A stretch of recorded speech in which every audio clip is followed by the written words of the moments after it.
The House will please come to order.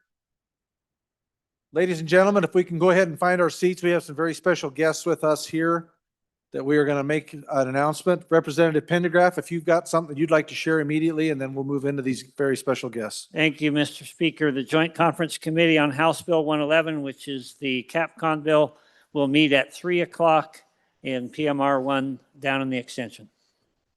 Thank you, Representative. Did everybody get that? Okay, as long as we're good on that. If you have questions, contact Representative Pendergraft. Okay, ladies and gentlemen, we've got something here, and I'm going to recognize the good Representative Nicholas here to introduce some very, very important people to Wyoming and to this whole world that we all live in, and some folks that are in a situation where the big guy is trying to always apply pressure to the small one, but this small guy is a very close friend of this United States that we know and love, and even especially this Wyoming. So Representative Nicholas, if you would please introduce these wonderful guests. Thank you, Mr. Speaker. Permission? Please, sir. Thank you. So ladies and gentlemen, this is my 16th year in this body.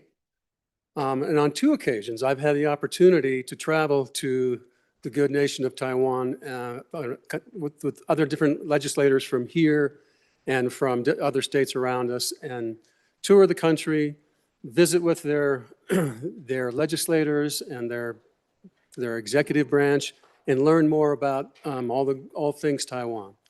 And it's just a remarkable place. There are remarkable people, and it's just a pleasure that I have that ability to do that. We also have a good representative from the land of the Wind Rivers who spent a year or two learning how to speak Taiwanese. And so last time we had him give up and give a little chat in Taiwanese up here. But it was my pleasure. So we have with us today the Director General from TACO, that's the Taipei Economic and Cultural Office in Seattle.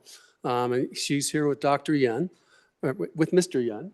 Yes. Yeah. And so she's going to give a short talk, and then we've got a joint resolution that I'll read to you once she's presented. So.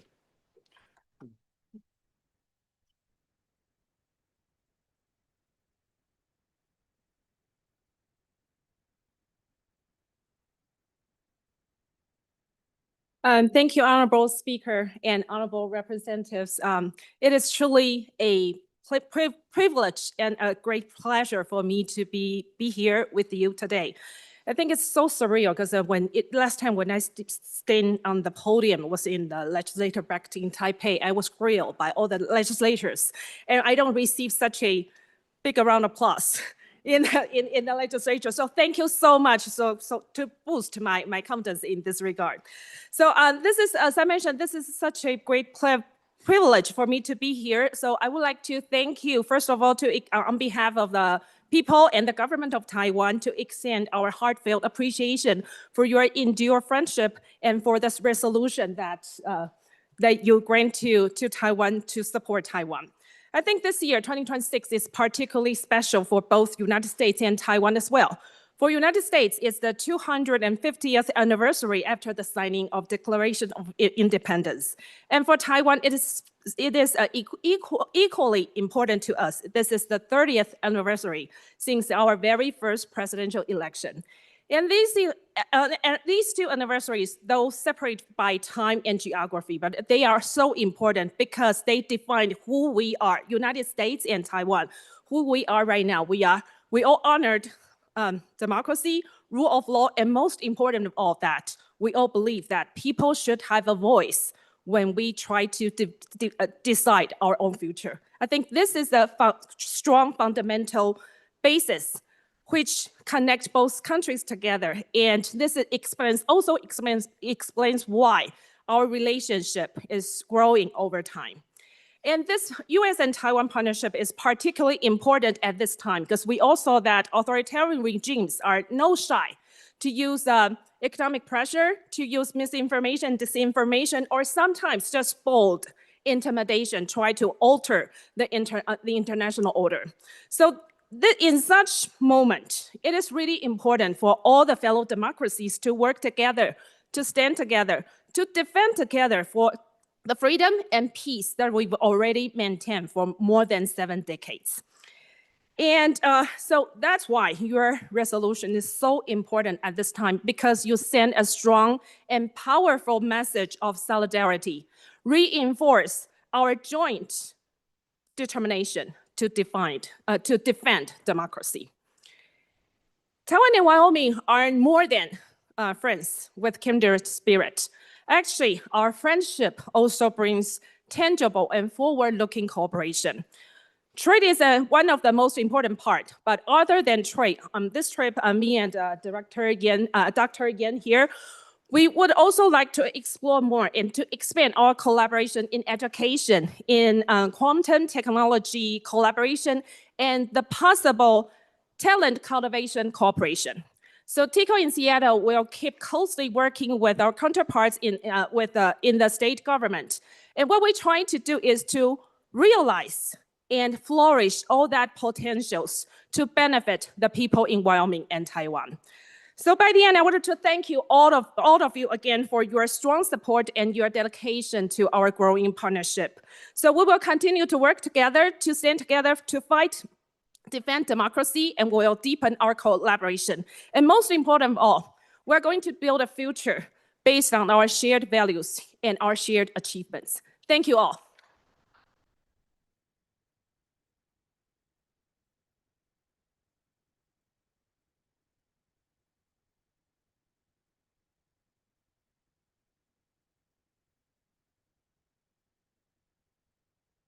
So, Mr. Speaker, Representative Nicholas, please. so the title of this is the 68th Legislature of the State of Wyoming in support of Taiwan, a joint resolution in support of Taiwan. Be it resolved by the 68th Legislature of the State of Wyoming, whereas Taiwan and the United States are bonded by their shared commitment to democracy, human rights, the rule of law, and free market economy. And whereas the United States Congress passed the landmark Taiwan Relationship Act in 1979 to sustain a close bilateral relationship to advance mutual security and commercial interests between the United States and Taiwan. And whereas the United States and Taiwan have enjoyed a longstanding traditional partnership and trading partnership, ranking the United States 9th largest good partner. And whereas Taiwan currently ranks as the United States 6th largest agricultural goods export destination. And whereas on March 5th, 1984, the state of Wyoming adopted the Taiwan as Wyoming's sister state. And whereas Taiwan is a major international economic partner of the state of Wyoming, both are committed to the strengthening bilateral economic bonds. And whereas Taiwan, as a willing and contributing member of the world community, has worked with the United States to address regional and global challenges under the mechanisms of the United States-Taiwan Global Cooperation and Training Framework, and the two countries have jointly conducted capacity building programs for regional exports in areas of public health, the empowerment of women, energy efficiency, bridging digital gaps, and whereas, based on the principles of the United States and the Taiwan's Education Initiative, Taiwan's Ministry of Education and the Wyoming Department of Education signed a Memorandum of Understanding of Educational Cooperation in 2022 to further promote teachers and students' exchanges and cultural awareness. Now, therefore, be it resolved by the members of the Legislature of the State of Wyoming. Number 1, Section 1, the Wyoming reaffirms its commitment to the strong and deepening relationships between Taiwan and the State of Wyoming. Section 2, that Wyoming supports Taiwan's participation in international organizations that impact the global trade, health, safety, and well-being of the 23 million people in Taiwan. Section 3, that the Wyoming reiterates its support for the closest economic and trade partnerships between the United States and Taiwan, including the United States-Taiwan bilateral trade agreement signed in June 2023, signed on this day of 3rd day of March 2026. Senate President Bo Biteman and Speaker Chip Nyman. I would like to present those to you.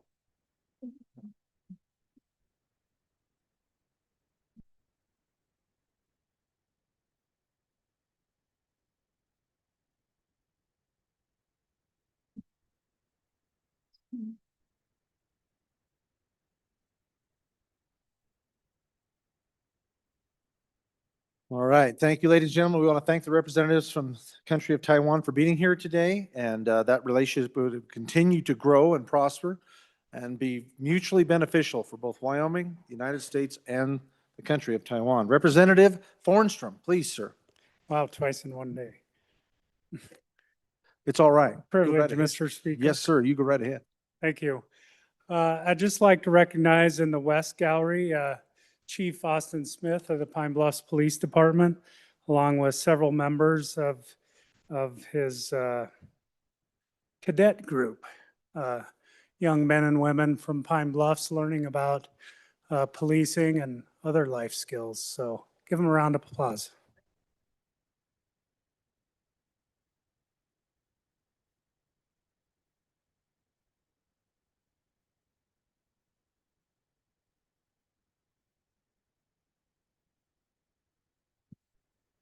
Representative Clouston, you have a special guest, I believe. I do. Thank you, Speaker, for this privilege. You know, none of us could do our jobs and serve our communities without the love and support of our families. Today, I have the honor to introduce a remarkable Wyoming woman, Mrs. Diana Enzi, and to recognize the enduring legacy of her late husband, Senator Mike Enzi. Mike served in the Air Force. He served in this House. He served as Mayor Gillette. He served in the Wyoming Senate, and for 24 years, he was our U.S. Senator. Ladies and gentlemen, please welcome Mrs. Diana Enzi. She'll speak right here. Thank you. Thank you, everyone. Please be seated. I'm embarrassed. Thank you. Thank you. So it's a privilege to be here today. I hadn't intended to do this, but Mike learned how to be a legislator here. He learned to pass bills. He learned camaraderie with his fellow senators and House members. He learned to find the areas we agreed on instead of the other not. And I thank you all for that. It really benefited him when he went to Washington. He passed over 100 bills under 4 presidents, and 3 bills were passed unanimously, both houses. And he learned how to do that right here. So thank you very much. He used to say every day, I get up and go to work because people in my state get up and get their hands dirty. So you have what you need, the water, the food, the source of energy, all of that stuff. So keep working for those people who get their hands dirty, okay? Thank you guys very much.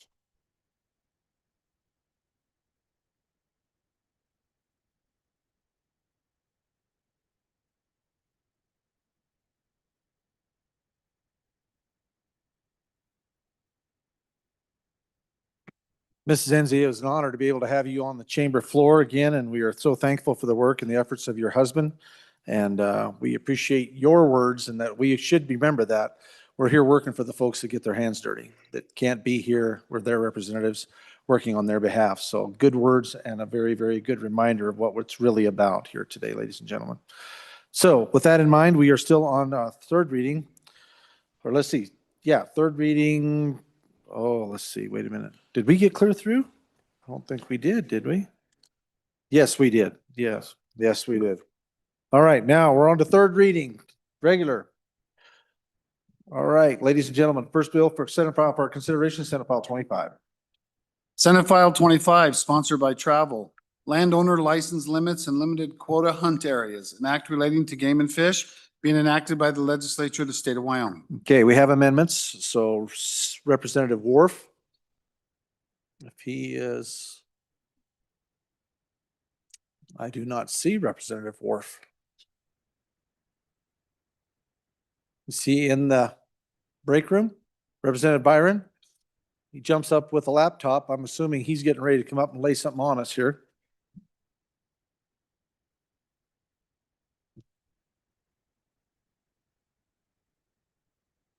Still no Representative Worf? I'm happy to move it. Representative Byron, please. I'm move third reading amendment number 1 to Senate File 25, and I ask for your favorable consideration if I got that right, Mr. Speaker. You did it really well. I did talk to my good desk mate and discuss this with him and did some homework on this earlier today. And ultimately, I don't think it hurts or helps the bill. So without Representative Worf at the mic, I I would ask you to vote your conscience. All right, Representative, any discussion? We are dealing with Senate File 25, third reading amendment number 1. Representative Provenza. Sorry, Mr. Speaker, sorry, I'm trying to decide if this is a point of order. 'Cause it's the bringer of the motion is not on the amendment, and historically, you have to be on the amendment to move it. The only other option we have, if that's the case, and we can certainly look into that, that's what my understanding of it, but if, I guess if Representative Worf is not here, we can't move it if it's not him.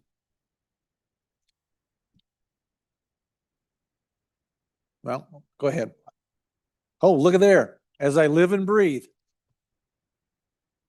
Third reading amendment number 1 to House Senate File number 25. Oh, we have amendments. Hey, Representative Worf, please.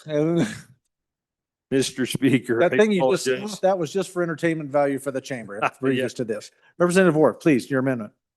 Which one are we doing? I'm going to move third reading amendment number 1 to Senate File 25 and ask for your favorable consideration. Please This, proceed. this amendment, what it does is it incorporates, we've already had some communication with the Department of Game and Fish, or I guess our Wildlife Management Agency. We're not supposed to mention names, sorry. But one of the things that we've been talking about, this was initially brought in to put a cap on the private landowners and the licenses that they're awarded. One of the things that became apparent, we've had significant reductions in wildlife populations throughout the state. And the Game and Fish is committed that they would go visit landowners that have obtained these licenses in the past. They have some required data that they have to show that the land is providing some benefit for wildlife, usually in relation to big game herds and critical winter range. All this does is it just puts it in statute that before they start looking at any type of cap on the number of landowner licenses that would be issued, that they would be able to assess the number of landowners that would be requesting those licenses, because kind of hard to put a cap on something if you don't know what the number is to start with. So that's all this amendment does, is it basically just says before they do that, that they'll visit with the landowners and assess who would be eligible for those landowner licenses. So I would ask the body to support this and stand for any questions. Thank you, Thanks, Mr. Speaker. Representative Worf. Any discussion? Any discussion? Representative Campbell, please, your first time. Thank you, Mr. Speaker. Couple of questions just to clarify. One, if that would already be done, as we mentioned earlier in that bill, giving the commission the authority to establish rules and regulations, if that would encompass that or not. Second, I believe it's not the commission that verifies landowner license, it's our Game and Fish and our wardens who do that. So I don't know if having the commission in there throws a kink in things or not. So if you could clarify those for me. Any other discussion? Representative Thayer, first time. Thank you, Mr. Speaker.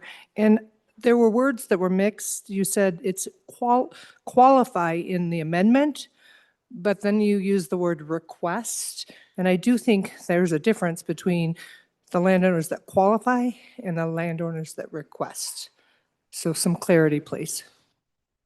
Thank you, Representative Thayer.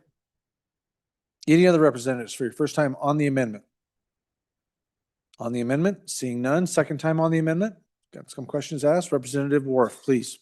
Thank you, Mr. Speaker. Yeah, in answer to your question, yes, it is the wardens, our law enforcement people that go out and do those counts. They're the ones that are going to make sure that the landowners that have requested the licenses, that they meet the qualifications for those licenses. The reason it says commission is because the commission is what runs that agency. So what we're saying is we want the commission to be able to say it's been done. Obviously, they're going to be talking to their guys, making sure those numbers are collected. And the difference between requested and qualified, the landowners, and there are, I believe, I think it's fair to say there's many landowners that would likely qualify for wildlife, for licenses, for hunting licenses, but not all of them make those requests. So what happens, the Game and Fish has they've established parameters on what you need to do in order to satisfy that requirement to obtain licenses. And that's all this is saying is you got 2 stages. Landowner makes a request, and the Game and Fish makes sure that they qualify and that they're eligible to obtain those landowner licenses. They're able to get up to 2 deer, 2 elk, 2 antelope. So that's what the Game and Fish would be doing, or the wildlife agency would be doing that. They'd validate that they've satisfied the qualifications that their request could be granted. So hopefully that answers everybody's questions, but I do think this is, it was asked about, that's one was asked about rules. It could be done through rules, but I think this is important, that it's important enough to put it in statute because it kind of was not the priority. And I think what's happened is since our wildlife numbers have declined, we have some landowners that may not meet the requirements in order to get landowner licenses. And that's all this is try to look at it and see, you know, where those landowners are that are providing critical winter range or critical habitat for wildlife. So please vote aye. Thanks. Thank you, Representative. Body, you're voting on third reading amendment number 1 to Senate File 25. All those in favor signify by saying aye. All those opposed, no. Amendment has been adopted. Okay, division being called. All those in favor, please stand.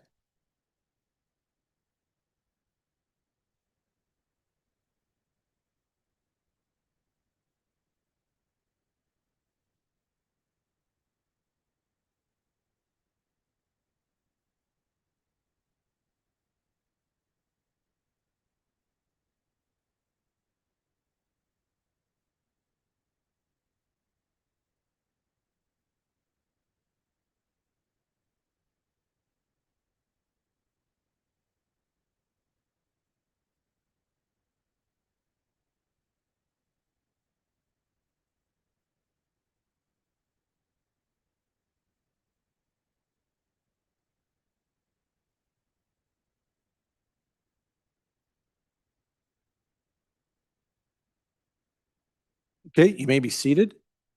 All those opposed, less than 42.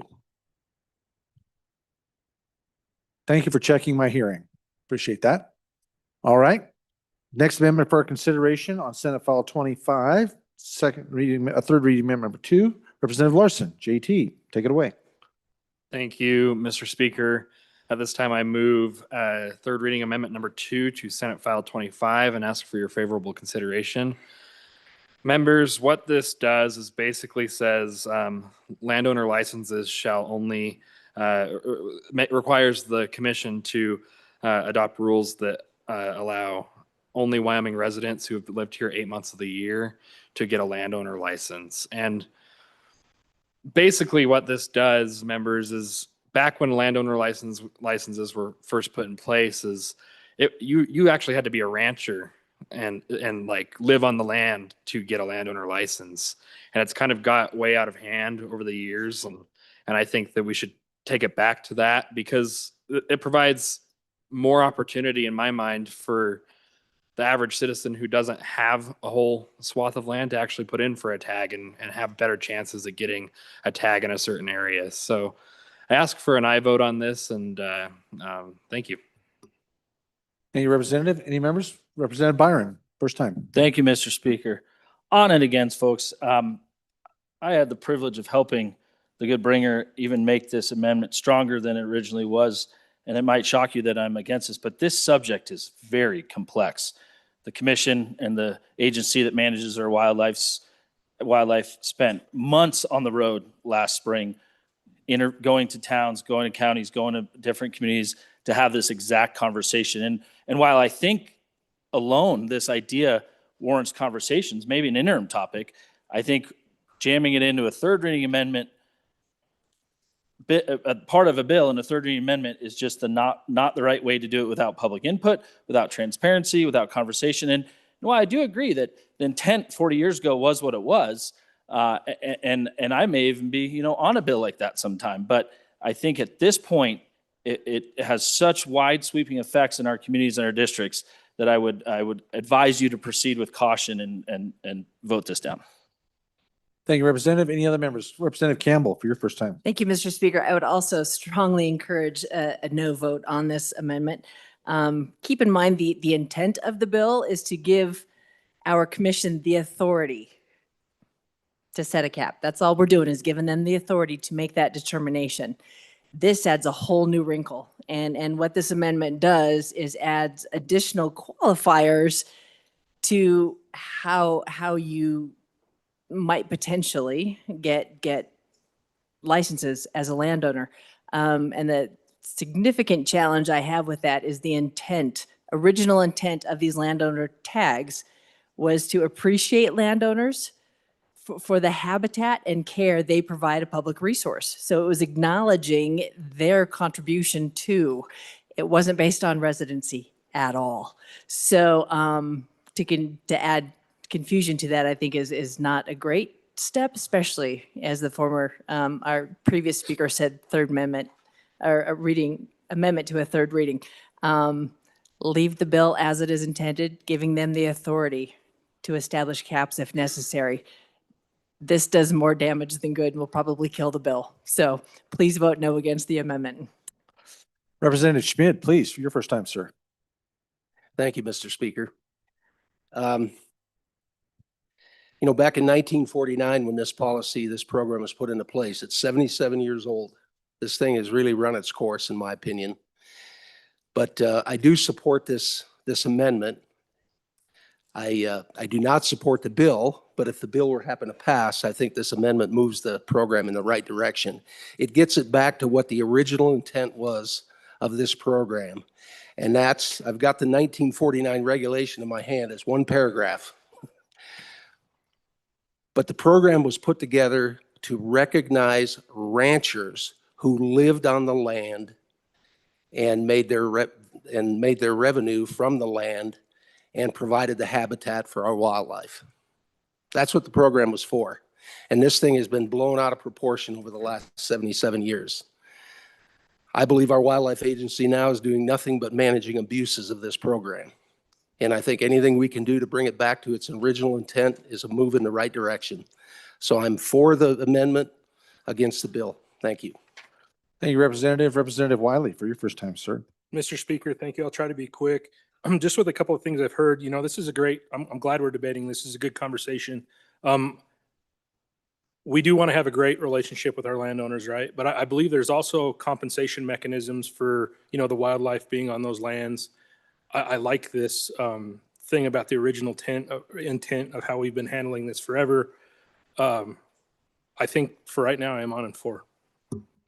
Thank you, Representative. Representative Sherwood, for your first time. Thank you, Mr. Chairman. This is quite a sassy debate, and I see that we are smiling. So I wanted to tell the public, this is how we make good policy and have fun at the same time. You can't feel the energy in the room, but it's so cool. Okay, I got up to say, I support this amendment because I want to support those who are getting their hands dirty in our Wyoming soil and make sure that they have a shot at these tags.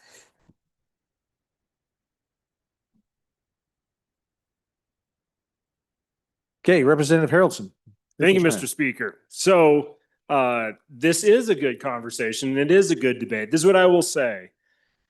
If we make this decision, we directly impact citizens of Wyoming without them having an opportunity to bring public comment. You got to think about that. I mean, I'm not saying we don't need to go and have a long conversation about this process. The good representative just brought up the original statute. I don't disagree with at all about that, but I don't believe that that it's proper representation when we pass on a third reading a very large change to the process without getting public input on it. And I think that's ultimately, I'm not even against this conversation taking place. What I am against is us not getting the input of these landowners that are directly affected by it. And so with that, I would ask for a no vote on this amendment at this time. But to the good bringer of the amendment, sounds like you have something you can play with next year if this is something you want to take on and dive into. So on and against the amendment for those reasons. Okay, Representative Wharf, for your first time, sir. Thank you, Mr. Speaker. I guess in response to the last testimony, I would have to say that this proposed amendment states that you have to live in this state for 8 months. And so that, I would argue that that is our constituency. The people that are not here that 8-month period, they're gone longer than that. I don't know about you, but I don't believe they're voting in any of our elections. I hope they're not, because they shouldn't really qualify. But it was pointed out, the original intent, and I do. I think the intent was always to reward the people that live here, that endure the winters, the people that buy land and only come here when, you know, they're here to golf, they're here to hunt, they're here to fish. I really don't think we should set policy based on those people. We should set policy based on the people that endure the hard winters, that sustain our livestock industries and support our wildlife. So I would urge an aye vote and aye on the bill. Thank you. Okay, Representative Byron. Thank you, Mr. Wait, Speaker. wait a minute. Are you first, second? That's, Oh, yeah, sorry. we're still on first, so I don't want to rub you out there. Okay, hang tough. Representative Provenza. Thank you, Mr. Speaker. I really like the amendment, but I did say in committee, we need to trust our game and our division that oversees our wildlife and our fish. Because the tag process is already so complicated and we're making another tag process in this. I will say to the bringer of the amendment, there is a problem. There are people in this that are coming from outside that are buying land for the purposes of hunting on it and restricting public access to public lands with that land. That is a serious problem. I think it goes against Wyoming values. I think we have landowners that are coming in that don't share our values on public lands and hunting and fishing. And so I would like to work with the bringer to figure out how we can solve that problem, because there is a problem there. But I also don't want to put the bill in jeopardy, because we have places where the public draw is like 3%, and you have more than half of the tags being pulled by landowners. So there is a real problem that we're trying to solve here. And I think that we need to make sure that we get this across the finish line and then continue to look towards what are the solutions that we're going to deliver for the people of Wyoming when they are being locked out of hunting opportunities that they otherwise should have on Wyoming values. Thank you, Mr. Speaker. Thank you, Representative. Representative Singh, for your first time. Thank you, Mr. Speaker. After sitting with the bill for a while and just thinking about it, I think this amendment makes the bill better. And I would ask for your support on this amendment. Thank you. Okay, any other representatives for the first time on the amendment? First time? Seeing no one at the microphone, second time. Representative Byron, for your second time, sir. Thank you, Mr. Speaker. Sorry about jumping the gun earlier. It's all right. No one It's was all right. looking, You just so go right ahead, fella. You got your shot. I was excited this afternoon. Please help yourself. You know, Body, great debate. I think it warrants a debate, right? This was a very vetted public process in 2025. And it went through everyone's community. There was great discussion on acreage and on residency and on transferable tags and a number of different items in a public setting with public hearings that were noticed and discussed. I pose to you, what about your great rancher that's in your district that ranches for 7 months a year and then leaves for the winter? Snowbirds. You know, I thought about my district, and I can't think of anyone in our neck of the woods that actually does that. So while I don't think that this amendment would directly affect my district, I think this amendment has widespread effects on the state. And I did have the opportunity to see this amendment before we got here and discuss it with folks that may or may not control this department. And mandating and using certain words like shall in here may put them, using the word shall, may put them into a really curious situation. And I think that demanding that of them while while we have a great bill in third reading is just not the right time. And I think it needs to be a continued public process. I think it'd be a great concept to bring to the committee. I think it'd be a great concept to bring as an individual bill, and starting to add residency restrictions on something like this really complicates. I will tell you that they currently, folks that are non-residents that are qualifying for this tag are still paying out-of-state prices. They're still paying out-of-state prices. They're not getting residency costs. They're not getting the tag at residency numbers. So I would urge resistance to this amendment at this point. This bill already has some amendments on it that we're going to likely have to go have a discussion with down the hallway. So at this point, I would ask the body, just think about it in a broader sense and vote no on this amendment. Thank you, Representative Campbell. Representative Orr, for your second time, sir. Thank you, Mr. Speaker. I think the only thing I can add to the discussion is that I do believe it's appropriate. I think we can add this. Obviously, the chamber to our west, they'll have a say. It's not like this is going to be there, but I actually think this is an amendment that makes the bill better. I think this was the initial intent of the landowner licenses that were made available. And I would urge this body to help us reset that and start anew. So with that, Mr. Speaker, I would urge an aye on this amendment and an aye on the bill. Thank you.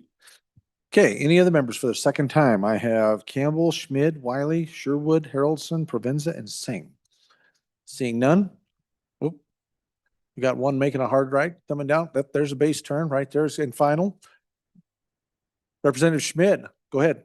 Make your landing. Red over white. Thank you, Mr. There you Speaker. go. I just want to reiterate, the program was designated for ranchers living within the designated area. Ranchers living within the designated area. That's what this program is supposed to be doing. Thank you.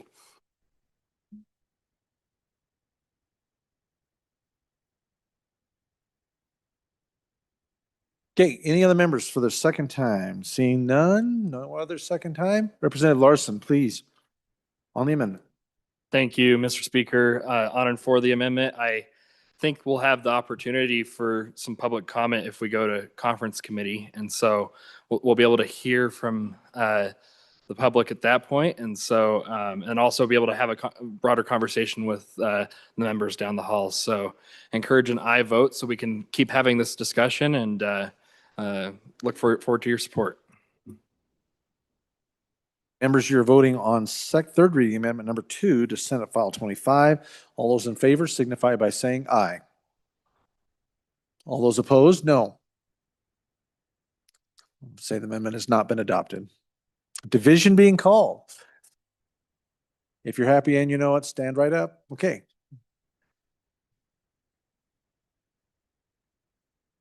Yeah, see, my ears are holding up right now unless this thing changes quickly.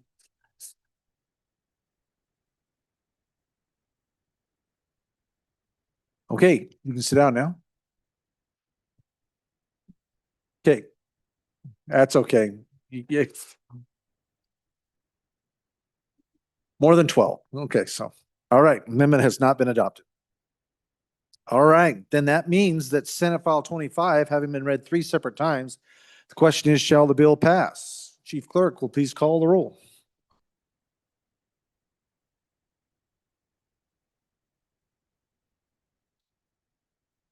Alamand, Andrew, Angelos, Banks, Bear, Brady, Bratton, Brown Gary, Brown Landon, Byron, Campbell Elisa, Campbell Kevin, Campbell Kevin, Chestick, Clouston, Connolly, Davis, Erickson, Filer, Bornstrom, Geringer, Guggenmoss, Haroldson, Harshman, Heiner, Heft, Jarvis, Johnson, Kelly, excused. Knapp, Larson Lloyd, Larson JT, Lawley, Lean, Locke, Lucas, McCann, Nicholas, Ottman, Pendergraft, Posey, Provenza, Reagans, Rodriguez Williams, Schmid, Sherwood, Singh, Smith, Storer, Strock, Stivar, Tarver, Thayer, Washut, Wasserberger, Webb, Weber, Worf, Williams, Winter, Wiley, Yin. Mr. Speaker, are there any changes? Lean, aye to no. Locke, aye to no.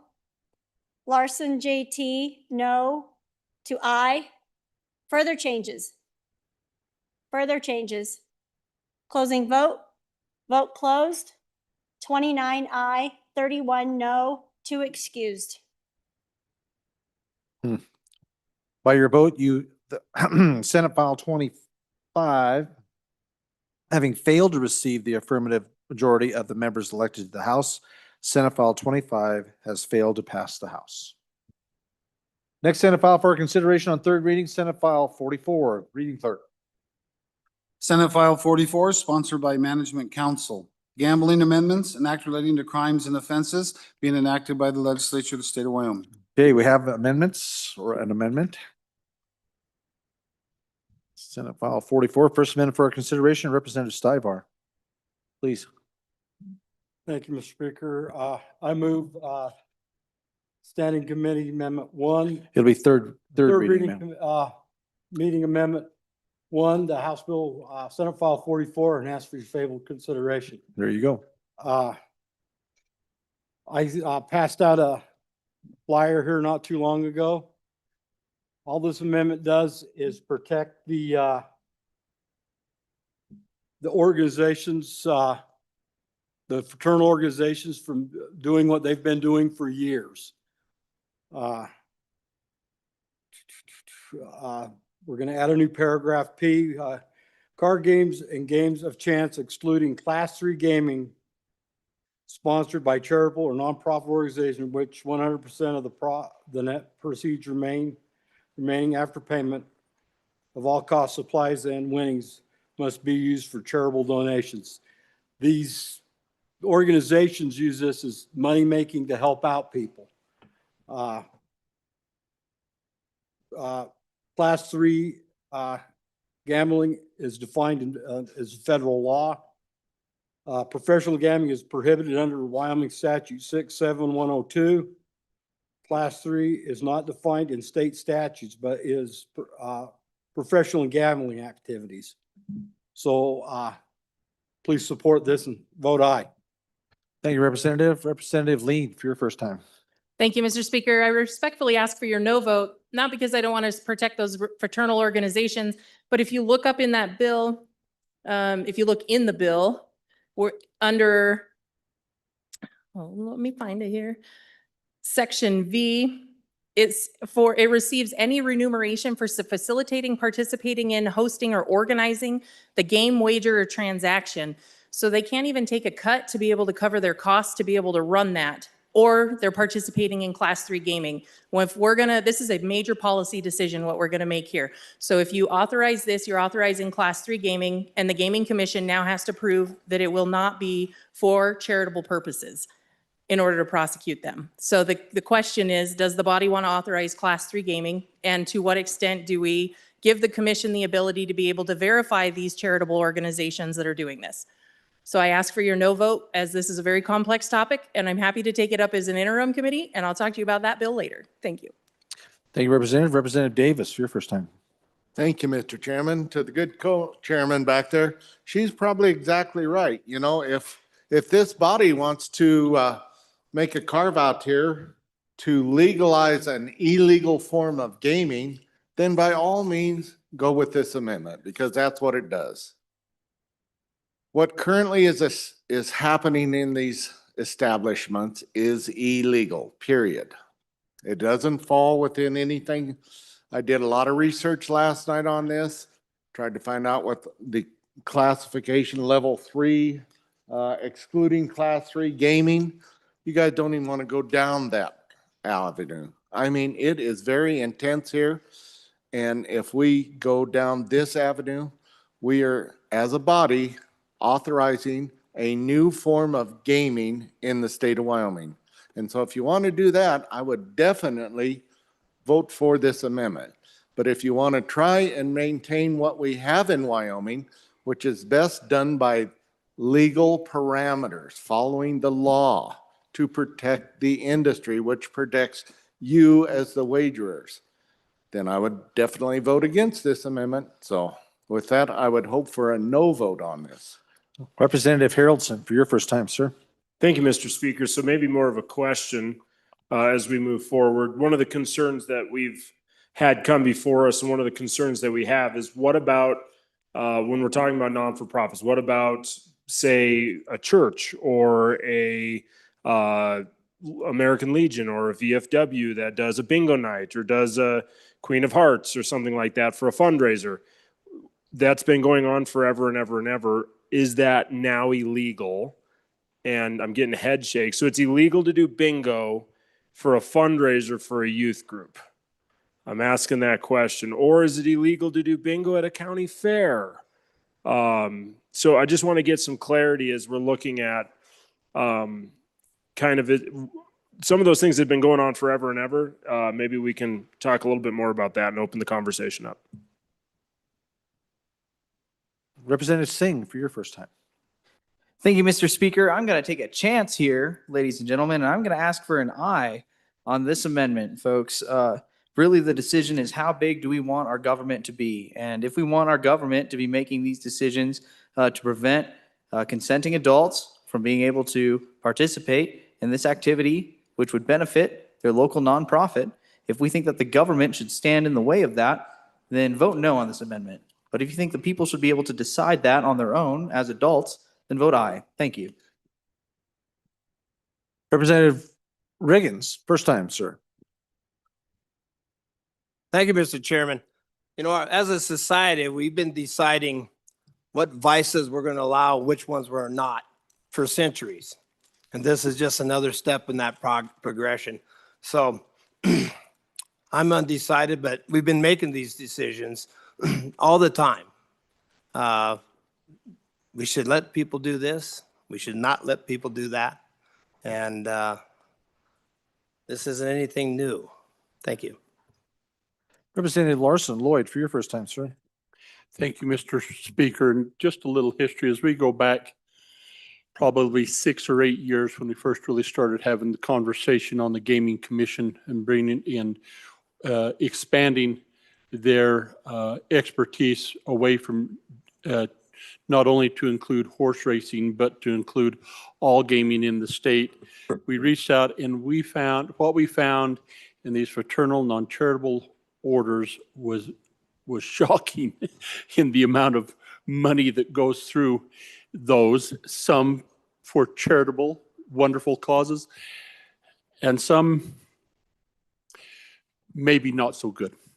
And so it was concern enough at that time that we included in a bill to put them under the regulation of the Gaming Commission to make sure that their charitable contributions were appropriate and that we didn't have things taking place that were inappropriate. And that's sometimes what we do when we, as the previous speaker just said, when we start saying what will allow, whether it be a bingo night at the county fair or whether we've got some high stakes, other things taking place with, you couldn't believe the amount of the scratch cards that going out and where that money was going to. And so I think trying to establish control overall gaming in the state has been very important, and we'll continue to we'll continue to develop how that looks. But I agree with the good co-chairman. This amendment is the wrong direction and would encourage a no vote. Representative, any of the representatives for their first time? Representative Thayer, first time. Thank you, Mr. Speaker, and similar to the same questions as the last speaker. So what is the pathway for these nonprofits to do this? And we've talked about pull tabs, we've talked about bingo, it exists, or it's being done. So I just want to make sure we're not pulling, the senior centers and all those fundraising groups. Thank you. Representative Bear, for your first time. Thank you, Mr. Speaker. On and against the amendment, Article 7, Section 20, duty of the legislature to protect and promote health and morality of people. As the health and morality of the people are essential to their well-being and to the peace and permanence of the state, it shall be the duty of the legislature to protect and promote these vital interests by such measures for the encouragement of temperance and virtue, and such restrictions upon vice and immorality of every sort as are deemed necessary to the public welfare. On and against the amendment. Any other representatives for their first time? First time on the amendment? Representative Nicholas, first time, sir. Thank you, Mr. Speaker. So, ladies and gentlemen, I didn't have enough time to look it all up, but this is not the first time we've had this conversation on this floor. In fact, back in 2020, so I'm at 6-7-101 A Romanet 3I, DI, bingo games, pull tag games shall only be conducted by charitable and nonprofit organizations which have been exercising in the state for at least 3 years. And there's 2 or 3 other references where we have done something similar to this as a cutout. And I can't find them all because I just pulled open the book about 15 seconds ago. But if I find more on the second time around, I'll read those too. Thank you, Representative. Any other members for their first time on the amendment? Members, you're looking at Senate File number 44, third reading amendment number 1. Seeing none, second time. Representative Davis, please. Thank you, Mr. Chairman. The bill itself is a good bill. It attempts to identify what a bona fide social engagement is. That's the intent of the bill. With this amendment, we are changing the intent of the bill and the direction, and I just would caution the body on that and don't go down that path right now. Thank you. Representative Lean, for your second time, please, ma'am. Thank you, Mr. Chairman, Mr. Speaker. I just want to clear up a few things. If you go to the bill, there is on Section H is raffles or drawings. This was amended in by some good legislators down the hall. And this talks about a fair compromise for those charitable purposes. The raffles is the compromise as long as 100% of the proceeds goes to the charity. In addition to that, bingo and pull tabs, Calcuttas, as long as they're licensed and approved by our good committee that oversees our gaming, they are legal for charitable and nonprofits as long as they are licensed through our good committee. And Queen of Hearts is always illegal. So what we have been doing in the past, unfortunately, has been illegal. We have a commission now that is enforcing our laws as they are written. And if we want to obfuscate those laws, then we need to repeal them. So that's another conversation that we need to have. So Queen of Hearts is still illegal. To buy a raffle ticket, to draw a card, to then see if you win the jackpot, there's no way for them to regulate that. There's no way for them to know, for us to know how much money was there. Did the money go to the appropriate places? And so Queen of Hearts is illegal. I'm sorry to say that to many folks that have been doing it for a long time. But just know your nonprofits and your charities do have the ability with this piece of legislation to be able to raise money. And with that, I ask for a no vote on the amendment and an aye vote on the bill. Representative Singh, for your second time. Proceed. Thank you, Mr. Speaker. At this rate, folks, we might as well require a license to own a pack of cards. So you might as well make it a legal question whether or not we play Go Fish.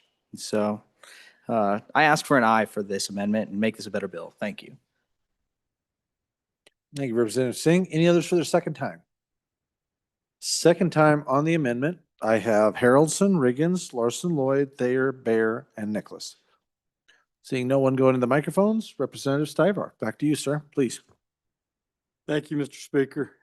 Again, on this amendment, it excludes Class 3 gaming, so vote aye. Members, you're voting on third reading amendment number 1 to Senate File 44. All those in favor signify by saying aye. All those opposed, no. Amendment has not been adopted.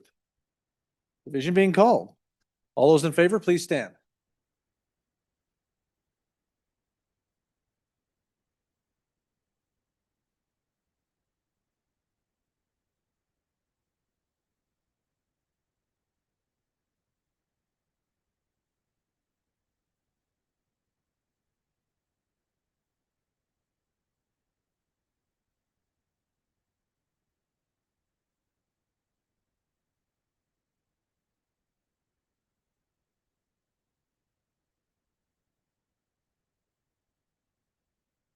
Okay, you may be seated. All those opposed, which I would hope would be less than or more than 17. Okay, you may be seated. The amendment has not been adopted.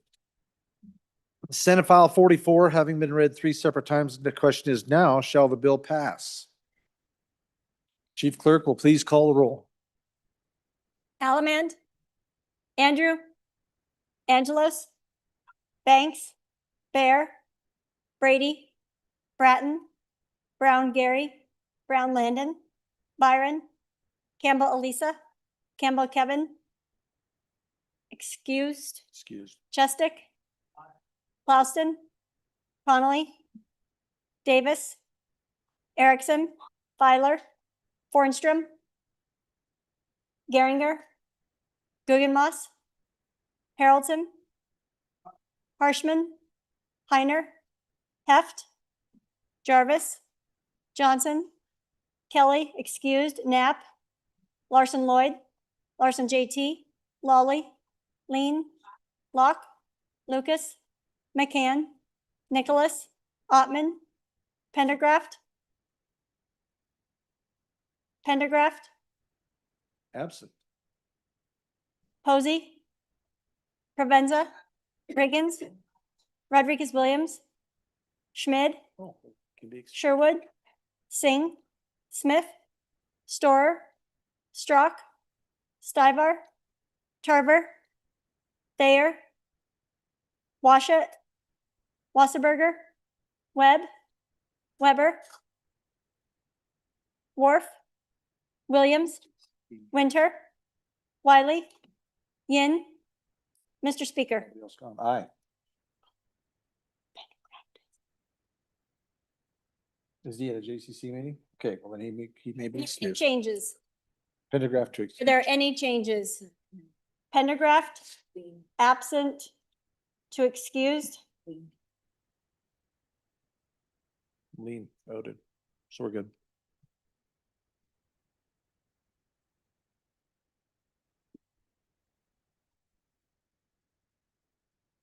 Yep, she voted and then left.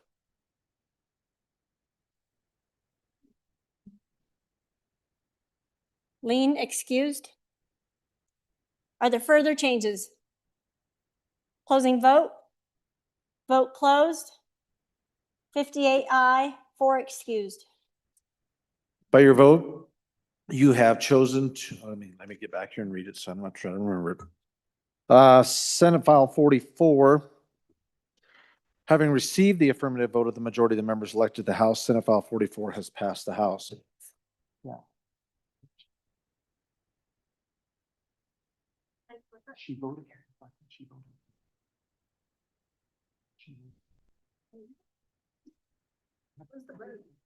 Oh, it's fine. Yeah, just as long as she's just.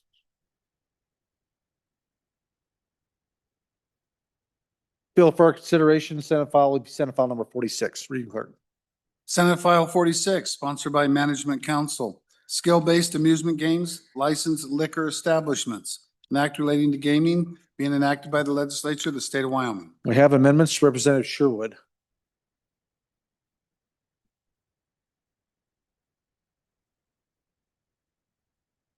Mr. Speaker, I'm going to withdraw that amendment. Without objection from the body other than Representative Provenza? Amendment has been withdrawn. Okay, Senate File 46, having been read 3 separate times, the question is, shall the bill pass? Chief Clerk will please call the roll.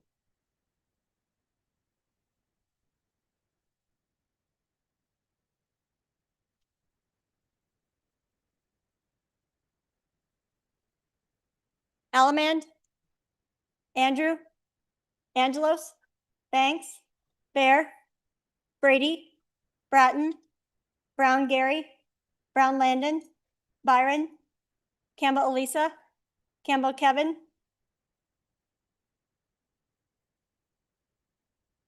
excused, Chestick, Clouston, Connolly, Davis,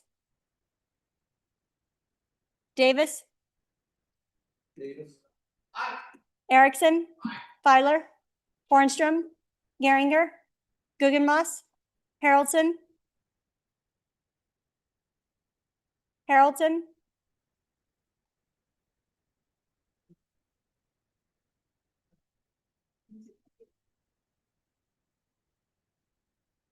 Excused. Harshman, Heiner, Heft, Jarvis, Johnson, Kelly, excused, Knapp, Larson Lloyd, Larson JT, Lawley, Lean, Locke, Lucas, McCann, Nicholas, Ottman, Pendergraft, Posey, Provenza, Riggins, Rodriguez Williams, Schmid, Sherwood, Singh, Smith, Storer, Strock, Stivar, Tarver, Thayer, Washut, Wasserberger, Webb, Weber, Worf, Williams, Winter, Wiley, Yin. Mr. Speaker, are there any changes? Are there any changes? Strock, are there any changes? Closing vote. Vote closed. 55 aye, 2 no, 5 excused. Senate File 46, having received the affirmative vote of the majority of the members elected to the House, Senate File 46 has passed the House. Representative Harshman, please. Thank you, Mr. Speaker. Mr. Speaker, Rule 7-3. Members, I'd like to just lay these next 3 Senate files back to the end of general file today or till tomorrow. Speaker, majority floor leader's discretion, but 7-3s to lay it back. 56, 59, and 70 combined have 10 amendments thus far. 15 minutes amendment. It'll be at least 2.5 hours probably before we get on the general file. And last day for general file, not the last day for third reading. So that's what I'm thinking, just for the efficiency. There's another way I could have brought a motion to change the order of business, which we can do for efficiency, but I wanted to throw it out to the body so we can get to some of these general file. So that's my motion, to lay back until the end of general file or tomorrow. Representative Andrew. Thank you, Mr. Speaker. On and against that motion? You can object to the motion. Yep, which will allow for debate and then will allow for a vote. Okay, you've objected to the motion. Okay, any other discussion on the motion to lay back Senate Files 56, 59, and 70 till tomorrow? No debate? All right, then we're going to be voting. All those in favor of allowing the motion to lay back Senate Files 56, 59, and 70 for 1 day signify by saying aye. All those opposed, no. Chairs in doubt. All those in favor, please stand.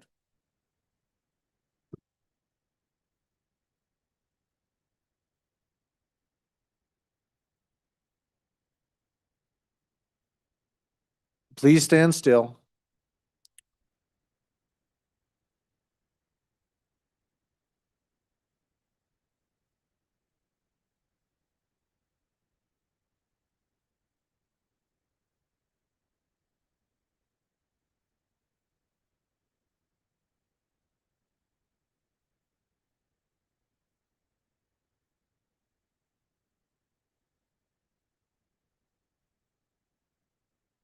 All right, you may be seated. All those opposed?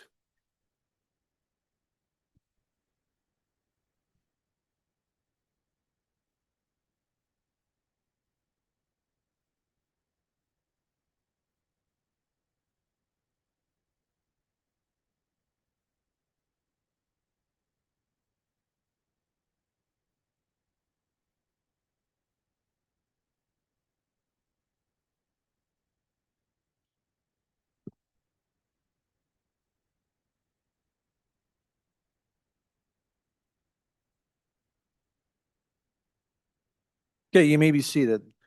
The motion has not been adopted, 26-31. We will continue on. Next motion, Senate file for our consideration, Senate file 56. Reading clerk. Senate File 56, sponsored by Senator Landon. Kratom Product Registrate Regulation, an act relating to food and drugs, being enacted by the legislature of the state of Wyoming. Okay, we have an amendment here, fairly substantial. Representative Rodriguez Williams, please. Thank you, Mr. Speaker. I move third reading amendment number 1 to Senate File 56 and ask for your favorable consideration. Ladies and gentlemen, we talked a little bit about the dangers of Kratom during the last time this bill came up during second reading. What this amendment does is it prohibits it instead of regulating it.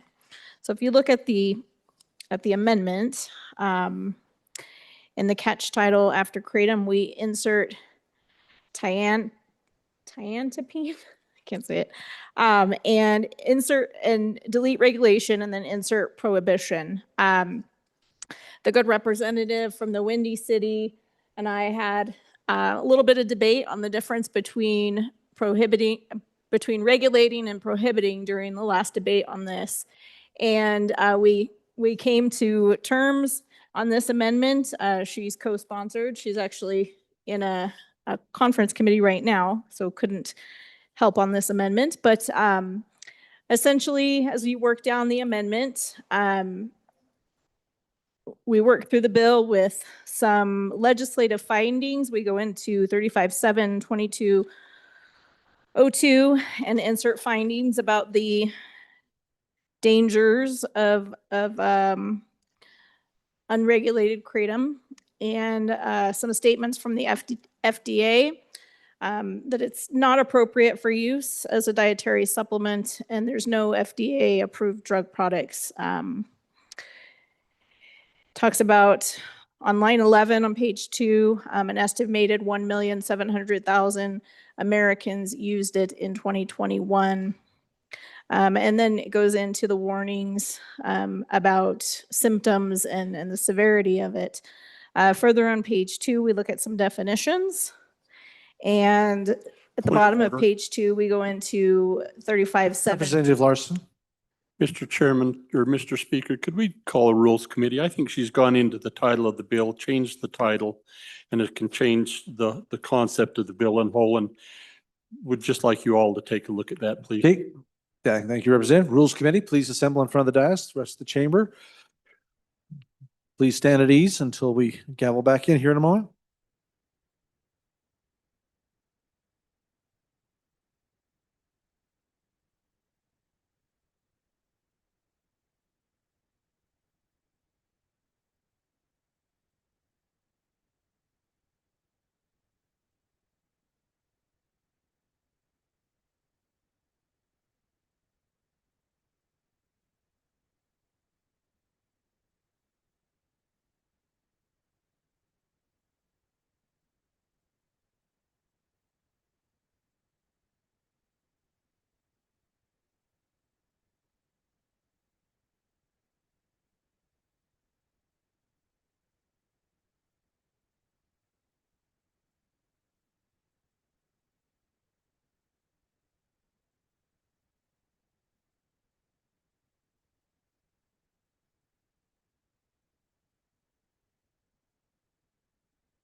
Council, come back to order.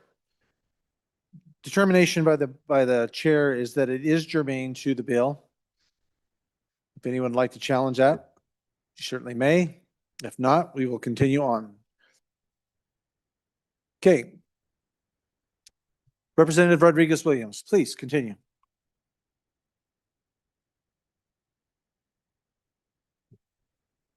Mr. Speaker, thank you. Great debate in Rules Committee. I appreciate the conversation. Moving on to the amendment, again, on page, we left off on page 2. We go into definitions and then consumer protections under 35.7.2204. And then on page 3 at the bottom, we insert an appropriation, and actually this got brought up a little bit in Rules Committee as well, discussion about the appropriation. It wasn't in the motion, but I would state that it's appropriate to have in this amendment. So what this does is on line 38 is there's an appropriated $500,000 from the general fund to the division of DCI for the purposes of purchasing equipment necessary for the testing of Cratom as required in this act. And then the effective date of the act is June 30th, 2028. And I would stand for questions again, and I would just urge the body, if you support prohibiting this, support the amendment. Thank you, Representative. Any members? Representative Clouston, for your first time, sir. Thank you, Mr. Speaker. You know, this prohibition versus regulation was discussed in both houses. Currently, I'll give you an idea in the United States. 7 states ban Kratom, 12 regulate it, 12 let the cities and counties decide, and 19 have no regulations. So here we are, third reading in the second house. We have a 4-page amendment, which completely changes the bill. And I understand the desire to prohibit this, but we have businesses that are running. What we have done with this, you have to be 21, and we have regulations on this to help control it. Ladies and gentlemen, if this doesn't work, let's try this for a year, try the regulations, and if people come back and this is not working, I'm all about prohibiting it then. But right now, I think we need to go with the desire of the bill, not bring a 4-page amendment on the third reading. I think this kills the bill, and if it kills the bill, then we have no regulations. Then kids can still get this. I'm just going to ask you to please support the bill where it is and resist this amendment. Thank you. Representative Chestick, for your first time, sir. Thank you, Mr. Speaker. I'd like to echo and affirm everything that the good representative with my same initials just said. We did talk about the question of regulation versus ban in committee. It was presented to us as a regulation. All the testimony was about the regulation. We did have a very limited discussion. A few witnesses said that they used we had some live testimony and some written testimony that they have the natural form of this substance has been used by them for pain relief and other medicinal purposes. The problem is the concentrated version of it, which the regulation solves. That's what the bill does. It makes the concentrated versions illegal or limited to adults. So the regulation is addressed to prevent harm to young folks, but also to prevent the use of concentrated versions, because it's the concentrated versions that really cause the injuries. The natural versions have very low psychoactive effects. And they have been used by people for pain relief. So but we didn't focus on that very much because the bill was all about regulating it and making it safe for ordinary users. And to, at the last second, introduce a long amendment that completely changes it. We haven't had the full consideration, the full discussion about how the substance works. There's actually a new substance being added to the bill here that we can't even pronounce it. Tiana something. We're not even sure what that is. So we're being asked to do something with very little information and almost no discussion. And I agree that the wise course here is to reject this amendment and adopt the bill as presented, and then we can always revisit the issue. This will give us some protection in the interim, and then we can find out if we want to go farther in the next legislature. That would be the way to go. Representative Washit, for your first time, sir. Thank you, Mr. Speaker. I'm rather agnostic on the amendment, but I want something to get to the finish line. Whether it's the bill that has already come down from the other side for us, or it's the amended bill, I want a bill to get to the finish line. This product is a danger in our communities. We know that. If we don't get a bill to the finish line, we have another year with no regulation and no ban. And so it seems to me that one avenue seems more promising to get to the finish line than the other, but that's for each of us to consider as we vote today. Will we get a bill to the finish line with this amendment? Representative Campbell, for your first time. Thank you, Mr. Speaker. So on and against the amendment, and absolutely appreciate the intent, and how do we broaden the scope, right, of these substances that are very dangerous and serve as a potential threat to residents. Absolutely appreciate that. And what I ask myself is, what's the difference between regulating and prohibiting, regulating and banning? When we ban something, we lose control. We do, because then these products show up on the black market and online, and then we have no control anymore. And talking to recovery and addiction experts in the last couple of days, when we regulate, we maintain control, which is the best path forward. As soon as we flat out ban, as a state, we then lose control. So in order, I think, to do right by our residents and make sure we actually protect them, the best path forward is to regulate. So on and against the amendment. Thank you, Representative. Representative Sherwood, for your first time. Thank you, Mr. Speaker and body. I do appreciate this conversation. I think it's quite important. As the appropriator, it's my job to ask about the money part of the amendment. So if the good bringer of the bill could speak to the two appropriations. It looks like there's a $500,000 for equipment for DCI, and then another $150K for maintenance of that equipment. Just wondering how those amounts were determined, and then why is it two separate appropriations and not one? Thank you. Any other member for their first time on the amendment? Representative Allemand. Thank you, Mr. Speaker. On this amendment, I'm very torn because I know that this drug is helping people, takes away pain in people who do have chronic pain, but that's at 2%. We're looking at regulating that down to 0.02 or 0.2. Is the 0.2 still going to help them? I don't know that, but I do know that the 2% is killing people. And as far as the being regulated, if we put it down to 0.2%, we no longer have it regulated because it'll be on the street at 2% instead of 0.2. So we lose regulation on it unless we get rid of it. And I think that's where I'm leaning. But I do not want to be the guy who took the product away from people that is helping them. But I also don't want to be the guy who allows people to die from this stuff. Thank you. Any other representatives for your first time? Representative Yin. Mr. Speaker, thank you. So just for that last speaker that spoke, we are at 2% in the bill. So we had a 0.2% that was in the standing committee. We divided that out. And so the bill as it stands without amending is at a 2% regulation. So I just want to make that clear for everybody. Thank you, Representative. Any other members for the first time on the amendment?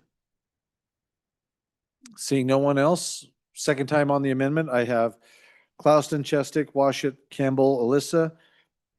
Sherwood, Alaman, and Yin. Seeing no one going to the microphones, Representative Rodriguez Williams, please, ma'am. Thank you, Mr. Speaker. Again, I encourage and I vote on the amendment. Regulation is something that the state to the south of us does. And boy, oh boy, lessons learned. States all across this country talk about how they regulate and regulate and regulate and regulate, and all the falsehoods that come out of there, the public impact that that's had. The cowboy state has a lot to learn from the lessons that come out of that state below us. In regards to the argument that we heard from the representative that represents the area where our land grant university is, I've heard this statement used before on this floor. Let's pour water on the straw man argument. Public health overrides wealth. And what happens is these small mom and pop shops come in here wanting to create lifelong users and addicts in our state.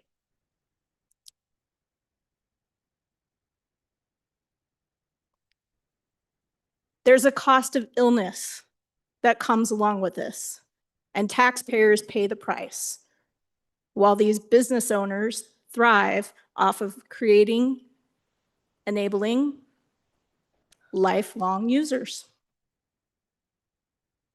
In regards to the appropriation, I can't speak in depth about it. The good co-sponsor on the amendment talked at length to the lab that analyzes these sort of things in our great state. And that was the appropriation that was recommended and that we both came to terms with the agency. So I urge and I vote.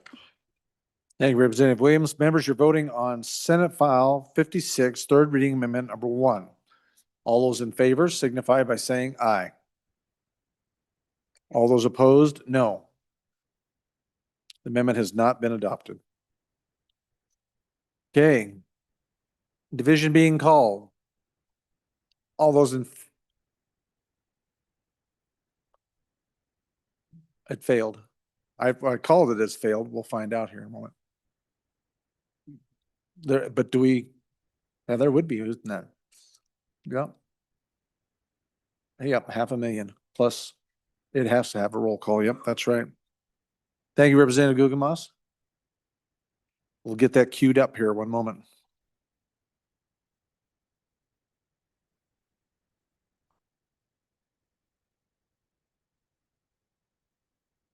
Yep. We even discussed that in the.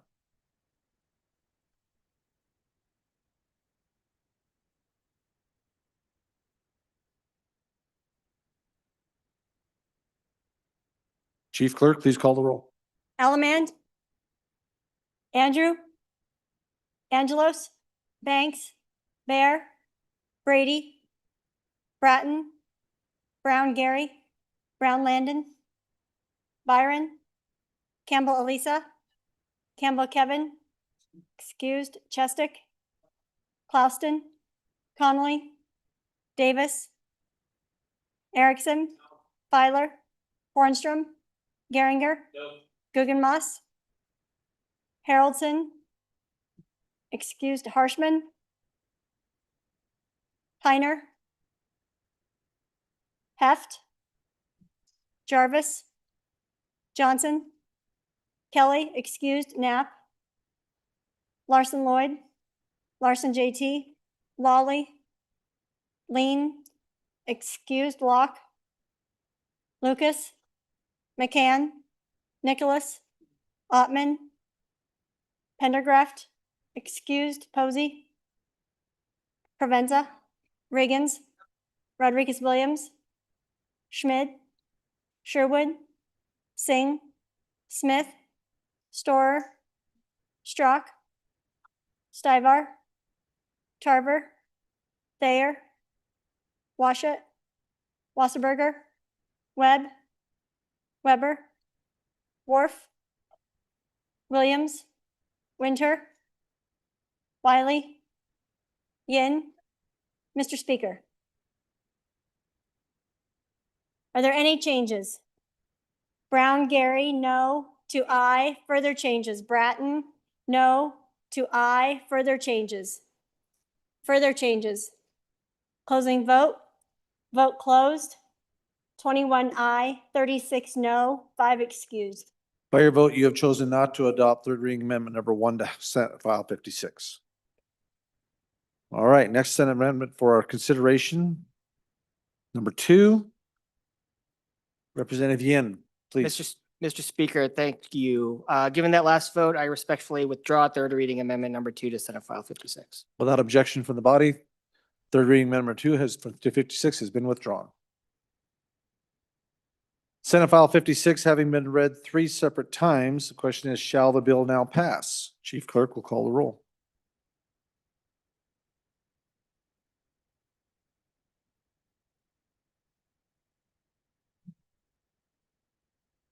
Allemand, Andrew, Angelos, Banks, Bear, Brady, Bratton, Brown, Gary, Brown, Landon, Byron, Campbell, Elisa, Campbell, Kevin, excused, Chestick, Clouston, Connolly, Davis, Erickson, Feiler, Bornstrom, Geringer, Guggenmoss, Haroldson, excused, Harshman, Heiner, Heft, Jarvis, Johnson, Kelly, excused, Knapp, Larson Lloyd, Larson JT, Lawley, Lean, excused, Locke, Lucas, McCann, Nicholas, Ottman, Pendergraft, excused, Posey, Provenza, Riggins, Rodriguez Williams,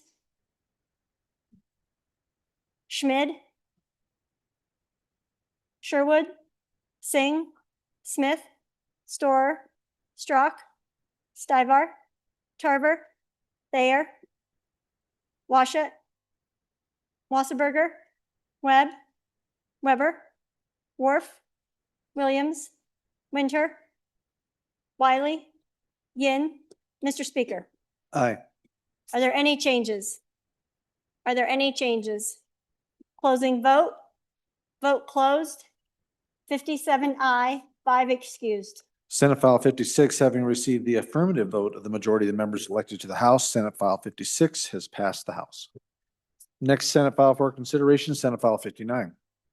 Senate File 59, sponsored by Education, K through 12 Language and Literacy Program, an act relating to language and literacy competency being enacted by the Legislature of the State of Wyoming. We have amendments. First amendment for consideration, Representative Thayer. Thank you, Mr. Speaker. I move third reading amendment 1 on Senate File 59 and ask for your favorable consideration.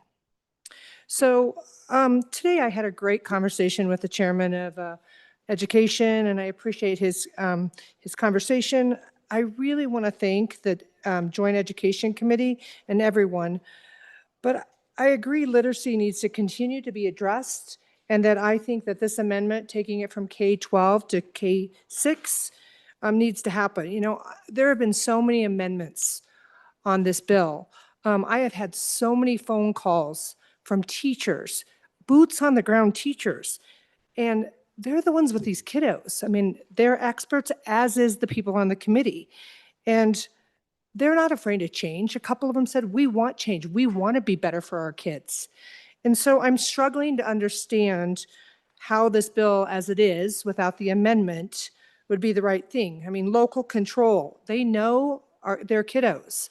I have a school district, not even my school district, that called me this weekend and said, we don't need the middle school. We have programs in place. We don't need this additional testing.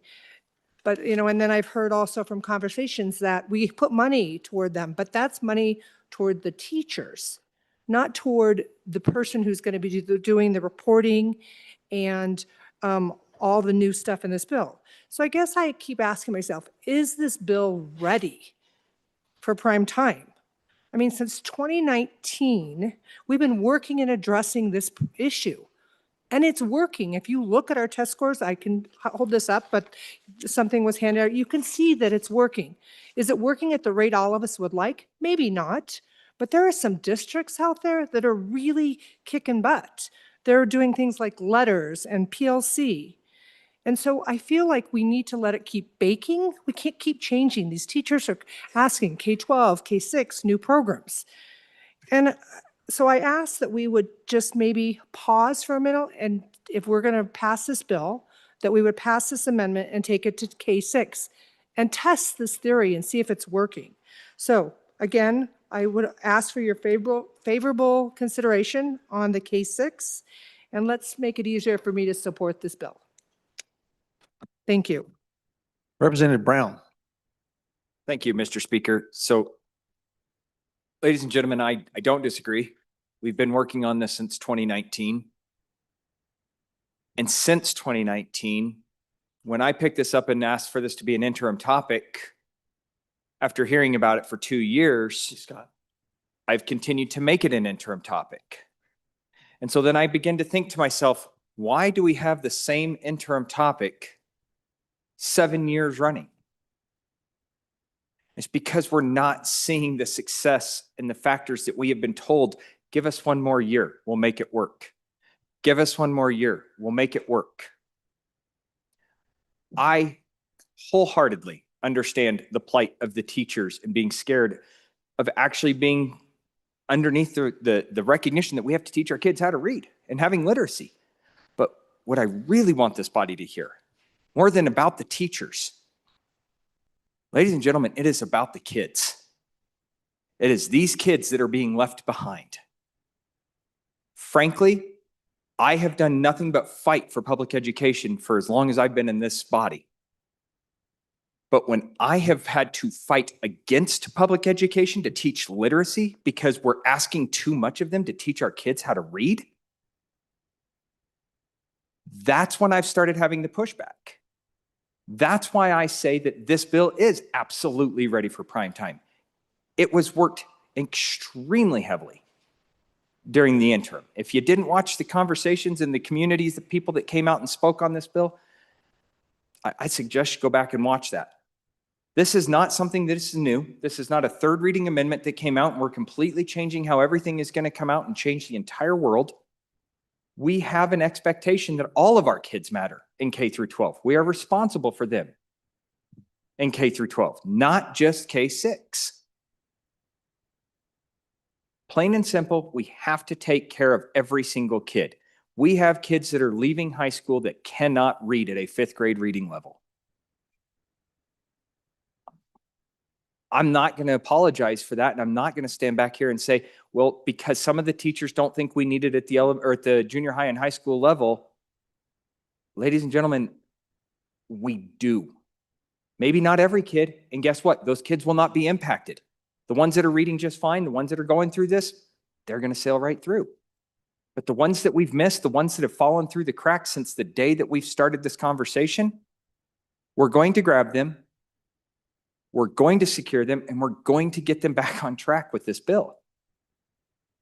Reducing this, taking even more teeth out of this bill, does not fix our literacy problem in this state. So I urge the body heavily, no on this amendment, aye on the bill. Thank you, Representative Brown. Representative Ottman, for your first time. Thank you, Mr. Majority Floor Leader. What I'll say is no. On this amendment, to say that we don't need to look to see where the problems are is not a good idea. Over the last 10 years, we've seen the decline in reading and math scores, and they're severe. There is a push, or I'll say there is the activity of looking at the national average. According to the national average, we're in the top. Let's look at proficient. Let's look at where the kids are compared to where they were 12 years ago. 12 years ago, before the Left Behind, No Child Left Behind, our children were testing good, but federal money came in, programs were developed, and children are at risk. In some of the schools in my district, they're paid additional funding for improvement. So for a child to start at a low level each and every year so that they can show that they've improved and that they have an improvement project going on is financially advantageous. What we need to do is remember, and I mentioned this the other day, when you speak to people at our land grant university and you say, how prepared are the young people coming in? And they say, they're not. When we talk to our community colleges and we say, how prepared are they to come in? They say, we need remedial classes. How prepared are they to go into the high school, from the middle school, from the elementary? They all need. We have transient people. We have split families. We have lots of things that these children are up against. And for us to take time to test each and every one to see what their level is, I do not feel is a sacrifice. I believe it is more than important. It is absolutely crucial to the education of these children. If they cannot read by third grade, they are the statistics to fail, to be incarcerated, and to be in lower income. They are not the ones that graduate and go to community college or trade school or the university. They're the ones that are down there struggling. So to find these, when these children are learning at K-3, 4, to read and write is very, very good. But when you get a sixth grader that has learned to survive not knowing how to read, or an eighth grader that is put on the computer to write paper after paper when they don't know how to type and they don't know the computer skills and they can't read all of that, it's difficult and it's frustrating and they're ready to drop out. So what I will say is this bill is giving the opportunity for teachers and admin to get over themselves, and the teachers that know their children and know their needs be able to say, I am going to do this with the personnel that I can now ask for and with the materials that I need to teach. I think it's a wonderful thing. So anyway, I'll say no on the amendment and yes, yes, yes on the bill. Thank you. Thank you, Representative Ottman. Speaker Nyman for your first time. Thank you, Mr. Majority Floor Leader. Just a little bit of background. I've not really gotten up and opined on this particular piece of legislation, but as I've listened to the debate on when it came to this House and in second reading, it has caused me to kind of reflect on some things that I've been kind of gathering over the past several years. And one of the very first things that really made me stop and think about what we're doing here and what we're trying to accomplish is I was speaking in an engagement in northeast corner of Wyoming. And after that engagement, I was out in the hall visiting with some folks, and I had a professor come to me. And he said, Representative, I'd like to chat with you a little bit about some things that I'm seeing that we're dealing with as far as higher education.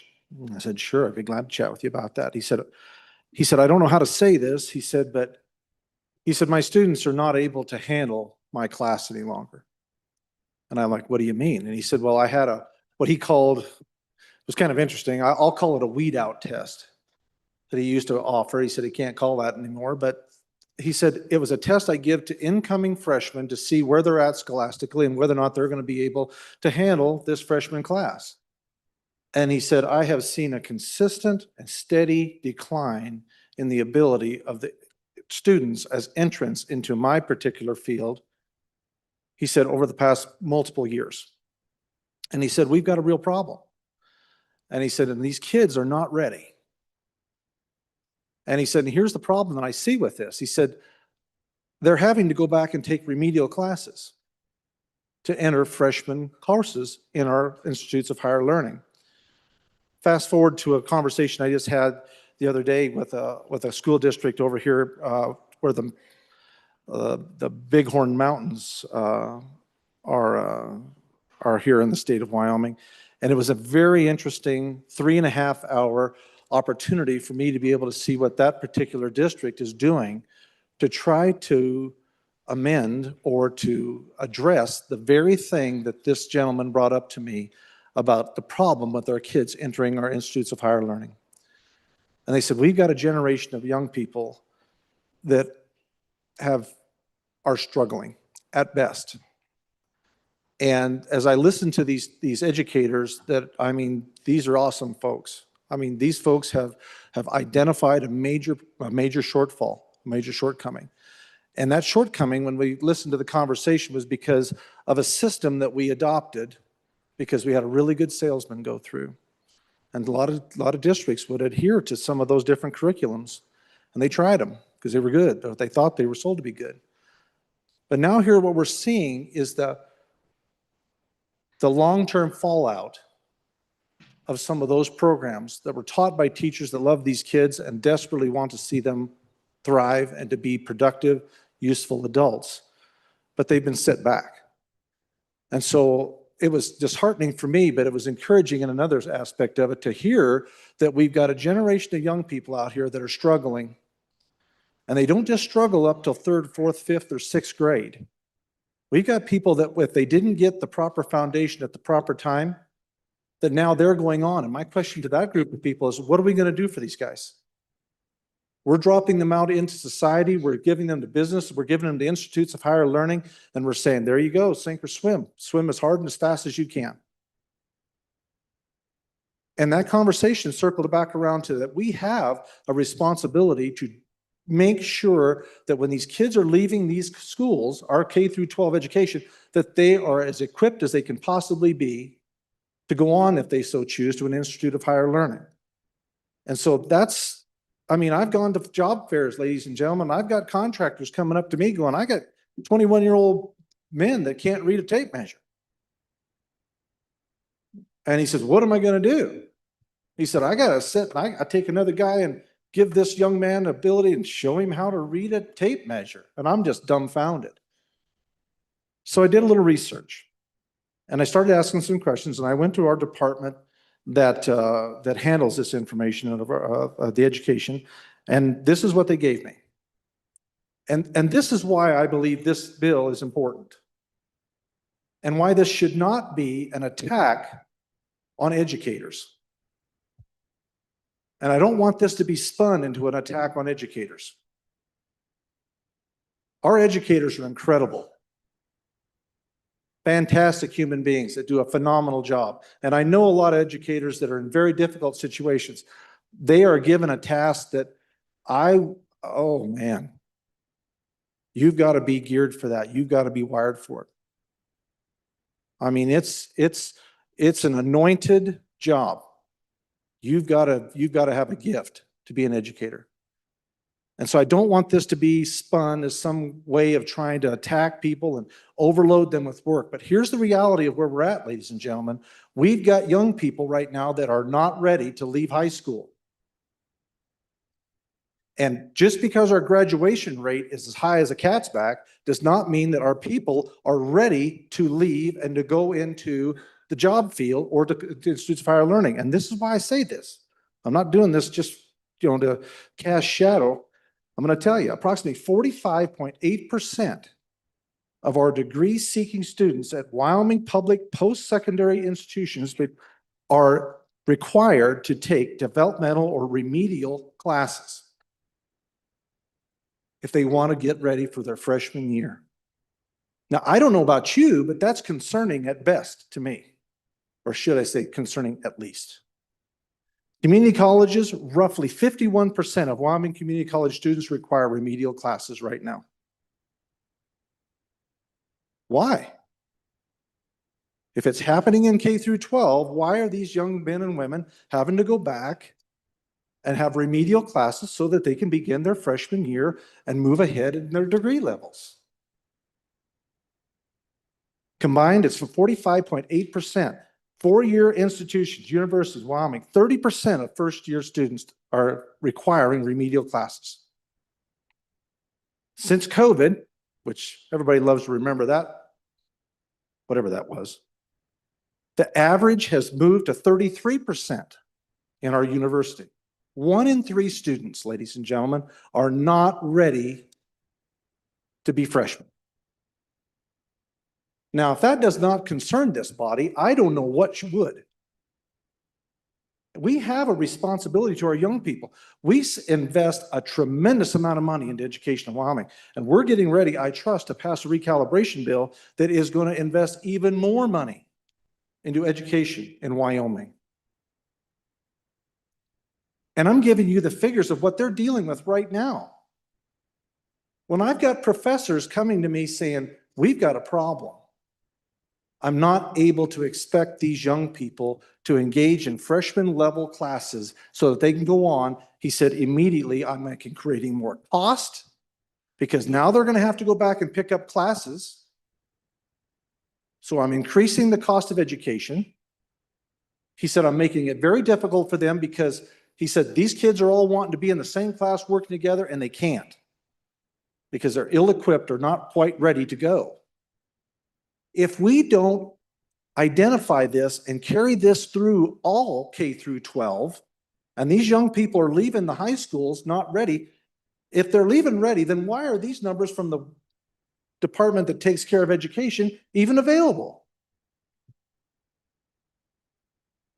59 is a good bill.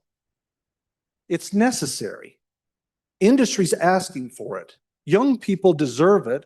College professors deserve the opportunity, and the teachers deserve the opportunity, ladies and gentlemen, to have young people come into their classes that they don't have to try to get everybody caught up when they get there, because it makes their life even more difficult. It goes beyond 6th grade, 3rd grade. We've got a problem on our hands. Industries are telling us this, and colleges are giving this information and saying that these kids are not ready.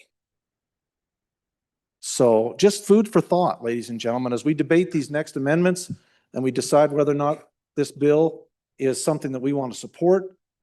If it isn't, then why are we dealing with these kind of numbers? Why are institutions having to go back and catch up our young people? I would say we need to do a little bit better job of getting them out of there and getting them ready and helping our teachers do the job that they are being expected to do, so that when those young people hit those institutes of higher learning, if they so see fit to go there, that they're ready to rock and roll and be the productive adults we're counting on them to be. So on and against the amendment and on and for the bill. Thank you, Mr. Speaker. Representative Conley, for your first time. Thank you, Majority Leader. Wow. I kind of felt like I just got taken to the woodshed, and maybe it was a good thing. So I have been going back and forth on this bill.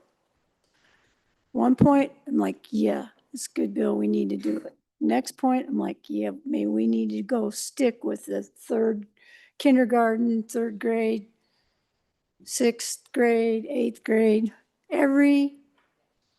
There's so many kids in every grade that need help. And one of my concerns on this, I don't know if this applies to the amendment or not, but the dyslexia part. We've got little kids that are having issues with that, and this bill talks about it. I'm not sure this bill really does that problem justice, whether it's amendment to just keep it K through 6 or what, because I think there's a lot of kids that have this particular issue that end up not being able to read, and there's really been, I think, a failure to really address that particular issue in our schools. And we have kids that they end up sometimes even committing suicide because they've been so far left behind and they cannot see the way clear because they have this. And there's this bill, maybe it doesn't diagnose it. It does do a little bit of screening for it. I think it's really important to get that screening done at the lower levels. But I would be really remiss if I didn't stand up here as well and talk about my district's K through 3 and 4 and 5 reading literacy program. It's excellent. The speaker referred to it. They're using a system now that they're seeing all kinds of improvement with our kids, and they work really hard. They've developed this system, and they didn't need this bill to do it.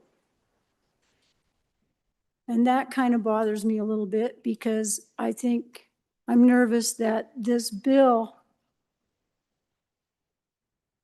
I don't want to see our districts that are doing a super good job have to be told that they might have to do something different because what they're doing in my district is working. And they not only screen once a month, once a year or whatever, they're screening all the time. They have teams set up. They're doing a marvelous job in my district. And my instructors are going, look, we learned this is a better way to teach. When you know better, you do better. So I just don't want to see this become something that makes it more difficult for my district to do the amazing job that they're already doing. And I'd like to see the dyslexia part a little better defined. So anyway, vote your conscience, I guess. Thank you, Representative Conley. Representative Guggenmoss. Thank you, Mr. Majority Floor Leader. The dyslexia thing is addressed. I mean, that's one of the biggest parts in this bill is it gives the teachers training on how to identify it. We have teachers who are in the literacy for years, decades even, who have come to us and said, we didn't know how to spot these things. We weren't taught how to spot these things. So I'm against this amendment because basically what it would be doing is it would be stopping those 7th through 12th teachers from actually learning how to spot these issues in their students. So therefore, these kids that would be in 7th through 12th would miss the boat, as it were. Screenings taking place, the training is not there yet, and that's what this bill would try to bring into place is that training to be able to spot the issues. You can screen all day, but if you don't know what you're looking for, you're going to miss it. So I just don't want this amendment to cause those kids to finish out their high school and be illiterate. That would be a huge disservice to those students. So I believe it's our job to stand up for them and make sure that they get the best education they can. So on and against amendment, on and for the bill. Thank you. Thank you, Representative. Representative Johnson, for your first time. Oh, I'm sorry. Representative Heff, for your first time. I don't have my glasses on, Representative Heff. I just saw the handlebar mustache. I look so much like Representative Johnson. Thank you, Mr. Majority Floor Leader. We don't do things because they're easy. I worked in a highly technical trade. Easy for reading. That required being able to read technical manuals well and comprehend what they were trying to communicate. In my trade, I found a disproportionate number of young men who had high school diplomas, who who are practically functionally illiterate. I had trouble with that because in a trade that's continues to fall further and further behind with qualified people because they're not able to keep up with the material that's being given to them. It's very important that we provide for these older students the tools they need to propel them into a highly technical future. Everywhere we look, technology grows more and more. They have to be able to have those tools to learn to read and comprehend well. Right now, they're falling behind.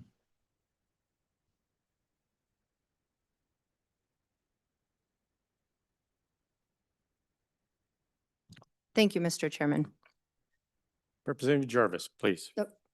Thank you, Mr. Chairman. I don't think there's a single person in our state that would say that literacy is not fundamentally important. I don't think anyone that is opposing this bill is saying that literacy isn't fundamentally important.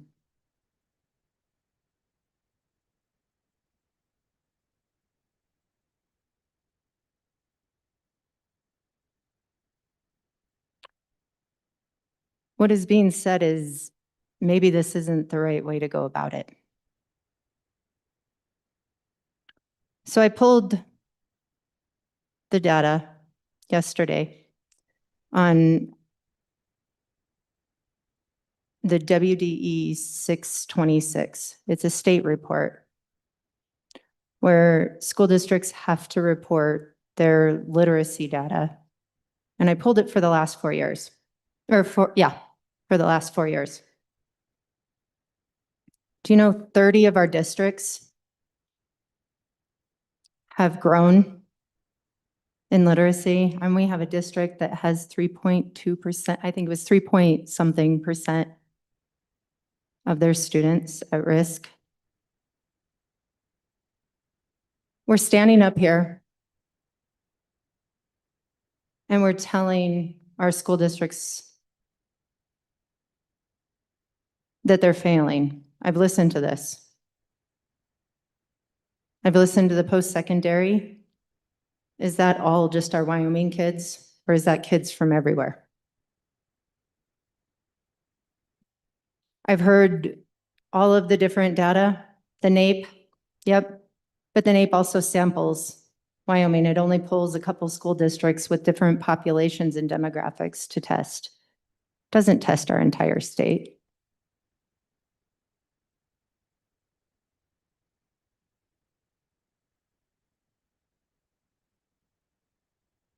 I'm struggling with coming in and telling the 30 districts that I'm really sorry for the last 4 years that you've been dedicating so much work to ensuring that all of your students are reading. And can I tell you, just because it's K-3, it keeps expanding in every single one of those districts doing that work.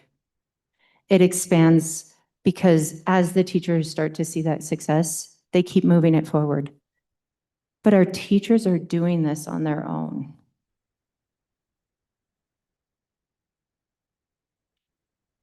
We have organizations all over our state that are dedicated to grassroots support for reading and literacy. We have a movement of teachers that are asking for different resources. And when you have people in that space where they're requesting and asking, they don't need mandates. They don't need to be told. I'm really sorry that you found something that's really worked, but we're going to now reorganize that and change that. The dyslexia screener, it just screens for kids that are high risk for dyslexia. And the support systems, those are trainings that the state is putting in. But for that type of training, to be able to intervene is a minimum of 2 years if you can dedicate your life outside of your full-time job to totally being able to do that work for that type of an intervention. And most of these districts are doing that. I'm not sure this bill does what we think it does. I can tell you when I say 30 districts that we have 8 to 10 districts that aren't progressing.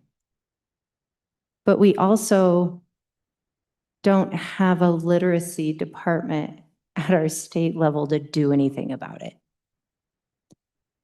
And guess what?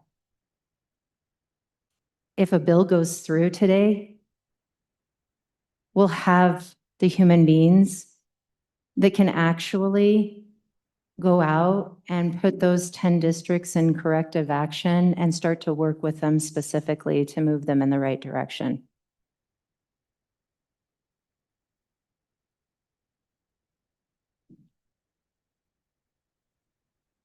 I don't think we need a bill like this. And the moving it, just taking it one step from K3 to K6,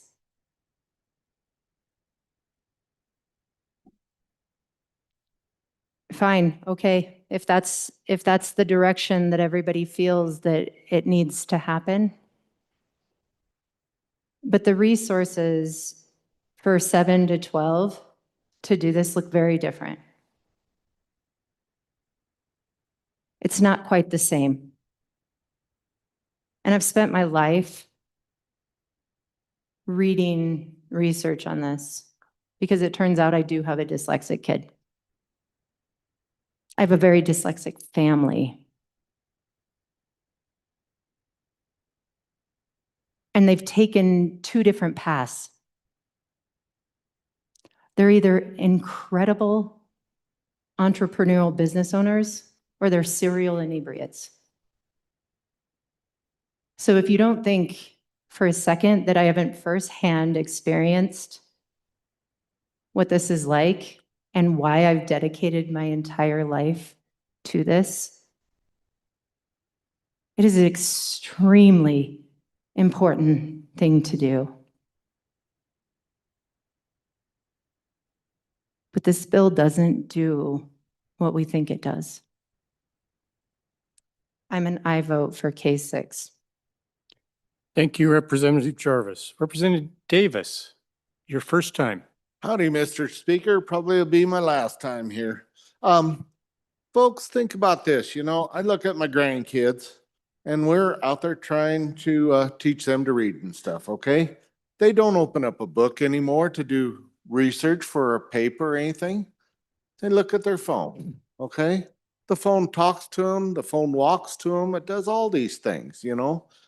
I don't know how and when we got away from opening a book to find an answer. That's my debacle here. You know, we're talking about this reading with these students and stuff like that.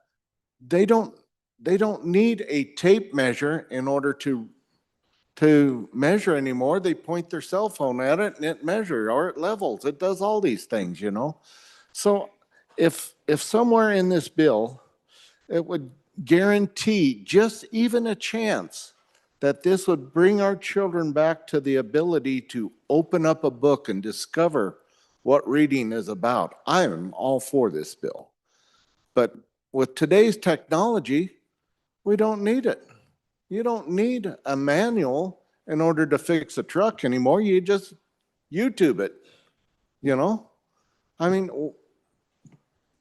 for real, I'd be in favor of this if that would do one thing, get our students to open up a book and see what actually is in that cover.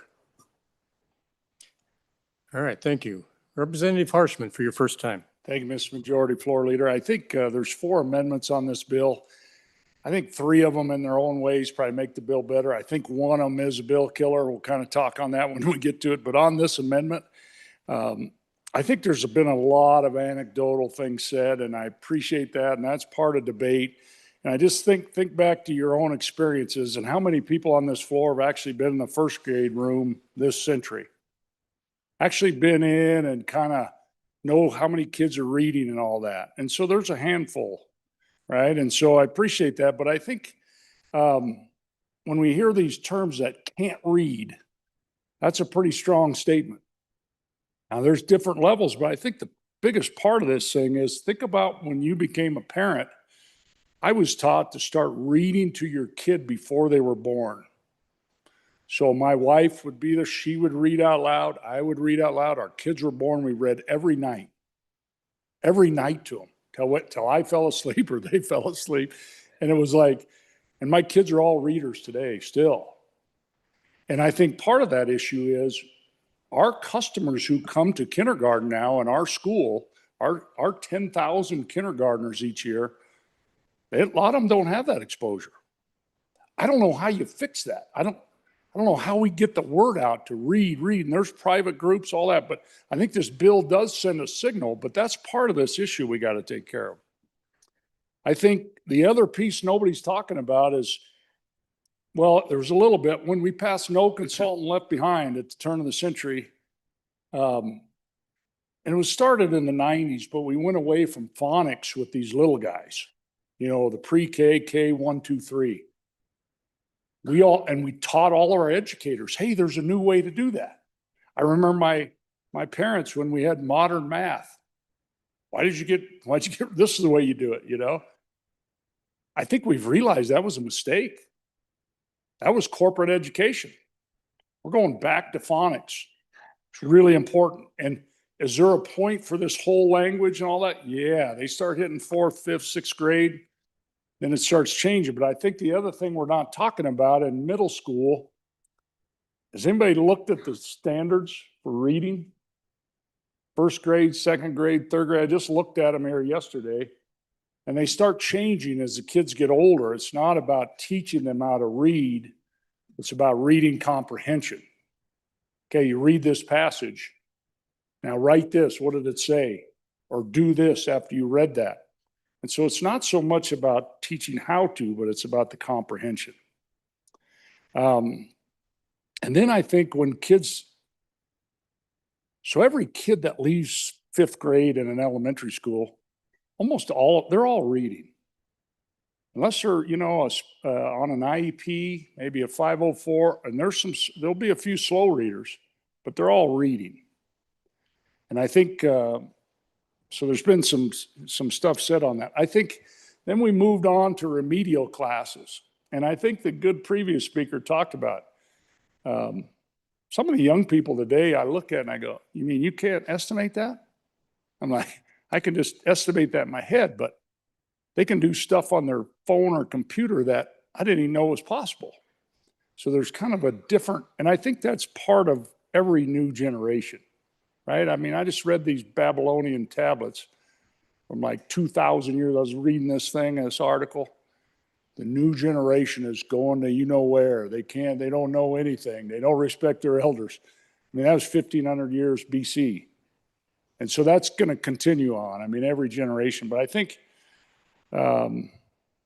we went through this period of getting away from phonics. We're getting back to it. This bill really specifies that. I think part of the problems with this bill probably gives too much power to the state superintendent, an elected position. We haven't actually had a teacher who's occupied that job, I don't know, over 20 years. We used to have an elementary teacher in that job. Just went to her service. But so I think, keeping this with local school boards is better. I don't think that's going to change. But then I want to address this deal, and I think that this remedial stuff in college courses was brought up.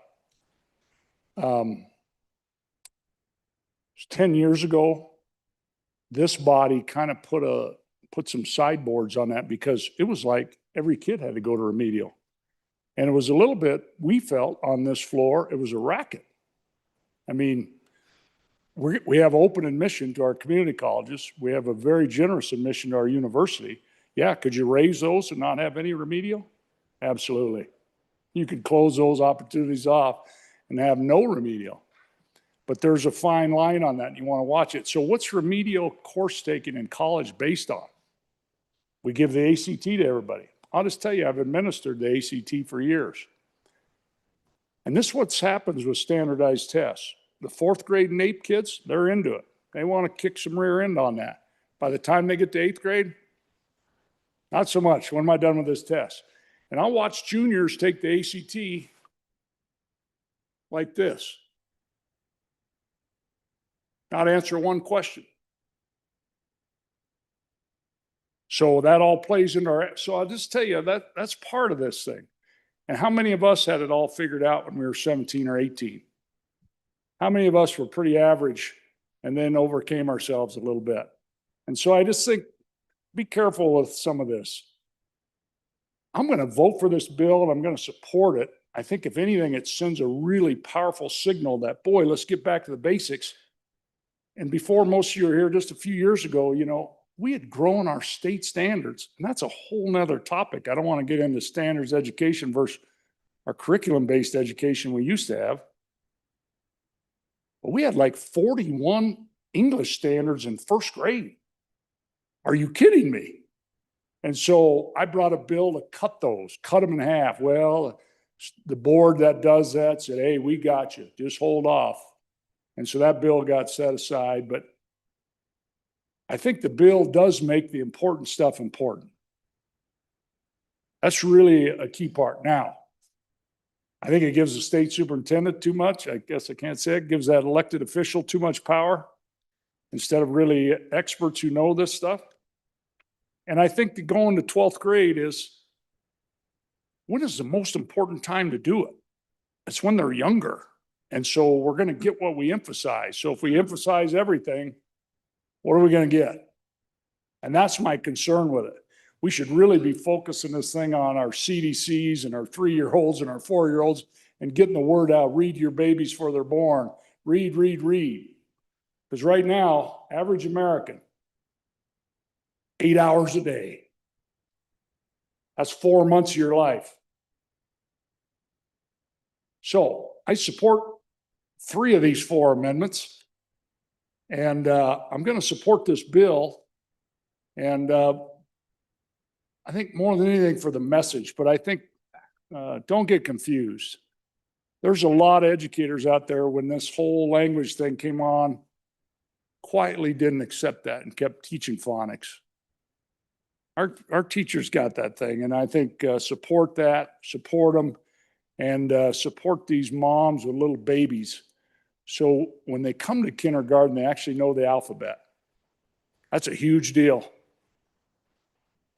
And when you get that solved, you won't have to worry about remedial courses. Thank you, Mr. Chairman. Anyone else for their first time? Anyone else for their first time, going to second time, back to the bringer? Representative Thayer. Thank you, Mr. Chairman. And thank you, everyone, for this great discussion. This is my concern, that we're having this much discussion. I am not opposed to this bill. We need this bill. I want to say a couple things. Is one, our teachers, I want to be careful about, those are our employees we're talking about, that they're not scared, they don't want to do the work, they're not fighting for our kiddos. You know, we talked about how 4th graders test, 8th graders test, 11th graders test. I think the good coach in the middle of the state brought up something really important, that this amendment emphasizes a section, not just taking the whole, how do you eat an elephant one bite at a time. I think it's ironic that there was a couple speakers that talked about the mandate that this body did about child left behind, and now we've proven that that wasn't the right way to go. And that's why I just want to make sure that this literacy bill, it is a concern. It's a concern for me, it's a concern for my teachers, and I'd be remiss if I wasn't standing up here. But I just want to make sure there's the right legislation in this bill. And there have been presenters and speakers talking about that. So I want to fight for our kids. I want to fight for our kids to stay here, for industry, for all the above. Thank you for this discussion and vote your conscience. Thank you. All right, members, we're voting on House Amendment number 1 to third reading for Senate File 59. All those in favor signify by saying aye. All those opposed signify by saying no. That amendment has failed. Going on to second amendment and third reading, Representative Jarvis. Thank you, Mr. Chairman. I move third reading amendment number 2 to Senate File 59. And I ask for your favorable consideration. I think we've debated this on the age, on the appropriate age. But I'm going to move it from this amendment, instead of it being K6, that it be K8. Anyone else for the first time? Representative Andrew. Thank you, Mr. Speaker. On and against. On our state exam, only, I lost my place here, 53% of our students are testing proficient in reading in those grades. If we pass this amendment, we end up leaving them behind, and we further create the problem of students having to take these remedial classes as they go into our institutions of higher education and passing those associated costs to other areas of life. Thank you. All right, anyone else for the first time? Representative Harshman on the amendment. Thank you, Mr. Majority Floor Leader. On the amendment, I just want to, because it was brought up in debate about our state test. And we've had, I think, 4 or 5 of them since I've been here. And folks, just so you understand, the state bar, it's not like when you were kids and you would go to parent-teacher meeting first grade and you'd say, yeah, little Johnny's done such a great job. He started here just at the beginning. Now he's reading at 4th grade level. That doesn't happen anymore. Because we've gotten away from that. Gotten away from this whole curriculum-based and improvement type testing. Now we have what's called standards testing. It's always going to be at 50 or 60. It's never going to change, because when more kids score better, we raise the bar. It's like a high jump. So you'll never have 95% proficient on a state assessment, whether it's the PAWS, the YCAS, the YZoomy, whatever. We've had 5 or 6 of them. It'll never change. That's a political decision to keep it about 50, 60% proficient. It's not like Johnny went from 1st grade to 4th grade reading in one level. I wish we still had those days. That really meant something. And so to bring up that proficiency score like that really is a measure of anything. Be careful, because the better our kids do, when they jump 6 foot, next year those kids got to jump 6'2". And then when they clear 6'2", they got to go 6'4". And so so it's always around 50, 60%. I remember when we first came out with these, the state that had the worst education system in America had 90% proficient. Every state got to pick their standards and their proficiency level, just like we do. So the one to really look at are those NAEP scores. I guess I can say that. The national tests that we've been doing for a long time, and that national 11th grade test that we give to every kid. And even though some of our kids do this when they take it and don't answer a question, we're still in the top 3 out of the 15 states that test every kid. Now, some just test the college-bound kids. So when you look at those 4th, 8th, and that 11th grade tests, our kids are doing really well, top in the country. Some of our scores on that 4th grade test are some of the best in the world. So be careful. We've really built a great system in this state. It's our challenge now to keep improving it, not to throw out numbers that don't mean anything. So let's keep working this thing, keep moving forward. Thank you. Thank you, Representative Harshman. Anyone else for the first time? Representative Riggins. for your Thank you, first Mr. time. Chairman. I'm going to stand in for this amendment. If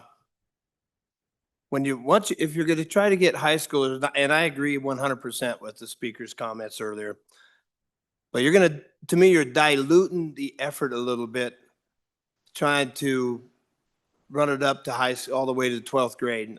My son is a administrator in a major urban high school, and I could imagine him trying to implement something like that in that environment. They're just struggling to get English spoken. And so I don't want to dilute that effort. And I think and I'm hoping by osmosis, some of this activity will bleed over into the high school class. Just once everybody gets adjusted to it and starts learning about it, maybe it'll just bleed over a little bit by itself and help those students later in their, as they're nearing graduation. So thank you. I'm for the amendment. Thank you, Representative Riggins. Anyone else for the first time? All right, moving on to second time. Anyone for their second time? Representative Andrew, for your second time. Thank you, Mr. Speaker. On the NAEP exam, our 8th graders are at 29% proficient. It shows up at that 53% for the high school range on our state exam. But if we look at the NAEP, it's different. And we don't move it forward every year. We would have to make a decision to do so. It is possible to score higher. There are certain schools in Wyoming that are scoring higher. But Mr. Chairman, this is not necessarily something to be proud of. In 8th grade, we're not at the top. We're actually right in the middle of everybody. We're 22. Thank you. Thank you, Representative Andrew. Anyone else for their second time? Second bite at the apple? Going on, go back to the bringer, Representative Jarvis. Thank you, Mr. Speaker. Again, not every school district in the state of Wyoming takes the NAEP. They just everybody gets asked, they do like a scatter plot of which, they take your high socioeconomic and your low socioeconomic, and they pick a few of the schools. So, but I would like to urge and I vote for this amendment. Thank you, Representative. Members, we're voting on third reading amendment number 2 to Senate File 59. All those in favor signify by saying aye. All those opposed signify by saying no. That amendment has failed. Moving on to third reading amendment number 3. Mr. Majority Floor Leader, apologies. Yes. Representative Yen. I'm asking, is it in order to move to lay back the bill even though we've worked an amendment? Because we are eating up a lot of time. I believe when we're in the middle of this, we can't do Okay, that. thank you. Okay. Third reading amendment number 3 to Senate File 59. Representative Andrew. Sorry, I looked the wrong way. Representative Brown. That's okay. Thank you, Mr. Majority Floor Leader. Ladies and gentlemen, I want to keep talking, but I think I'm going to remove this respectfully, and we'll move on to number 4. All right, seeing objection. Third reading amendment number 3 has been withdrawn. Moving on to third reading amendment number 4 for Senate File 59. Representative Jarvis. Mr. Speaker, I'm going to also withdraw this amendment. Without objection, third reading amendment number 4 has been withdrawn. Members, I think that's all. Is that all we have? Wow. Members, we are voting on Senate File 59. Chief Clerk, would you call the roll, please? Allemand, Andrew, Angelos, Banks, Bear, Brady, Bratton, Brown Gary, Brown Landon, Byron, Campbell Elisa, Campbell Kevin, excused Chestick, Clouston, Connolly, Davis? Erickson? Feiler? Bornstrom? Geringer? Guggenmass? Haroldson? Harshman? Heiner? Heft? Jarvis? Johnson? Kelly excused, Knapp? Larson Lloyd? Larson JT? Lawley? Lean? Locke? Lucas? McCann? Nicholas? Ottman? Pendergraft? Posey? Provenza? Riggins? Rodriguez Williams? Schmid? Sherwood? Singh? Smith? Storer? Strock? Stivar? Tarver? Bayer? Washut? Wasserberger? Webb? Weber? Worf? Williams? Winter? Wiley? Yin? Mr. Speaker, are there any changes? Are there any changes? Closing vote? Vote closed. 46 aye, 14 no, 2 excused. Members, by your vote, you have approved Senate File 59. Representative Bratton. Thank you, Mr. Majority Floor Leader. A moment of personal privilege. Please. Thank you. In the South Gallery, I would like to recognize and welcome Melissa Butcher from Sheridan County. Melissa is the owner entrepreneur who started Innominate Bakery in Ranchester and now in Sheridan. I can personally attest to the yumminess of her croissants. Last week, Melissa and her team won the Sheridan Chamber of Commerce Business of the Year Award, so please welcome her to the House.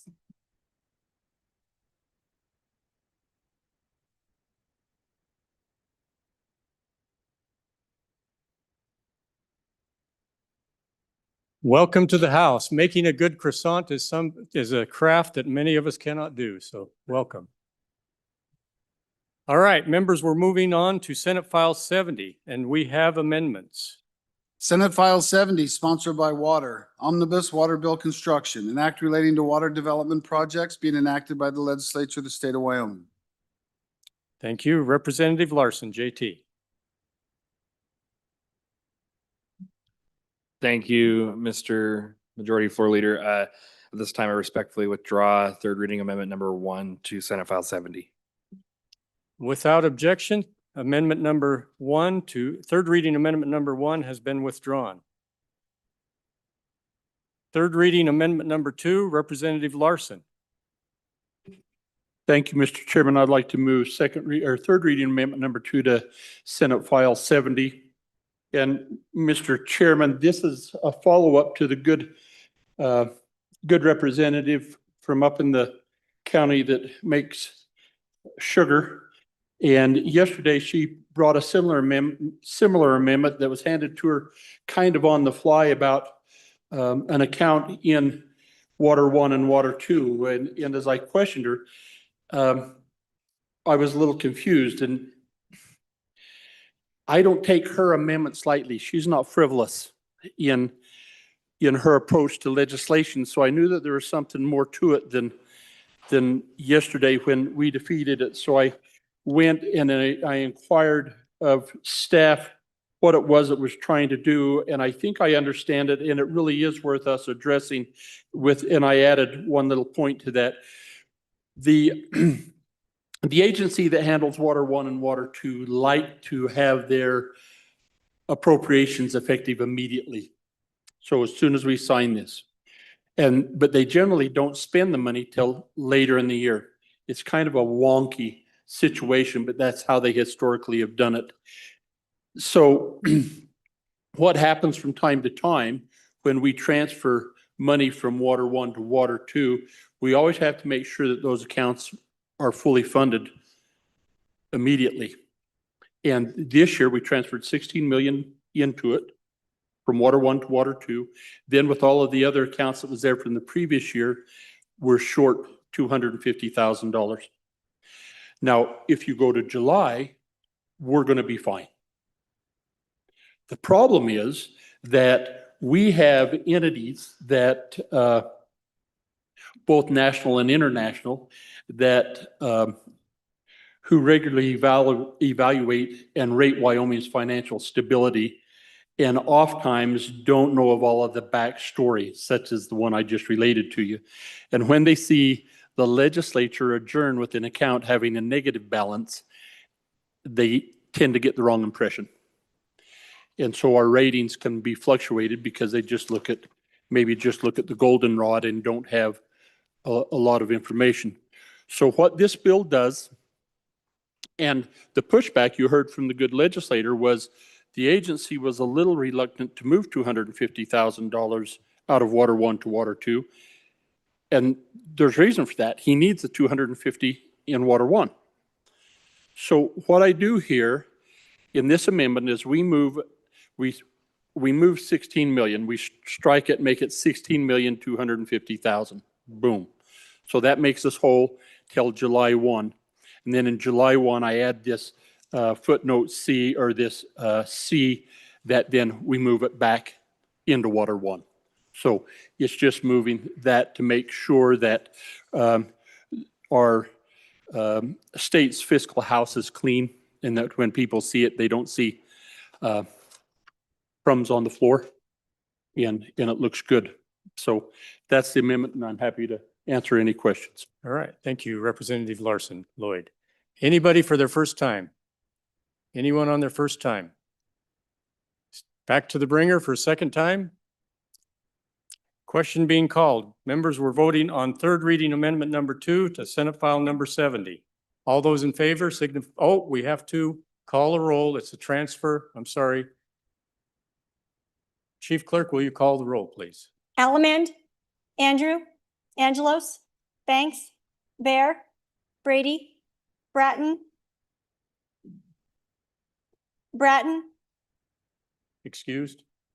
Brown Gary, Brown Landon, Byron, Campbell Lisa, Campbell Kevin, excused Chestick, Plouston, Connolly, Davis, Erickson, Filer, Bornstrom, Geringer, Guggenmoss, Haroldson, Harshman, Heiner, Aye. Heft, Jarvis, Johnson, Kelly, excused, Knapp, Larson Lloyd, Larson JT, Lawley, Lean, Locke, Lucas, McCann, Nicholas, Ottman, Pendergraft, Posey, We're getting through these now. Provenza, Riggins, Rodriguez Williams, I'll finish. Schmid, Sherwood, Singh, Smith, Storer, Strock, Stivar, Tarver, Thayer, Washut, Wasserberger, Webb, Weber, Worf, Williams, Winter, Wiley, Yin. Mr. Speaker. Are there any changes? Bratton, excused to I. Further changes. Further changes. Strock. Further changes. Further changes. Closing vote. Vote closed.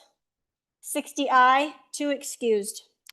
Members, by your vote, you have approved third reading amendment number 2 to Senate File 70. And apparently we cleaned up the crumbs, Representative Larson. Thank you. Moving on to third reading amendment number 3 to Senate File 70. Representative Larson, JT. Thank you, Mr. Majority Floor Leader. Members, I move third reading amendment number 3 to Senate File 70 and ask for your favorable consideration. Members, I think this amendment really gets to what we want to address for the Alkali Creek project.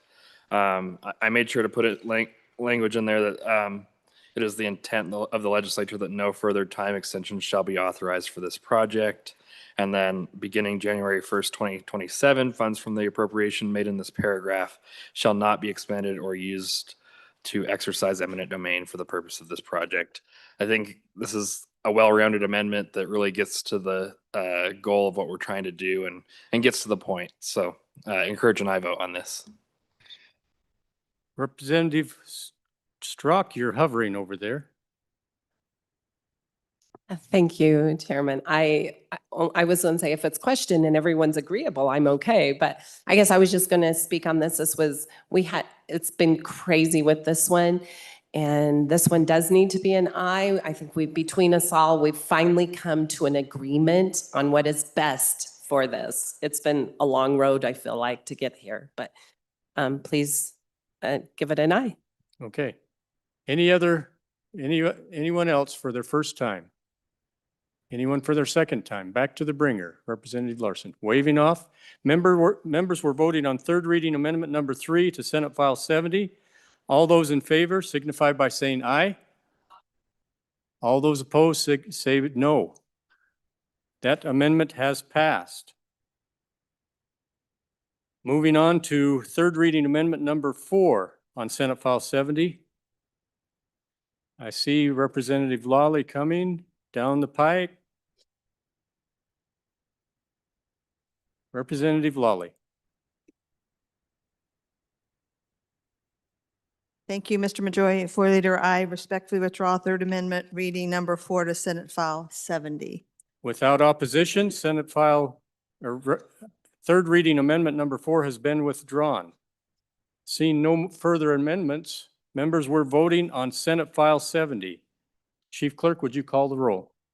Allemande, Andrew, Angelos, Banks, Bear, Brady, Bratton, Brown Gary, Brown Landon, Byron, Campbell Elisa, Campbell Kevin, excused Chestick, Clouston, Connolly, Davis, Erickson, Filer, Bornstrom, Geringer, Guggenmoss, Haroldson, Harshman, Heiner, Heft, Jarvis, Johnson, Kelly, excused, Knapp, Larson Lloyd, Larson JT, Lawley, Lean, Locke, Lucas, McCann, Nicholas, Ottman, Pendergraft, Posey, Provenza, Reagans, Rodriguez Williams,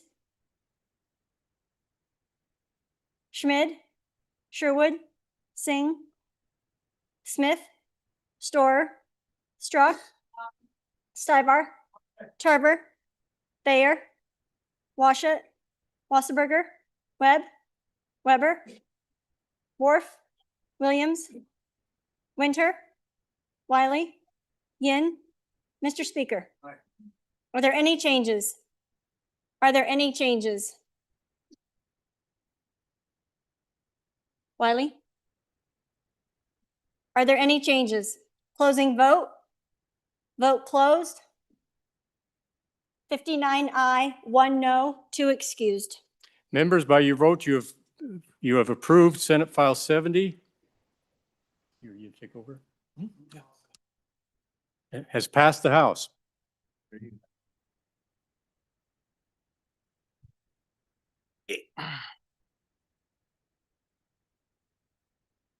All right. Next and last for our consideration, Senate File 14. Senate File 14, sponsored by Education, literacy position for K through 3 reading program. An act relating to authorization of a full-time literacy position for the Department of Education, being enacted by the Legislature of the State of Wyoming.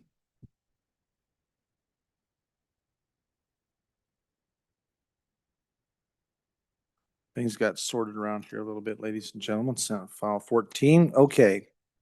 We have amendments. Representative Andrew. Thank you, Mr. Speaker. I move a third reading amendment number 1 to Senate File 14 and ask for your favorable consideration. Members, this is simply a technical correction. The position in this bill is to administer a statute that we just repealed and replaced. So if we don't pass this amendment, this position will have very little to do. So I suggest we pass it. It actually will work regardless of if that bill is successful or not. So this is all encompassing. Thank you. Thank you, Representative. Any members first time on the amendment? Seeing no one rushing to the microphones. Members, you're voting on, unless, Bringer, do you want to You good? All right, he's waving us off. Ladies and gentlemen, you're voting on Senate File 14, third reading amendment number 1. All those in favor signify by saying aye. All those opposed, no. Motion, the amendment has been adopted. Senate File number 14, having been read 3 separate times, question is now, shall the bill pass? Chief Clerk will please call the roll. Allemande, Andrew, Angelos, Banks, Bear, Brady, Bratton, Brown Gary, Brown Landon, Byron, Campbell Elisa, Campbell Kevin, excused, Chestick, Clauston, Connolly, Davis, Erickson, Filer, Fornstrom, Geringer, Guggenmoss, Haroldson, Harshman, Heiner, Heft, Jarvis, Johnson, Kelly, excused, Knapp, Larson Lloyd, Larson JT, Lawley,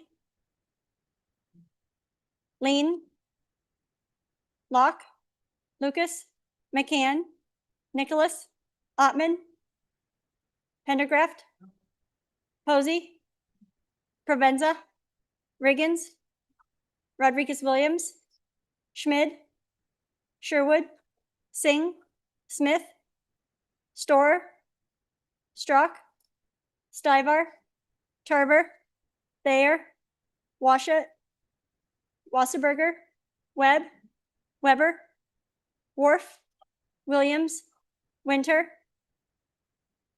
Wiley, Yin. Mr. Speaker, are there any changes? Are there any changes? Closing vote. Vote closed. 56 aye, 4 no, 2 excused. Senate File 14, having received the affirmative vote of the majority of the members elected to the House, Senate File 14 has passed the House. All right, ladies and gentlemen, that completes third reading.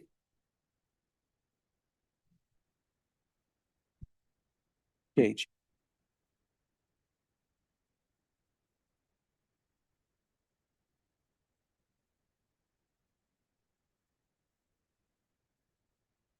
Okay, ladies and gentlemen, we're at that point in the day that we're going to be appointing conferees onto message number 242.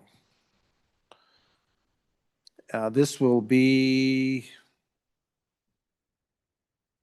is in regards to, let me find out here. It's on the front. Oh, this is Joint Conference Committee number 1 regarding Senate File 45. Conferees on Senate File 45 will be Lean, Chair, Guggenmoss, and Chestick. So that is that.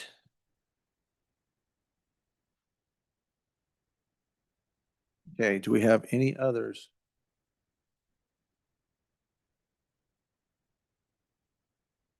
Now, Representative, Majority Floor Leader. We are at that point to go to general file. Mr. Speaker.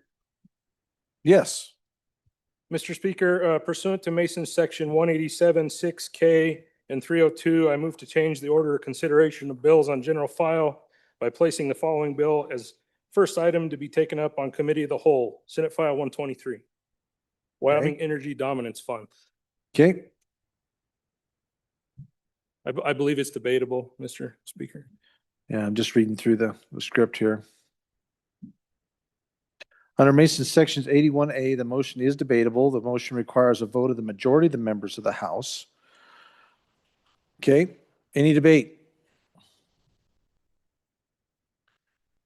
Any discussion? Representative Williams, please. Thank you, Mr. Speaker. On and for the amendment or for the motion. I think it's an important bill. Would love to debate that first. Okay, any others? Thank you so much. Okay, seeing no other discussion. Bringer, you have anything else you'd like to chat? I would just I have a handout here. If you'd like to look at it, you can see what we're trying to do. Very important bill. I'd like to do it while our minds are fresh.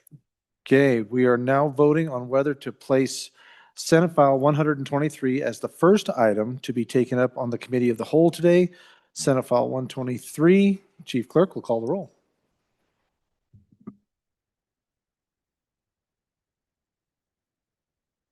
Allemand, Andrew, Angelos, Banks, Bear, Brady, Bratton. Repeat. Brown Gary, Brown Landon, Byron, Campbell Elisa, Campbell Kevin, excused Chestick, Plouston, Connolly, Davis, Erickson, Filer, Hornstrom, Geringer, Guggenmoss, Harrelton, Harshman, Heiner, Heft, Jarvis, Johnson, Kelly, excused,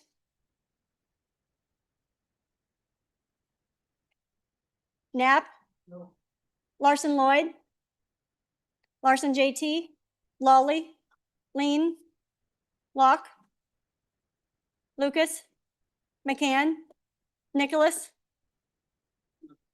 Ottman, Pendergraft, Posey, Provenza,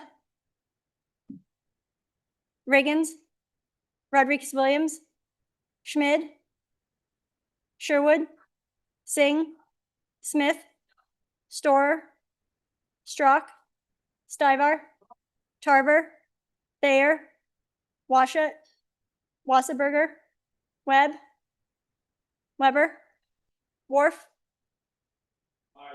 Williams, Winter, Wiley, Yin. Mr. Speaker, are there any changes? Nicholas, no. To I, further changes. Provenza, I. To no, further changes. Further changes. Storer, I. To no, further changes. Locke, further changes. Further changes. Closing vote. Vote closed.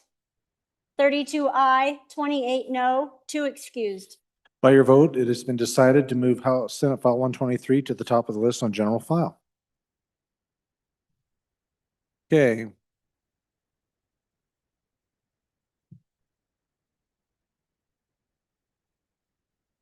All right, Mr. Majority Floor Leader.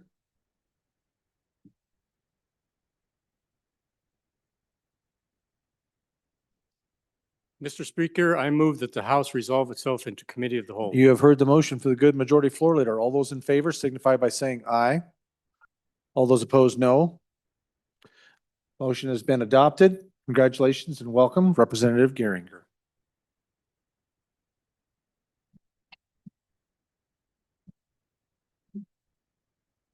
You can absorb that as long as you want. It's entirely up to you.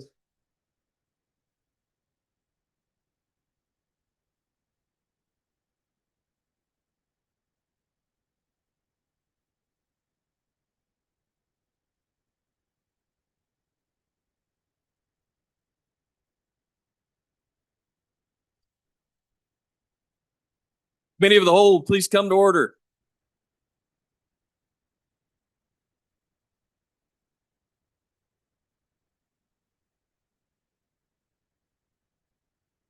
The first bill for our consideration is Senate File 123. The reading clerk will read the bill. Senate File 123, sponsored by Senator Beitman, Wyoming Energy Dominance Fund, an act relating to the administration of government.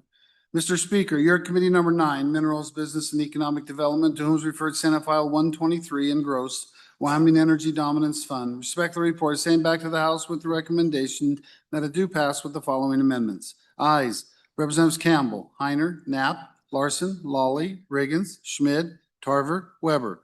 Representative Heiner, Chairman. This bill was re-referred to Committee Number 2 Appropriations. Mr. Speaker, your Committee Number 2 Appropriations, to whom is referred Senate File 123 engrossed, Wyoming Energy Dominance Fund, respectfully report same back to the House with the recommendation that do pass. Ayes, Representatives Allemand, Angelos, Harrelson, Pendergraft, Sherwood.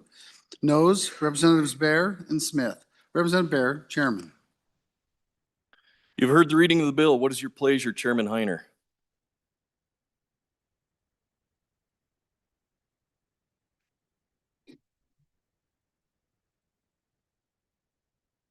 Thank you, Mr. Chairman. I move that when the Committee of the Whole rises to report, it do so with the recommendation that Senate File 123 do pass.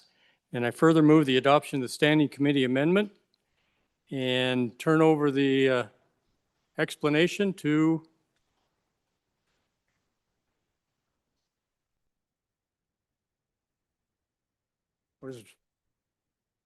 where's Mr. Nyman? Are you presenting this bill? No, were you supposed to do whoever your chairman is? Who's doing the amendment? Mr. Wiley, I'm turning it over to the representative from the rocks that have water. Thank you, Mr. Majority Floor. We'll go through the bill real quick, even though I wasn't on the committee, but we can do it. So essentially what this 123 does, and you all can look at on amendment number 1. Who's amendment? Go ahead. Mr. Chairman. Representative Larson. Thank you, Mr. Chairman. I'll explain the amendment, but and then I think somebody's going to be dividing it. But basically, the committee decided that we should take out the language, but not limited to. So that way, everything that's listed in the bill in that list is what these funds can be expended for. And then before rare, they inserted heavy in a couple of spots. So that way, it would have to be heavy rare earths projects. So that's pretty much the amendment, but I think someone's going to divide it.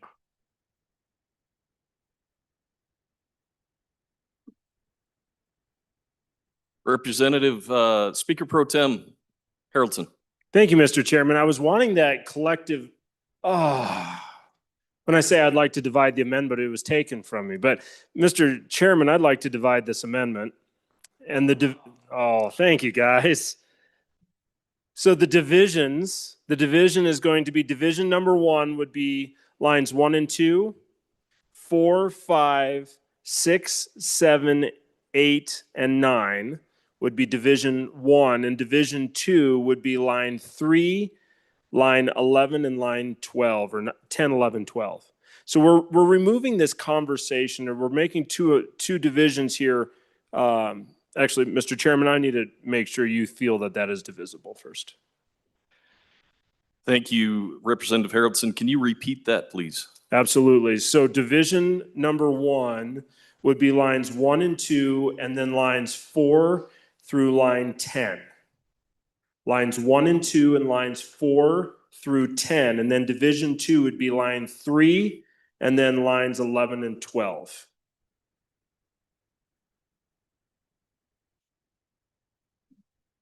I find that divisible. Okay, thank you. So I would like to take division 2 first. And that would be the conversation around heavy rare earths. And the reality is not all rare earths in the state are heavy rare earths. And so the rare earths that are just recently found down in my neck of the woods are not heavy rare earths. And so I believe that this would be excluding the rare earths in my area and would like to see that heavy removed. I believe it was just probably an oversight and not the direction we wanted to go. So I would ask for a no vote on division number 2 and would stand for any questions at this time. Representative Larson. Thank you, Mr. Chairman. I'm also on and against division 2. I encourage you to vote no. Question. Any other discussion? Question being called. All those in favor of division number 2 to House Standing Amendment number 1 to Senate File 123, please say aye. Aye. Those opposed? No. The division has been defeated. On to division number 1. Thank you, Mr. Chairman, and thanks for lining me back out on that. Okay, so on division number 1, I'd ask for an aye vote. I believe it's a good cleanup and is needed. Representative Larson. Thank you, Mr. Chairman. I'm actually on and against this amendment. I think this really restricts the bill. And, you know, when we're very prescriptive in statute, sometimes that's really good. But if we become too prescriptive, there may be a project that comes up when we're not here in session that we all support and want to invest in, but because the language is what it is, we can't fund it. So I think this language is a little too prescriptive, but look forward to further discussion. Majority Floor Leader. Thank you, Mr. Chairman. On and for this amendment, members, this is very prescriptive and it's intended to be that way. To put sideboards around a very large sum of money so that when it goes to the executive branch, it isn't expended for things other than what we intend as a legislature. We've seen that before. This is to put those sideboards there and make sure that these projects are energy dominance projects and doesn't turn out to be something that we didn't intend for it. So that's why as a committee, we voted to remove that clause in there, so it is very restrictive. On and for this amendment. Representative Wiley. Thank you, Mr. Chairman. I'm on against as well because I think it does exactly the opposite of what we just heard. I think that this could actually prop up, projects that are isolated and picked out. If we leave it open, then it puts a broader longevity to what we're trying to do here with our different industries to keep us, dominant. Any others for their first time? Representative Larson. Thank you, Mr. Chairman. So in the bill, there's already a spot where it excludes solar and wind projects. So I would encourage people who don't want certain energy projects funded, it could be a number of things, to bring amendments on things you don't want funded rather than doing this blanket approach. So we've already called out solar and wind in the bill as not being able to be funded. So this just really locks it up, I think. And if there's other projects you don't want to see funded or other industries you don't want to see flourish, then bring that amendment in a different reading. So vote no on this division. Any other discussion? Representative Heiner. So some of the things that were not called out on this is, so if you leave this clause in there, it could be spent on nuclear. It could be spent on some things that maybe this body didn't intend it to be spent on.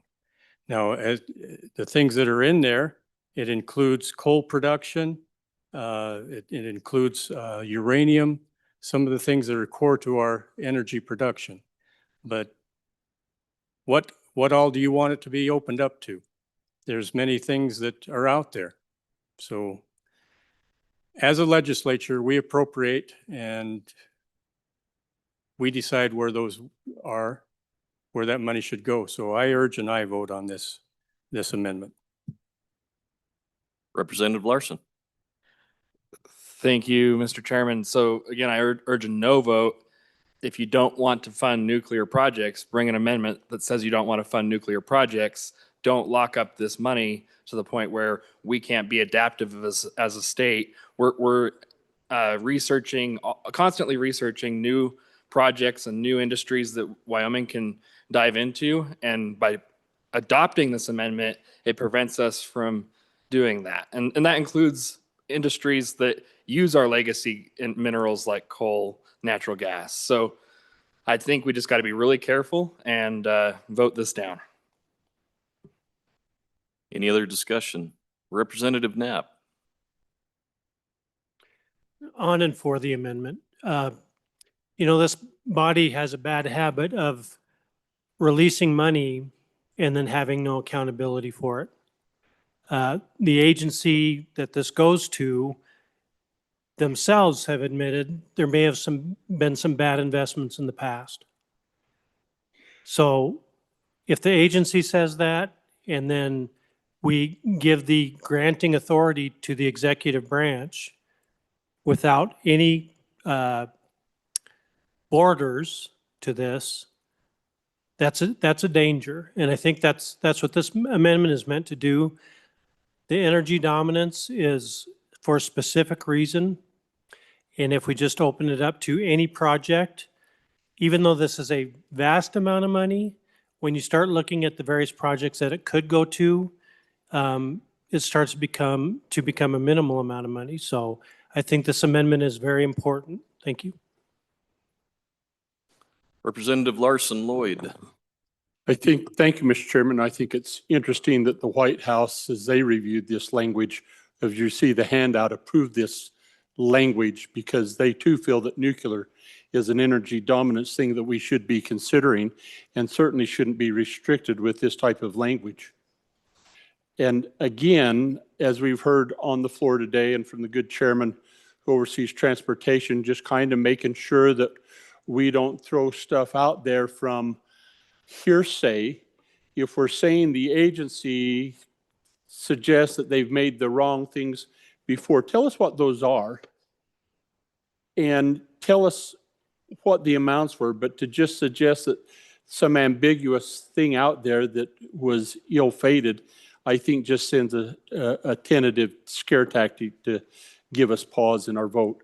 I think that we should vote this amendment down and look for energy dominance, which is what this administration has been trying to get us to get on board with, that we for some reason have resisted.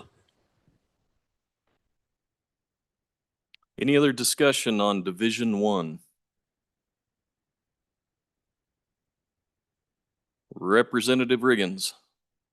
Thank you, Mr. Chairman. I did read through that document, and everything that's in that document is also in the bill currently. Just saying. Any other discussion on Division 1? What is your pleasure? Question being called. All those in favor of Division 1, please say aye. Those opposed? The division has failed. Division being called. All those in favor, please stand.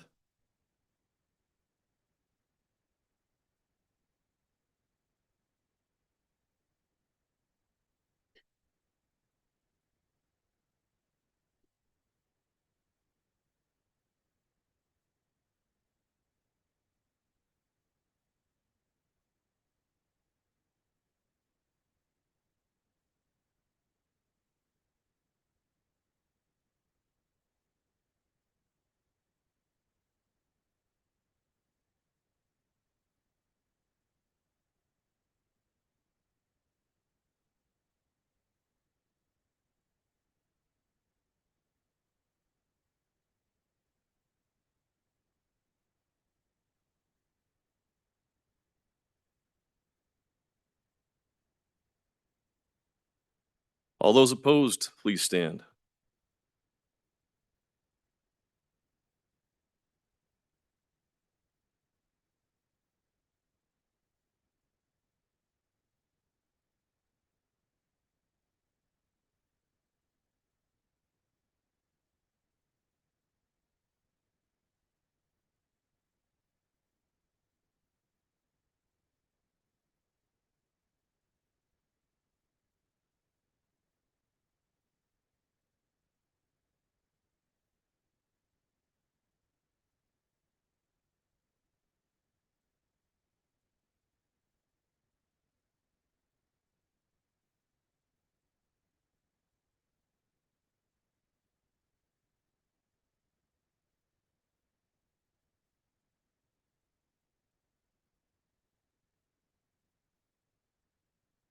By a vote of 32 to 24, the Division 1 has passed.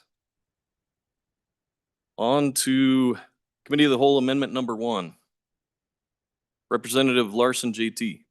Thank you, Mr. Chairman. I move Committee of the Whole Amendment number 1 to Senate File 123 and ask for your favorable consideration.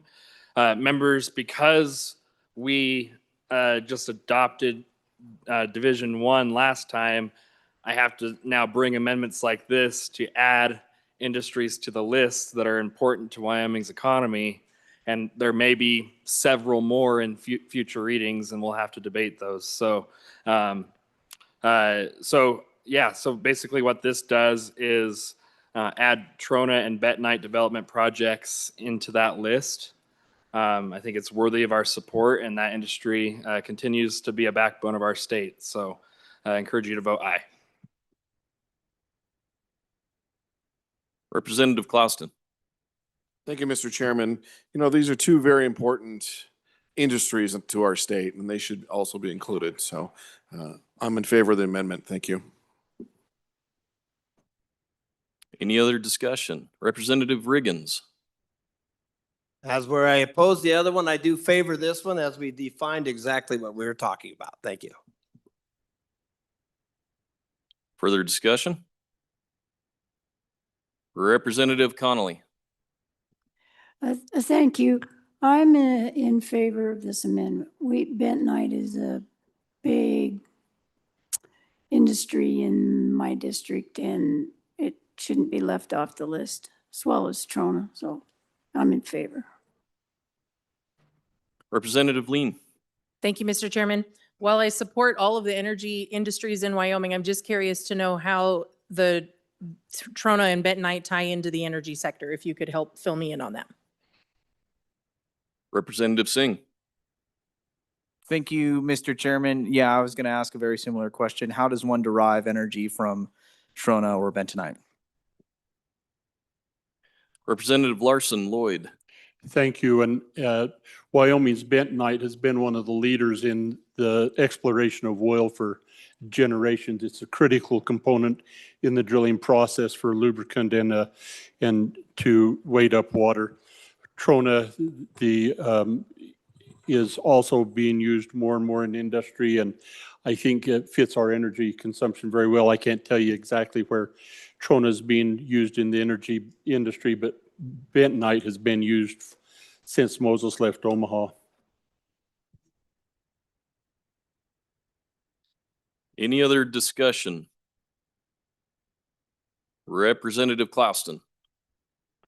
Thank you. Yes, the Trona is actually used in pollution control, which goes along with the energy production. Thank you. Any further discussion? Question being called. All those in favor of Committee of the Whole Amendment number 1, please say aye.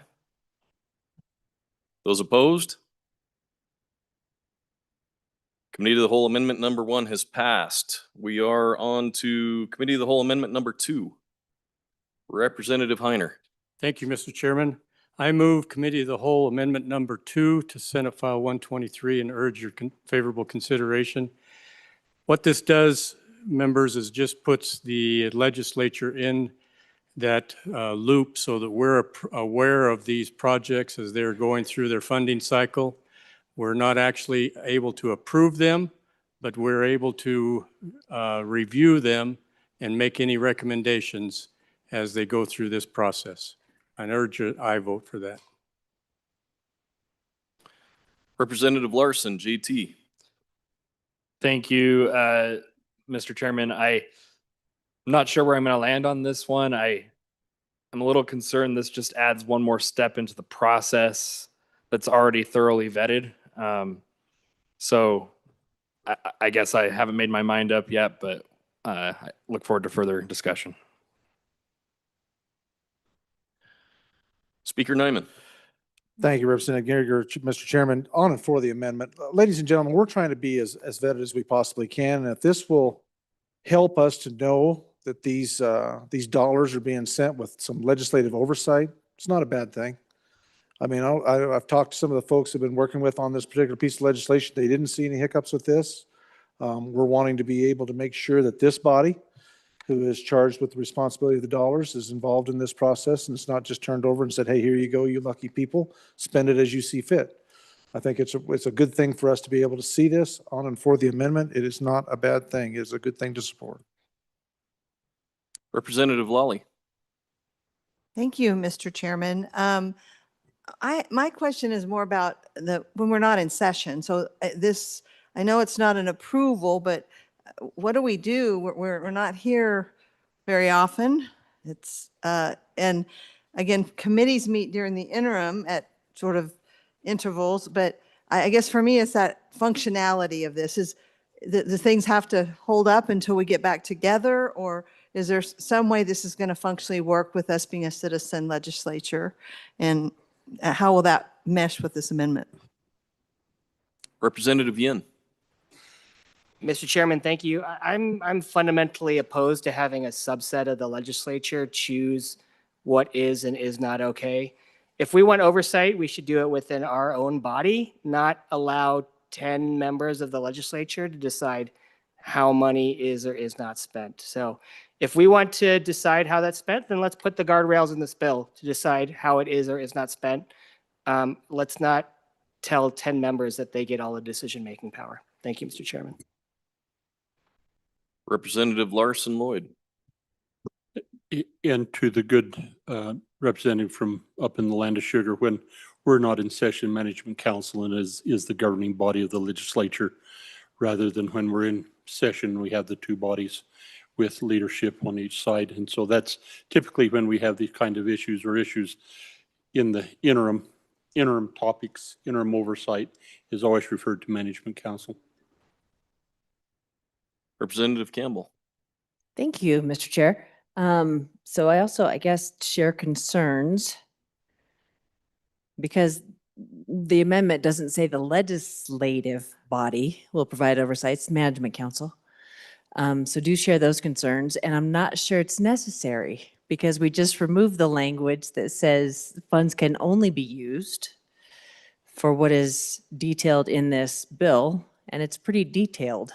These funds can use for this, and these funds can use for this. So I think we've already established those guardrails that they have to operate within. So I don't know if this is a necessary step or just adds more bureaucracy that they have to jump through. So I think I'll be opposed to the amendment. Representative Rodriguez Williams. Thank you, Mr. Chairman. On and for the amendment, just pushing back against the statement by the good minority floor leader regarding the idea of bringing it to the body instead of Management Council. I would state that the body elects management within each chamber. So great amendment, great representation. Representative Davis. Thank you, Mr. Chairman. Hey, I'm against this amendment because what is this telling our agencies out there that is this a vote of no confidence with them, that we don't trust what their judgment is and stuff like that as we're going forth? So, you know, I'd just soon let the agencies do what they do best. And I'm against the amendment, so. Representative Larson. So I'd urge just a little caution that we don't get our shorts in a wad on this amendment because the Management Council is not able to make a decision. They're there to review and make proposals. And when I first read it, I had some angst and I read that and I thought that was good. Now, where else do we do this? In the interim, we do it with the B11 process. So when the governor does a B11 during the course of the summer or something, he sends that to the Appropriations Committee. They review, they can send their concerns, if any, back to the agency, the department, and get that clarified. And if there's a real concern, then it's just to voice that, and it's just to make sure that we're engaged. It's not abnormal that we do this. I think the important part of this is that Management Council can't stop the decision and can't make the decision. I think that's really important. Speaker Nyman? No? Any other discussion? Representative Davis. Thank you, Mr. Chairman. That clears a lot up for me. I thank the good representative from the land of Lander Lil. Thank you. Any further discussion? Speaker Nyman. Yeah, thank you, Mr. Chairman. And to the point of the good representative, that's exactly what this is about, ladies and gentlemen. This is us being involved in the process, being able to have some oversight and be able to have some involvement in the decisions that are made and be in real time with these decisions. And so, like I said, it's a good thing. It's a good thing for us to stay engaged in this, not to just step away from it and say, good luck, you lucky people, go. It's going to be coming to us. We're going to have some involvement so we can actually bring these decisions back to this body and have those discussions. And so on and for the amendment. Back to the bringer, Representative Heiner. Thank you, Mr. Chairman. Members, I apologize. I probably didn't explain this well enough. When we write a bill, And in that bill, we asked the agency or the department to promulgate rules. They promulgate these rules when we're not in session, but when they're ready to put those rules in place, they're emailed by the management council out to all the members of the management council so we can review those. We see all these rules. We don't interrupt them, we don't stop them, we just get to review them. We have no say in them, but it's just an opportunity for us to be aware of the new rules that are being placed out there. With this, again, we're not approving anything. It's just we're in this loop so we know what's going on with the money that we have appropriated. So we can't stop it, but we can review it. And that's what this is all about, is let us be involved in the point that we can review what you're doing and make recommendations. If we feel like it's not following what our guidelines that we gave them, then we can raise our hand and say, you know, this is a concern we have. Again, we don't have the approval authority because that's the executive branch. And we're crossing lines if we put ourselves in that executive branch at that time. So this is only just to be in the loop so we're aware of where those expenditures are going so that we can review them appropriately, just like we do all the rules that are promulgated by the executive branch. On and for this amendment. Any further discussion? Question being called. All those in favor of Committee of the Whole Amendment number 2, please say aye. Those opposed? Committee of the Whole Amendment number 2 has been adopted. We are back on the bill. Question being called. All those in favor of Chairman Heiner's motion that when the Committee of the Whole rises to report, it does so with the recommendation that Senate File 123 do pass. All those in favor say aye. Those opposed? Senate File 123 has passed Committee of the Whole. The next bill for our consideration is Senate File 121. Reading clerk will read the bill. Senate File 121, sponsored by Senator Doc Stater, Wyoming Pharmacy Act amendments, an act related to the Wyoming Pharmacy Act. Mr. Speaker, your Committee number 10, Labor, Health, and Social Services, to whom is referred Senate File 121 engrossed, Wyoming Pharmacy Act amendments, respectfully report same back to the House with the recommendation that do pass with the following amendments. Ayes, Representatives Klauston, Guggenmoss, Heft, McCann, Ottman, Rodriguez, Williams, Thayer, Wasserberger, Yin. Representative Rodriguez-Williams, Chairman. You've heard the reading of the bill. What is your pleasure, Chairman Rodriguez-Williams? Thank you, Mr. Chairman. I move that when Committee of the Whole rises to report, it does so with a recommendation that Senate File 121 do pass, and I'll turn the explanation over to the good coach from the Windy City. Representative Harshman. Thank you, Mr. Chairman. Members, this bill has a Committee of the Whole Amendment number 1, or excuse me, Standing Committee Amendment number 1. And I think, and I'll call for, usually the chairman will move that, but I'll say this is an update to the Pharmacy Practice Act. Their statewide group met in the center of the state. And the sponsors of this bill, the good senator down the hall, wanted to take this on. Us, the other representatives here, were at that meeting. So that's why we went to work on that, or co-sponsors this.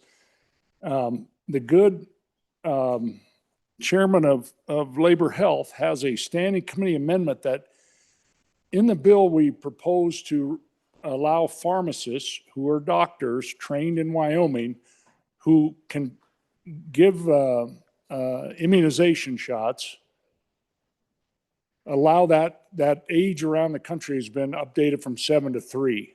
The standing committee amendment did not want to go there yet, and that's fine. I think that's fine.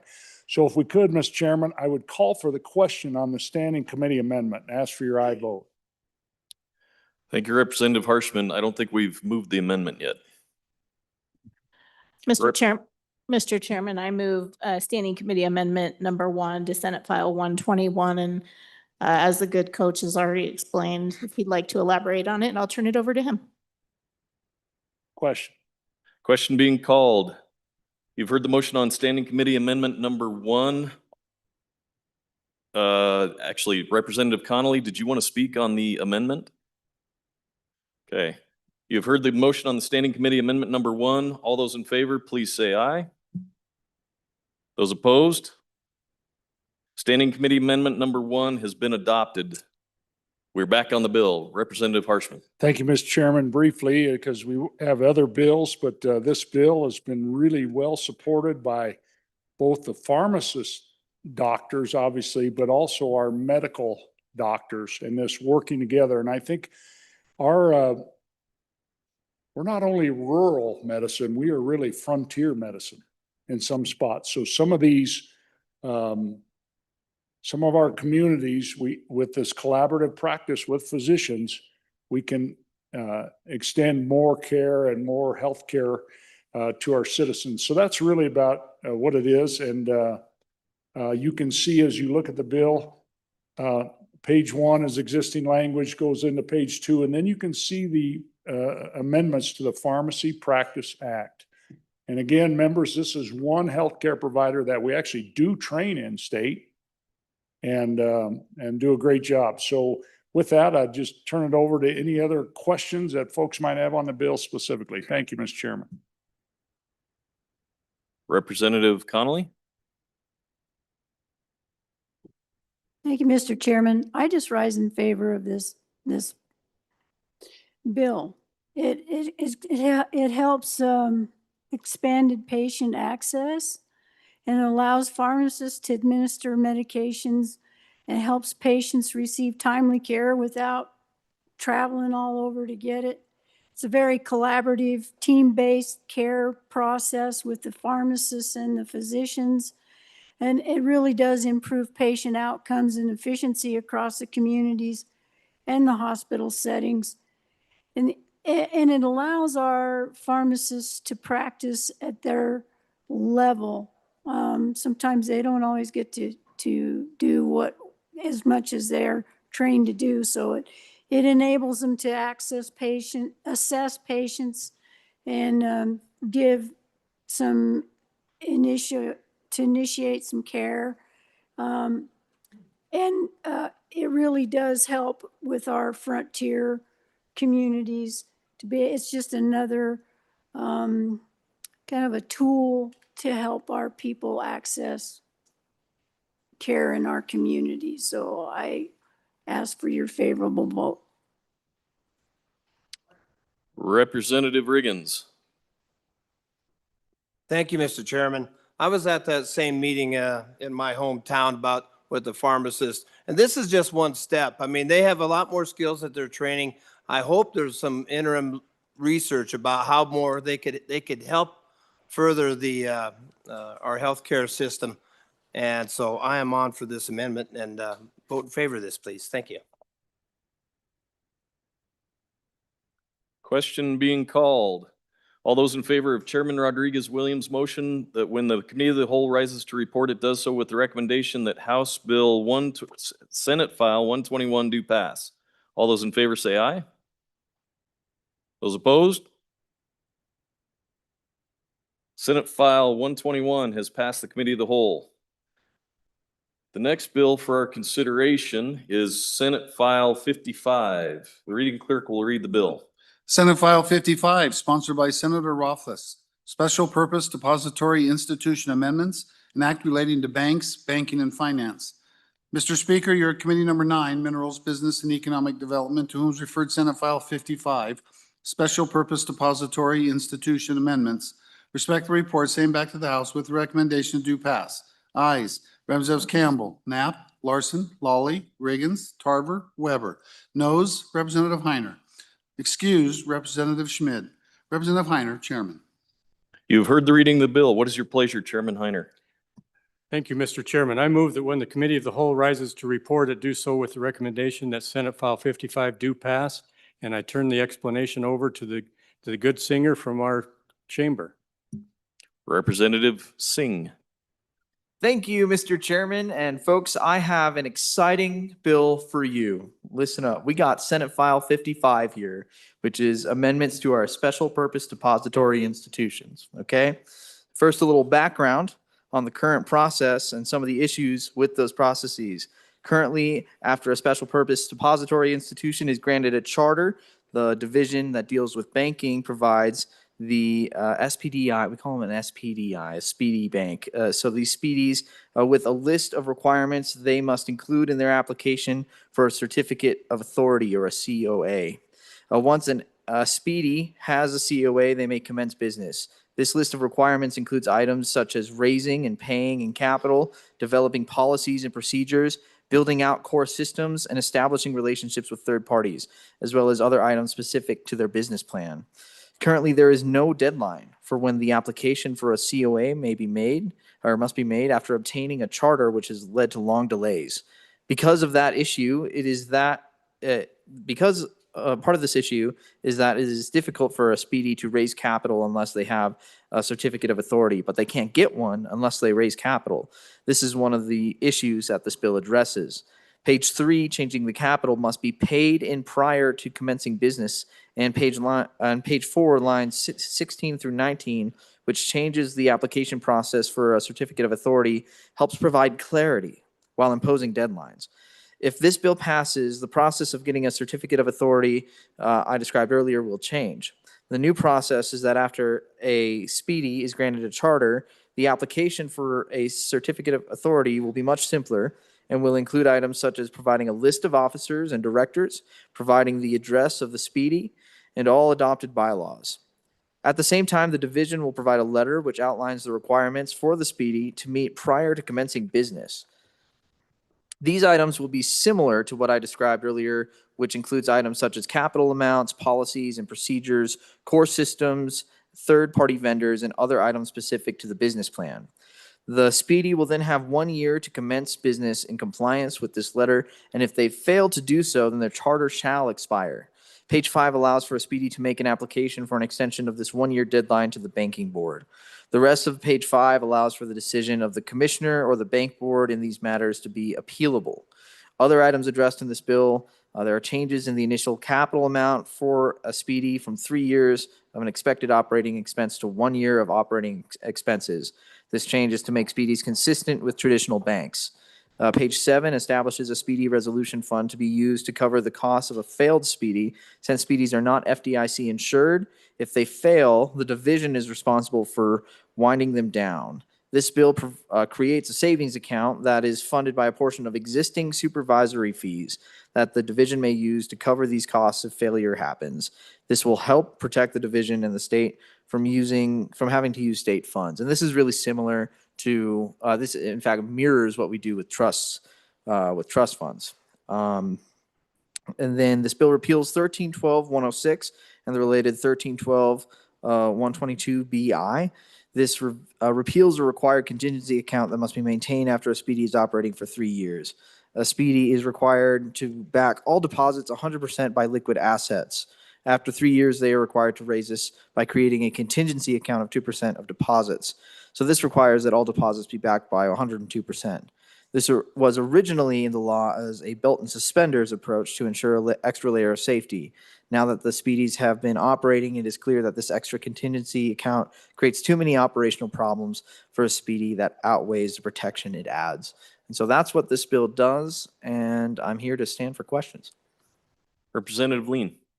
Thank you, Mr. Chairman. My question comes on page 2, where we're giving the authority for any appeals or any failures to go to the Chancery Court. Could you walk us through any conversation as this bill came about? Why not leave it in the traditional courts versus the Chancery Court? Representative Singh. Or Representative Filer. Thanks, Mr. Chairman. And the answer to that question was, it's a lot faster to go through Chancery Court. Oh, I'm sorry. But it's a lot quicker to go through Chancery Court. A lot of times they don't have, with those short time periods, it's a lot quicker to go through Chancery Court. Representative Larson. Thank you, Mr. Chairman, and I might add on to that, that's the whole reason we created the Chancery Court, because in this instance, it would have gone before a district court, but referring it to Chancery Court gets an expedited hearing, and that court really has expertise in these type of business decisions. Representative Singh.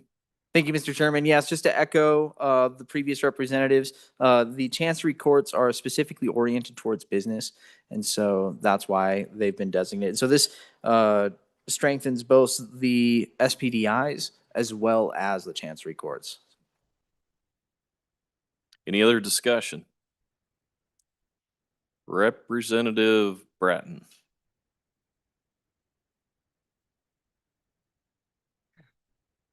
Thank you, Mr. Chairman. My question is on page 3, where it talks about application for charters, the applications for the charters, and I want to know if any Speedy has asked to convert to a state chartered bank.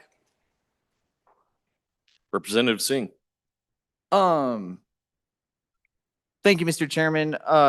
There has been inquiries on converting from a Speedy to a bank, but that would be in a different bill that we're dealing with later today. Representative Bratton. So, thank you, Mr. Chairman. So it's my understanding that none have so far requested that. So I was curious as to why that's in this bill. Representative Singh.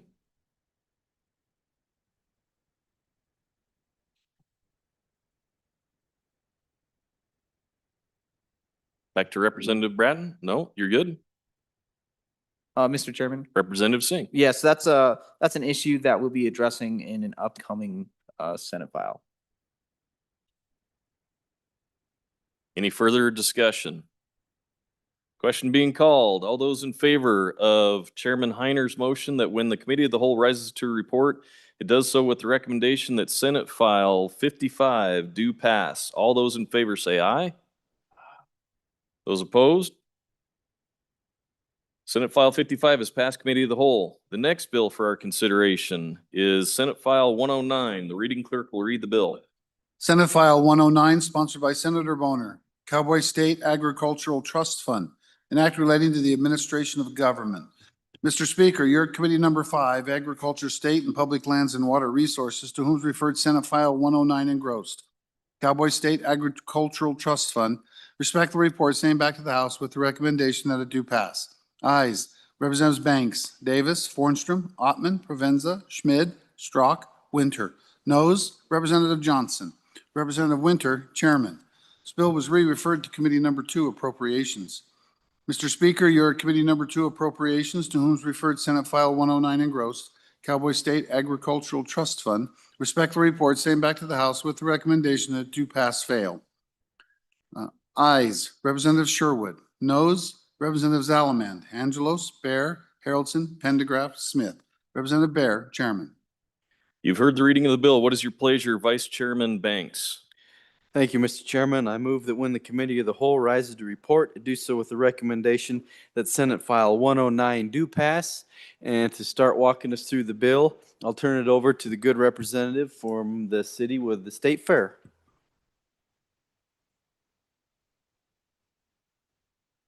Representative Strzok. Thank you, Chairman. I do have a question real quick. Do I do the amendment first or talk about the bill first? I'm sorry. You can go ahead and move the amendment if you'd like. Okay. So I move Amendment 1 on Senate File 109. Oh, Committee of the Whole. Amendment. Can I just move this amendment? Standing Committee Amendment Number 1. Yes. Committee of the Whole. It is Committee of the Whole. Yeah. Committee of the Whole Amendment Number 1. Yes. So I move Committee of the Whole Amendment Number 1 on Senate File 109. Thank you. Please proceed. Yeah. So what this does, we go to page 7 and line 7, and we'll get rid of the chief executive officer of the Wyoming Business Council or the officer's designee.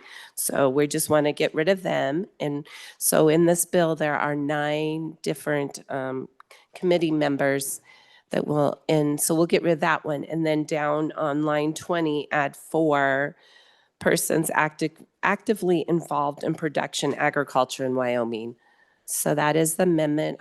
We talked about it in with some of the questions on one of those councils, what's happening with them, and just go ahead and move that to another agriculture or production agriculturalist. So, thank you.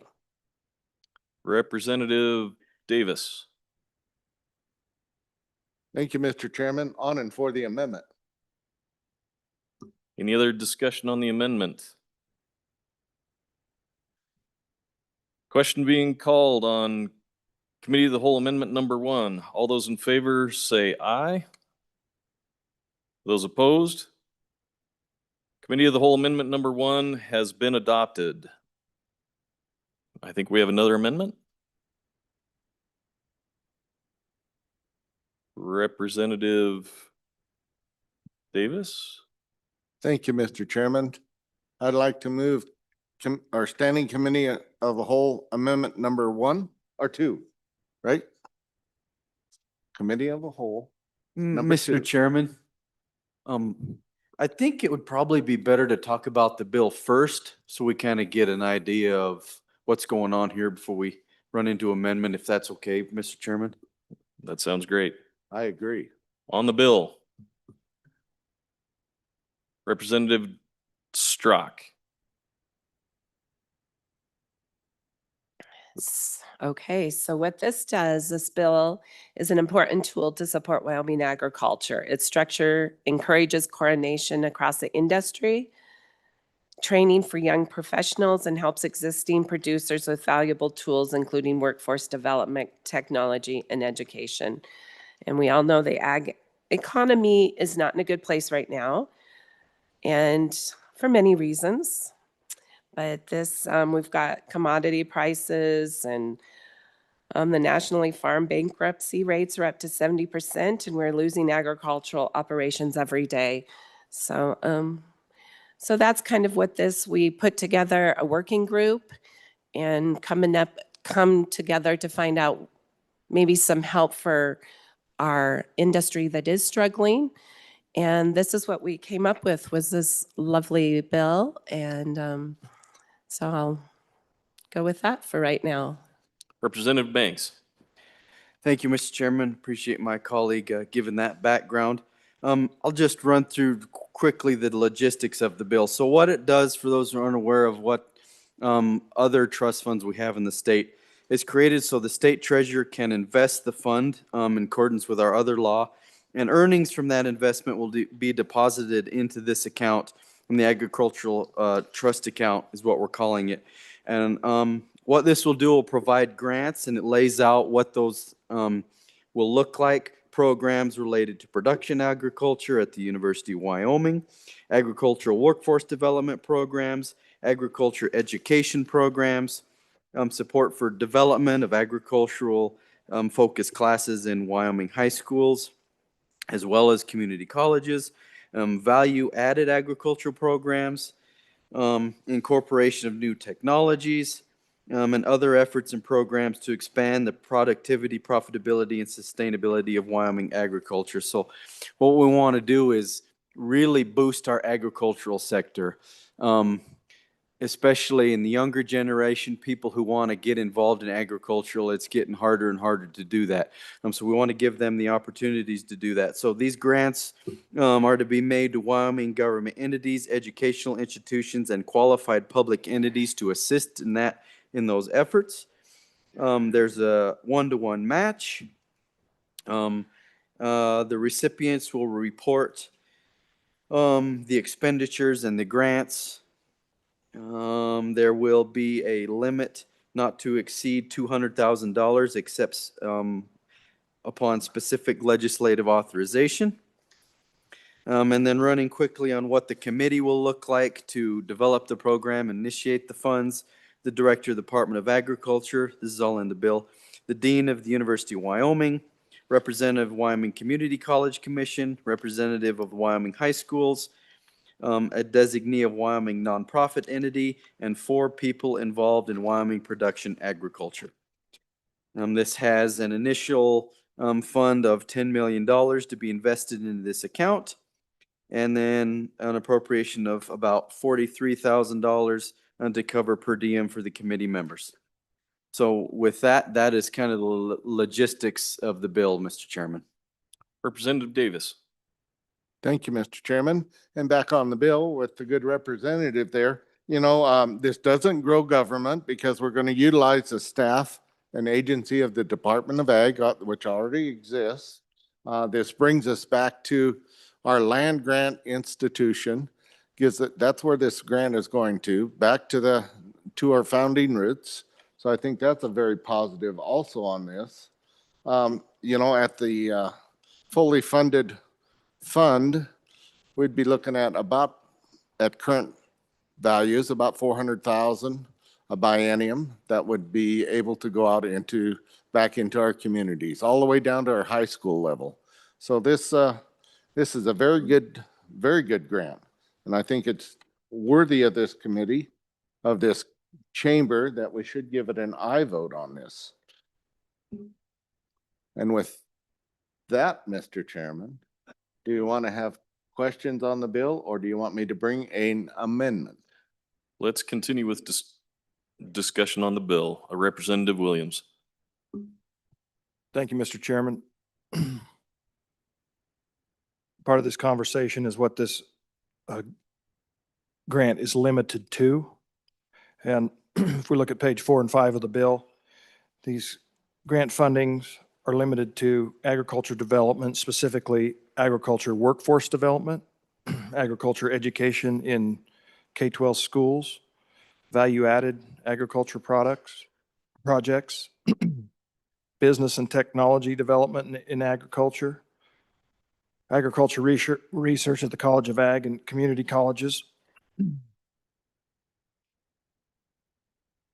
This is one way that Wyoming can start to push back against national pressures that are increasing costs of inputs, all kinds of pressures on our ag industry. Proactive way to defend our third largest industry. Half of Wyoming's private land base is in agriculture. And if we want to preserve this culture and this feel, we need to be proactive and offensive. This bill supports that. Thank you. Representative Chestick. Thank you, Mr. Chairman. Just a question about the bill, and I apologize, I haven't really studied it, so this may be a dumb question, but please correct me. My assumption is that this trust fund is going to be an invested corpus, but the way funds usually are spent out of trusts are you spend the income and leave the principal there behind to continue growing. Given the size of the need for these kinds of grants, a corpus of $10 million is not that much. It's not going to generate a lot of income right away. Is there anything in the bill to help grow the corpus so that over time it will be able to serve more of this need? Representative Banks. Yes, thank you, Mr. Chairman. Yeah, thank you for that question. So also, these are set up to receive, gifts, private donations. When we heard in committee, there's a lot of interest in adding to the corpus from outside entities that want to do that. And we brought that question up in committee as well, as is this going to be enough? And the bringer of the bill said, what we'd like to do is get the program up and starting. We can revisit it. We can continue to add to it. But this is a sufficient amount right now to get our feet on the ground, get us going where we need to be, and see where we can take it and what improvements we need to make and all kinds of things. But I do agree with you that I'd like to see it grow as well. Representative Davis. Thank you, Mr. Chairman. Yes, on page 3 of the bill, you can see how that would work. with other contributions, grants and gifts, and how that would go into the fund. Representative Johnson. Thank you, Mr. Chairman. I am against this bill. We are allowing an unelected committee to spend our money. That's our job to tell the Agriculture Committee how to spend their money. I'm against this bill. Thank you. Representative Davis, do you want to move your amendment? Thank you, Mr. Chairman, if this is a good time.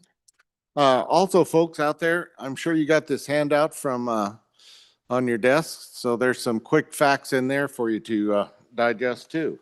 Okay, Mr. Chairman. Okay, well, I'd like to move Committee of the Whole Amendment number 2 to House Bill 109 or Senate File 109. How Please about proceed. that? After visiting with many of the legislators here in the body and seeing that there was a $10 million ask here, I have tried to come up with an alternative plan and try and grow this corpus a little slower. And with that, this amendment, what it does is take tip over dollars, 80% of the tip over dollars out of the Gaming Commission's budget that normally would tip into the LISRA. And then we would fund that up to the $10 million corpus. That may take 3, maybe 4 years, depending on what the tip over is. But historically, it's about $4 million a year that tips over out of their operating budget into the LISRA. And with that, I think this would be a good way to fund this. And it'll take a little time, but if we can get the seed money in there, we can look to get them outside dollars starting to come into it. And with that, I would answer any questions and ask for an aye vote on this one. Representative Lean. Thank you, Mr. Chairman. On and opposed to the amendment, I applaud the creativity. I just don't want to make our dependency for the agricultural community dependent on the gaming that is happening within our state. Representative Strzok. Thank you, Chairman. Just a comment. We all know that being in the agriculture business is quite a gamble. You never know what's going to happen. So we might as well take the funds out of there. Representative Johnson. Thank you, Mr. Chairman. I am against this amendment. I think any taxes that are raised from the HHR machines should be used to go to to address the problems caused by gambling, the addictions, the law enforcement.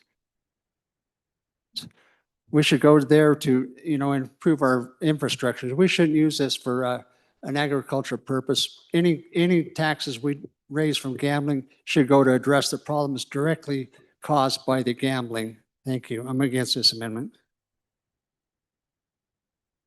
Representative Larson. My hat's off to the good representative from down on the Colorado border there. I think he's been really thoughtful and has worked this bill really, really hard. And I think what he's trying to do is make a nexus for funding this trust to agriculture. Right now, we have it coming out of the general fund, and there really is not a nexus. Agriculture contributes what to the general fund? They're tax exempt, their sales tax exempt on most everything. I'm not taking away from the contributions they make in employment and the things they buy. But if you look at how they help generate funding for the general operations of state government, it's very limited. And so this good representative recognizing that is saying maybe there ought to be a nexus. And so if historic horse racing is really connected to the agricultural industry through horse racing, I think that really has value. Now, we talk about ag land being 50% of our state land, but only pays 1% of the total tax base, the property tax. I get it. I get it. But if you know, so, but when we talk about the industry, and this is, you know, I know that I'm standing up here with a big target on my back because everybody loves agriculture, but I love you guys. But I think we have to be frank in the conversation, particularly as we're going to talk about funding this trust fund on having a nexus back to the industry, and the industry ought to help fund it somehow. And the closest thing that I've heard thus far is this idea here. And so my hat's off to the representative, and I think that at least I support the amendment, and that may be damaging to it. I don't know, Representative, but well done. Representative Davis. Thank you, Mr. Chairman. Hats off to Lander Lil. That's exactly what is going on here. You know, the racing industry currently has grown, and we're producing about $275 million back into the economies of the state of Wyoming. And that's through predominantly horse racing, but this is a nexus that we can connect that back to the university or back to this trust fund here. As far as problem gambling, the industry currently contributes $600,000 to problem gaming. $300,000 from the Wyoming lottery and $300,000 from the skill-based games. So there is a nexus there as far as the problem gambling. And I think that's a good point, but they're doing their best to support that right now. But what we're looking at here is $3 to $4 million over a few years process. And I think this would be a good way to fund this trust and get it off the ground for the people of Wyoming. And with that, I would hope for an aye vote on this. Representative Banks. Thank you, Mr. Chairman. You know, I've been going back and forth on this, and I don't think I'm going to take a bet or roll the dice on this one, because usually my horse in the race loses. And I'm afraid this horse in this race will lose. I think, and we heard the need for this is kind of now. Our programs and things need the rehabilitation now. I don't think that this amendment will quite get us there. I think we need to go about it. The working group kind of came up with this idea, and I think they found the best place to get it up and running now so we can start improving some of these agricultural programs, get more of these technologies up and adequate to match with where we are currently. So I think it was a really great idea to come up with how we can go about doing this. But I think just because of the need at this time and the reliance upon these funds to get this program up and running, I think I'll be against this amendment. Representative Davis? Nothing further? Question having been called. All those in favor of Committee of the Whole Amendment number 2, please say aye. Those opposed? Committee of the Whole Amendment number 2 has not been adopted. We are back on the bill. Question being called. All those in favor of Vice Chairman Banks' motion that when the Committee of the Whole rises to report, it does so with the recommendation that Senate File 109 do pass. All those in favor say aye. Those opposed? Chair is in doubt. All those in favor, please stand.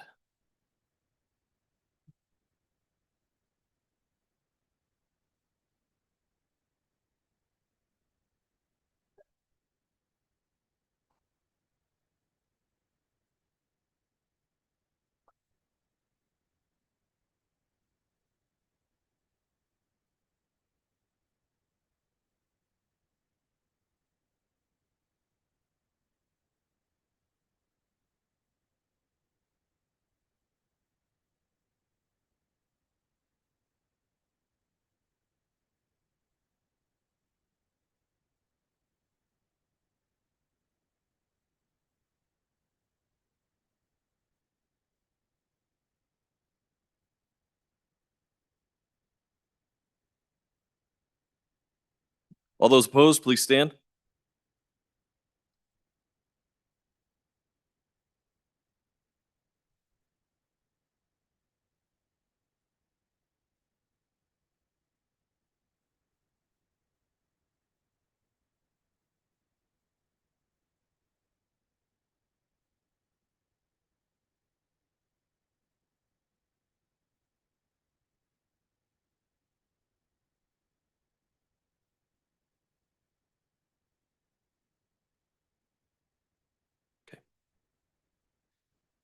Having failed a standing division vote, a roll call vote is required. The chief clerk will call the roll.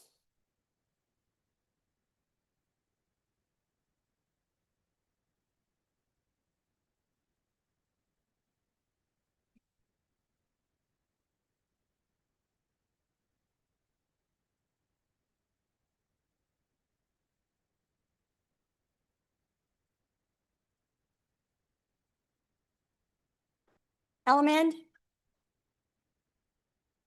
Andrew, Angelos, Banks, Bear, Brady, Bratton, Brown Gary, Brown Landon, Byron, Campbell Elisa, Campbell Kevin, excused, Chestick, Clauston, Connolly, Davis, Erickson, Filer, Fornstrom, Geringer, Guggenmoss, Haroldson, Harshman, Heiner, Heft, Jarvis, Johnson, Kelly, excused, Knapp, Larson Lloyd, Larson JT, Lawley, Lean, Locke, Lucas, McCann, Nicholas, Ottman, Pendergraft, Posey, Provenza, Riggins, Rodriguez Williams, Schmid, Sherwood, Singh, Smith, Storer, Strock, Stivar, Tarver, Thayer, Washut, Wasserberger, Webb, Weber, Wharf, Williams, Winter, Wiley,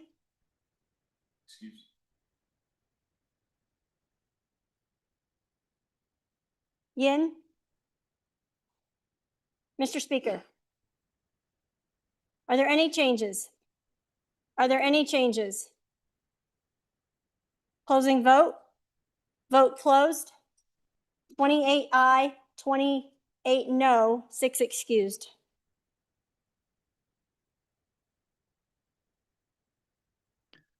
Pursuant to House Rule 6-6B, Senate File 109, having failed a roll call vote is indefinitely postponed. The next bill for our consideration is Senate File 85. The reading clerk will read the bill. Senate File 85, sponsored by Senator Nethercott. Raven Act, an act relating to the Division of Criminal Investigation. Mr. Speaker, your Committee Number 2 Appropriations, to whom is referred Senate File 85 Raven Act, respectfully report same back to the House with the recommendation that do pass. Ayes. Representatives Alaman, Angelos, Bear, Haroldson, Pendergraft, Sherwood, Smith. Representative Bear, Chairman. You've heard the reading of the bill. What is your pleasure, Chairman Bear? Thank you, Mr. Chairman. I move that when the Committee of the Whole rises to report it, do so with the recommendation that Senate File 85 do pass, and I further pass the explanation of the bill over to the good chairman of Committee Number 1. Representative Washut. Thank you, Mr. Chairman. So members, in the interest of time, I'm just going to hit the high points and then take questions regarding Senate File 85. The essence of this bill is that our Internet Crimes Against Children Enforcement Group, established in 2001, is basically the same size today as it was in 2001.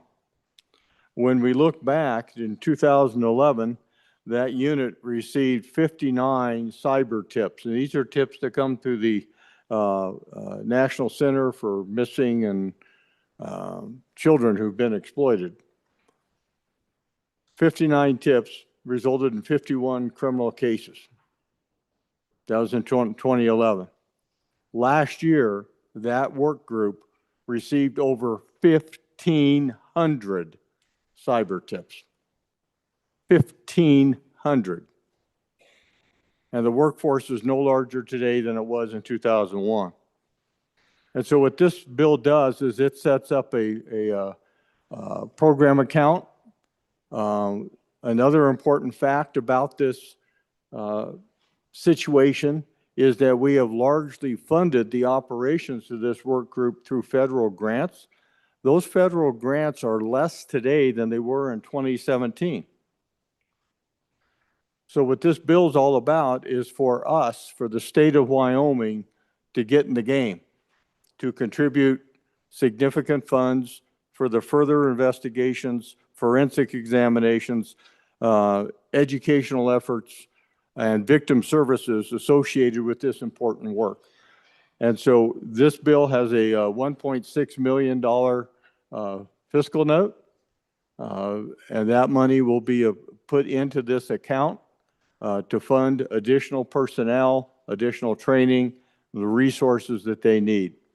It's also critically important that the agents doing this sort of work have the very best forensic tools, both software and hardware, to do this work, because many of these offenders are constantly upgrading their resources.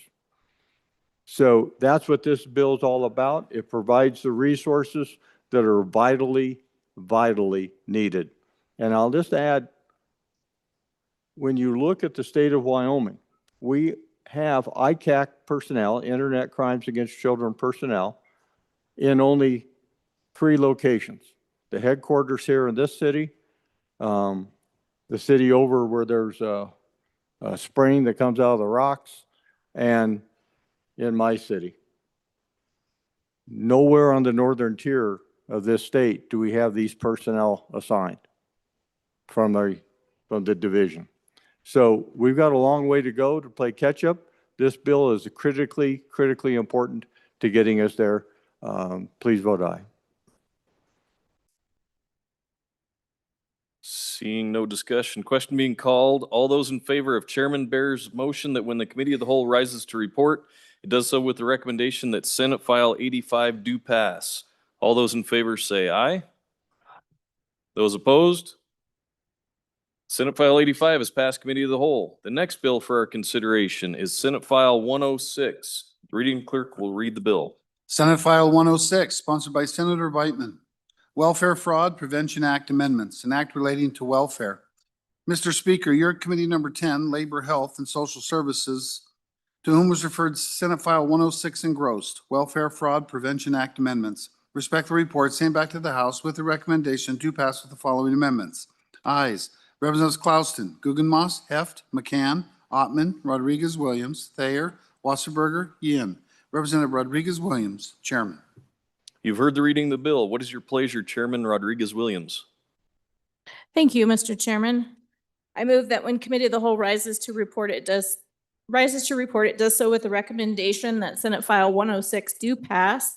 There is a standing committee amendment, and I'll move standing committee amendment number 1 to Senate File 106 and discuss it at the appropriate time. You've heard the motion on standing committee amendment number 1. Is there any discussion on, you want to go with the bill or the amendment? The bill first. Thank you, Mr. Chairman. Okay, so body, the Senate File 106 essentially supports the one big beautiful bill that we hear so much about. It emphasizes the program's integrity and efficient spending. It strengthens our state's verifications and aids delivery for a truly needy measure.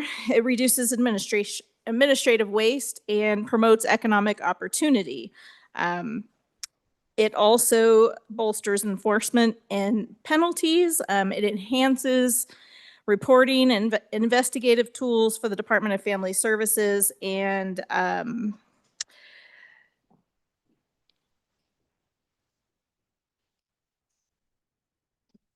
it honors, I would say, taxpayers and fraud prevention as well. I will discuss briefly the amendment.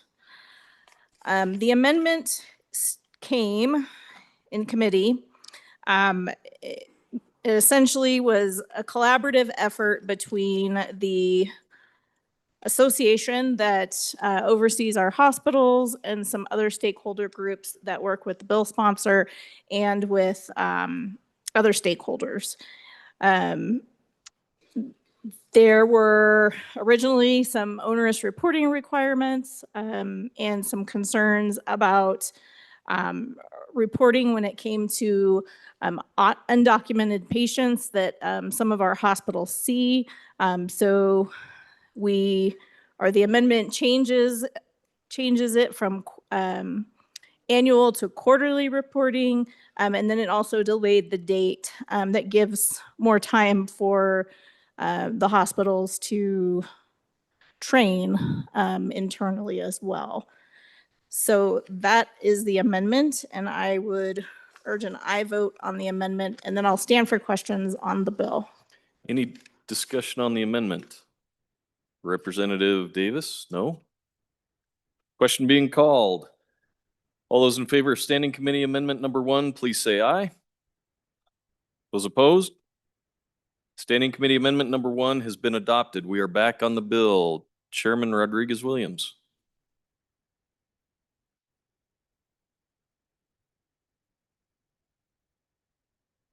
Question being called.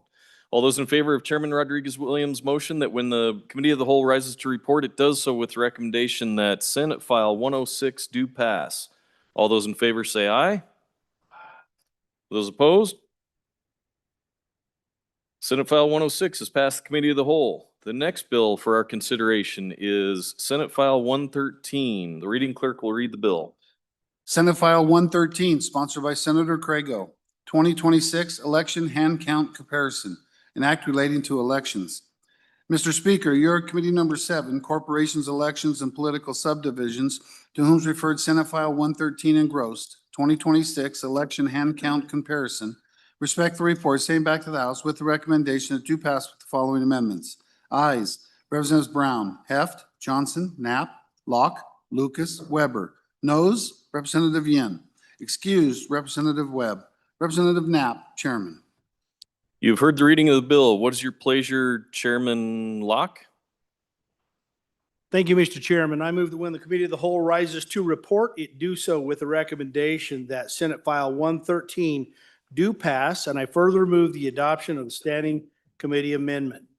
I yield the floor to the representative from the west side of the northwest of the state. Mr. Chairman, point of order. Representative Yin. Mr. Chairman, I would like to call a Rules Committee because I believe that the Standing Committee Amendment is not germane to the bill. Rules Committee.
Okay, it is the ruling of the chair that the amendment is not germane.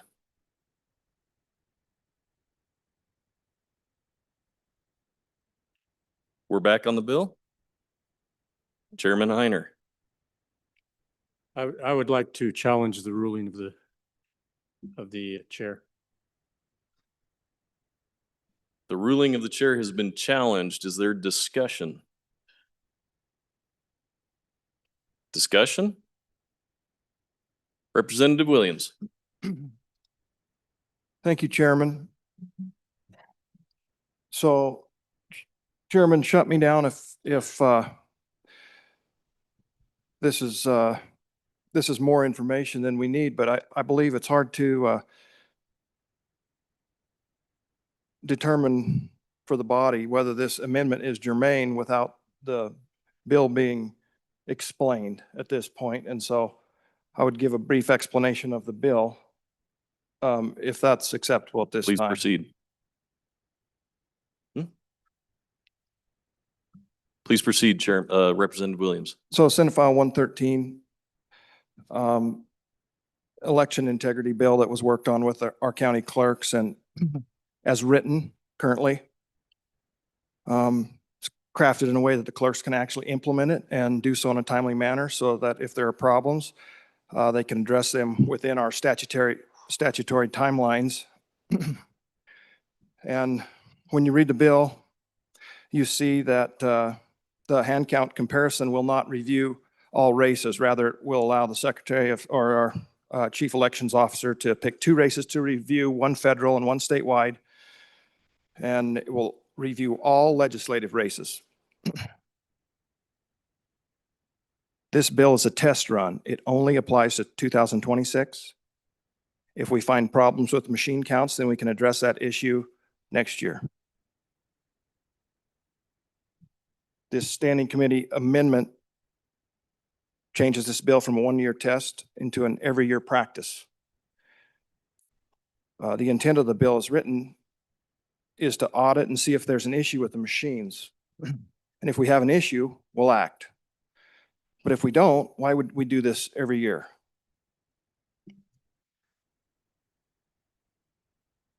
Thank you, Representative Williams. Representative Provenza.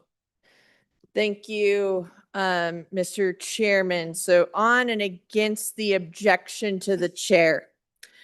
Members, you might remember last session during the supplemental, when the supplemental died and we started putting amendments into other bills to try to make sure that the projects we cared about were funded. And I brought up Article 3, Section 20 of the Wyoming Constitution. And what Article 3, Section 20 says is laws to be passed by bill, alteration or amendment of bills. No law shall be passed except by bill, and no bill shall be so altered or amended on its passage through either house as to change its original purpose. And what is the purpose of a bill is in the title, right? And so when you look at this Senate file, an act relating to election, sure, but the courts have not used that. And there's 3 separate case laws on this. Courts have not used that as to mean the title. But it says in there, the second line, requiring the completion of a hand count by the county clerk of each county in the 2026 primary and general elections. And so when we come to Article 3, Section 20, and the courts have said in various case law, the Supreme Court upheld legislation that was amended in the Senate to add additional procedure for placing defendants on probation before judgment. I mean, there's different case law that would suggest that this is not single subject anymore. And again, Article 3, Section 20, change its original purpose. Change its original purpose. This bill was a test, not a permanent solution. So you should vote against the objection of the chair. Representative Chustik. Thank you, Mr. Chairman. In addition to what we just heard, the bill as originally intended was in fact a test. We're going to take 5% of the races and we're not going to test everyone. We're going to see how this works, and it's a limited to a 1-year thing. But there's additional language changed in the amendment, which I think expands the bill well beyond what was intended, and not only makes it permanent, but changes the nature of the recount. The original bill, it's on page 6, line 11 through 14, which is being removed by this amendment, has a reporting requirement so we can basically measure how the recount went, and we can learn from it and decide what to do further. But that's been replaced with new language at the bottom of the amendment, a new section E, which basically says any candidate can allege fraud and get a recount. It's way broader than the original intent of the bill. And for that reason, in addition to what we've heard already, I think that is an additional reason why this amendment is not germane. It greatly expands well beyond the intent of the original bill. Representative Locke. Thank you, Mr. Chairman. On and for the override, there's been a lot of words thrown out there that says this was just a test, this was the intent of the bill. And admittedly, it did have a particular year in there, but at the end of the day, this is what this body does quite often. It decides, hey, in this particular case, you know, this is a good idea to do these hand count audits. Let's keep that going. So I don't think this is very uncommon. It's been done many, many times in this body in many, many different ways. In fact, I would argue, and I would not even disagree with people who spoke before that said, we've come in and we've crammed a lot of stuff in bills. In fact, we've done virtual completely replacement bills. But at the end of the day, I just want to make it clear in here, we're saying, oh, well, it was just a test. It was just that. Admittedly, it did do it for 1 year, but I think many cases, again, and many times, we come in, we say, you know what's a good idea, let's keep it going. And I think that's what's going on here.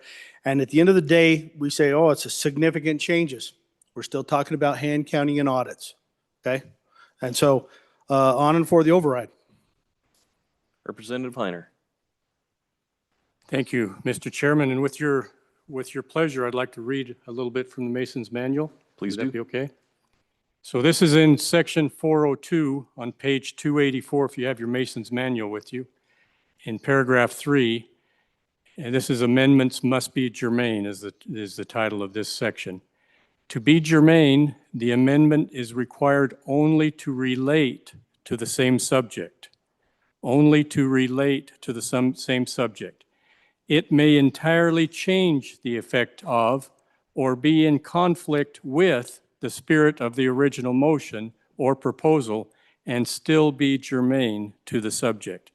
Now, members, we're hearing that this is just a test. It's just a test. Remember last year, this same body, we had a bill come over from the other chamber, and our good speaker brought this out in our Rules Committee.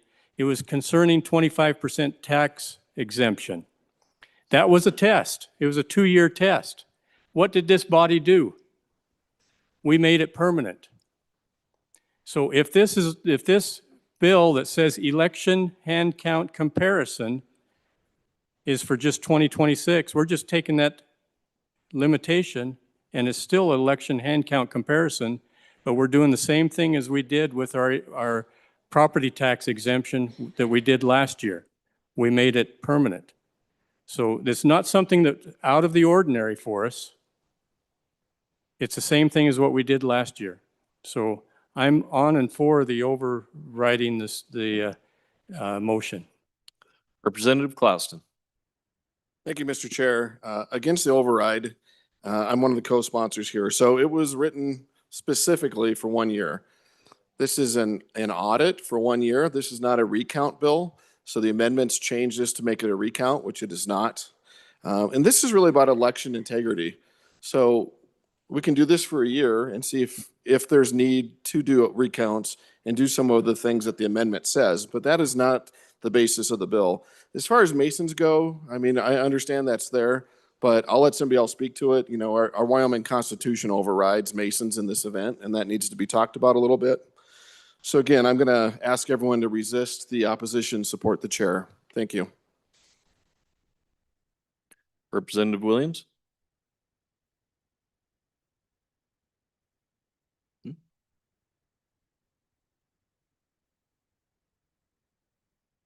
Representative Williams, you're good?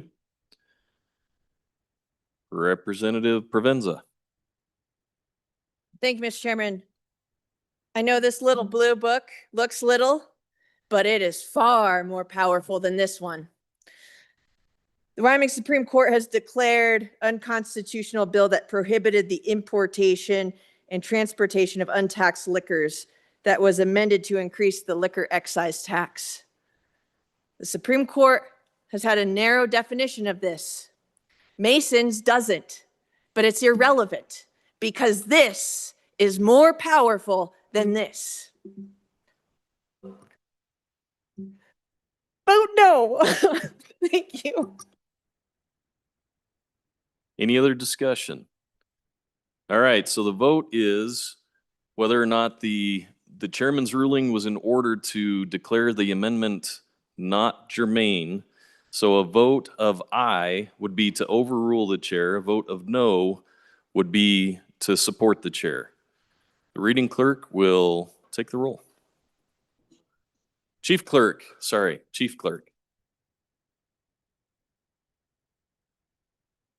Allemand, Andrew, Angelos,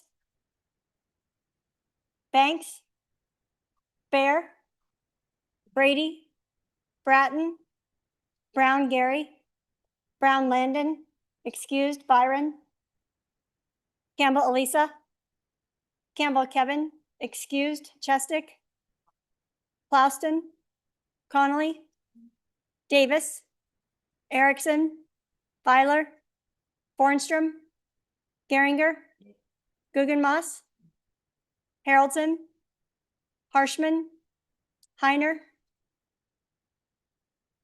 Heft, Jarvis, Johnson, Kelly, excused, Knapp, Larson Lloyd, Larson JT, excused, Lawley, Lean, Locke, Lucas, McCann, Nicholas, Ottman, Pendergraft, Posey, Provenza, Riggins, Rodriguez Williams, Schmid, Sherwood, Singh, Smith, Storer, Strock, Stivar, excused, Tarver, Thayer, Washut, Wasserberger, Webb, Weber, Worf, Williams, Winter, Wiley, excused, Yin. Mr. Speaker, are there any changes? Are there any changes? McCann, are there any changes? Closing vote. Vote closed. 28 aye, 28 no, 6 excused. By your vote, the chair's ruling stands, so we are back on the bill. Any discussion on the bill?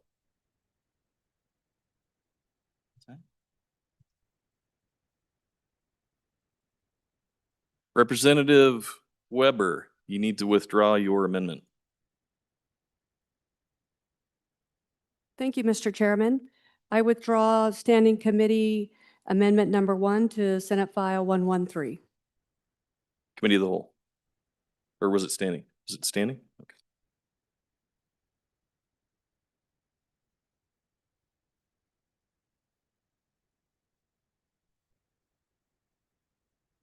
Can you just repeat that? It's Standing Committee Amendment Number 1. No, that's number 1. It's standing, I move Standing Committee of the Whole Amendment Number 1 to Senate File 113 to be withdrawn without any objection.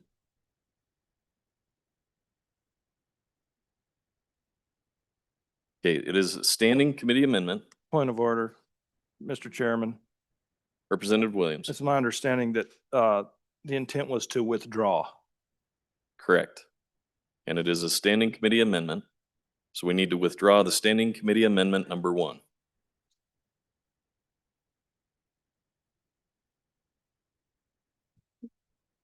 Standing Committee Amendment Number 1 to Senate File 113. I would like to withdraw it without any objection. Thank you, Representative. We are back on the bill. Discussion on the bill. Is there another amendment?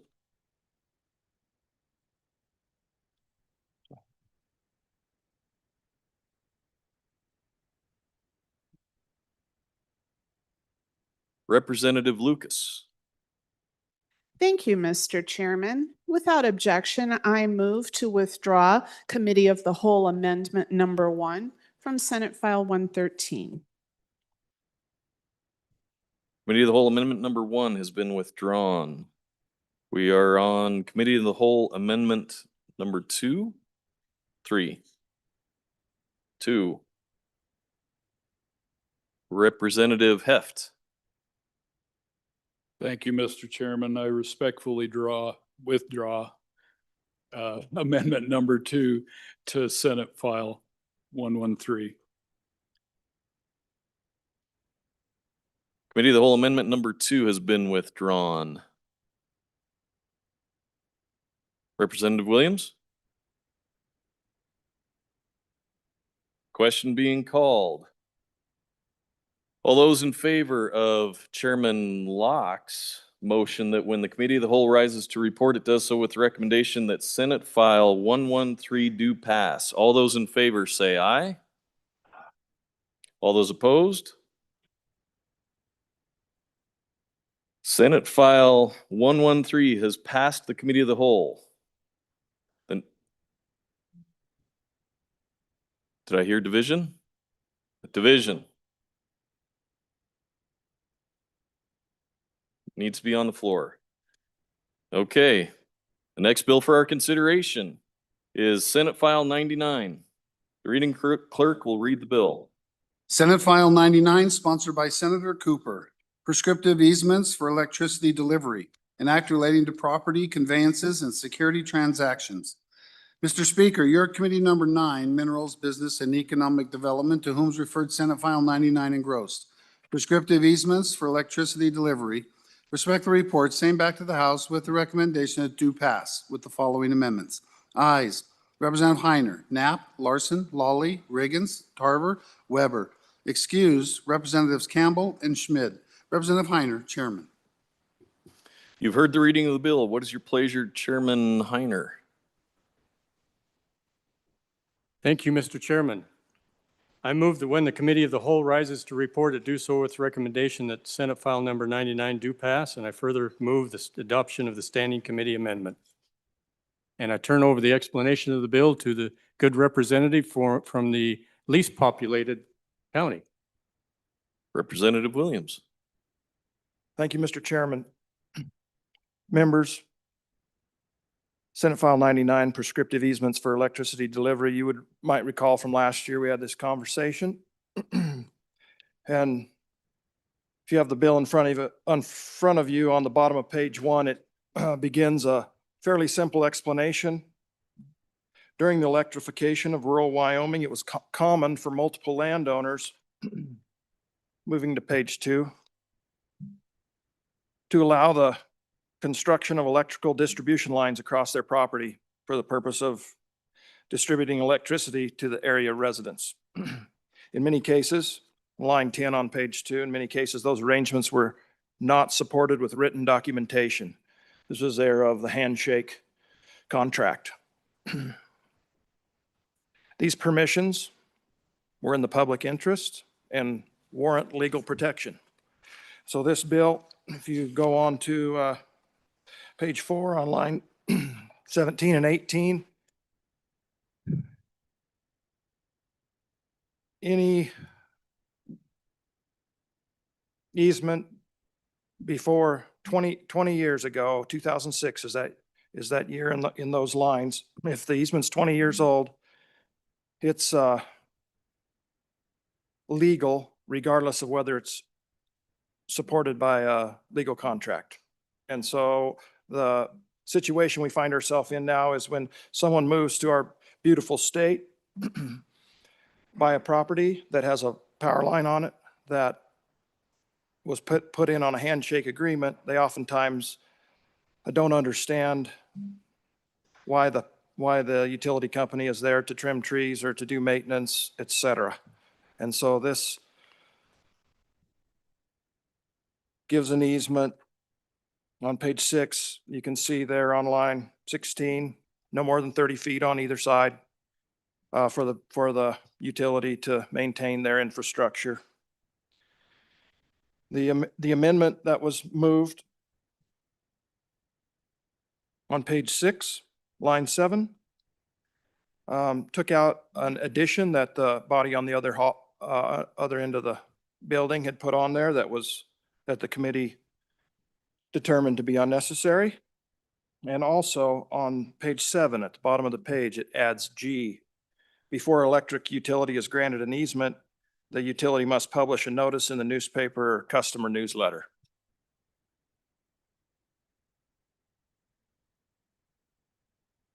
I'd be happy to stand for any questions. Any discussion on the standing committee amendment? Question being called. All those in favor of standing committee amendment number 1, please say aye. Those opposed? Standing committee amendment number 1 has been adopted. We are back on the bill.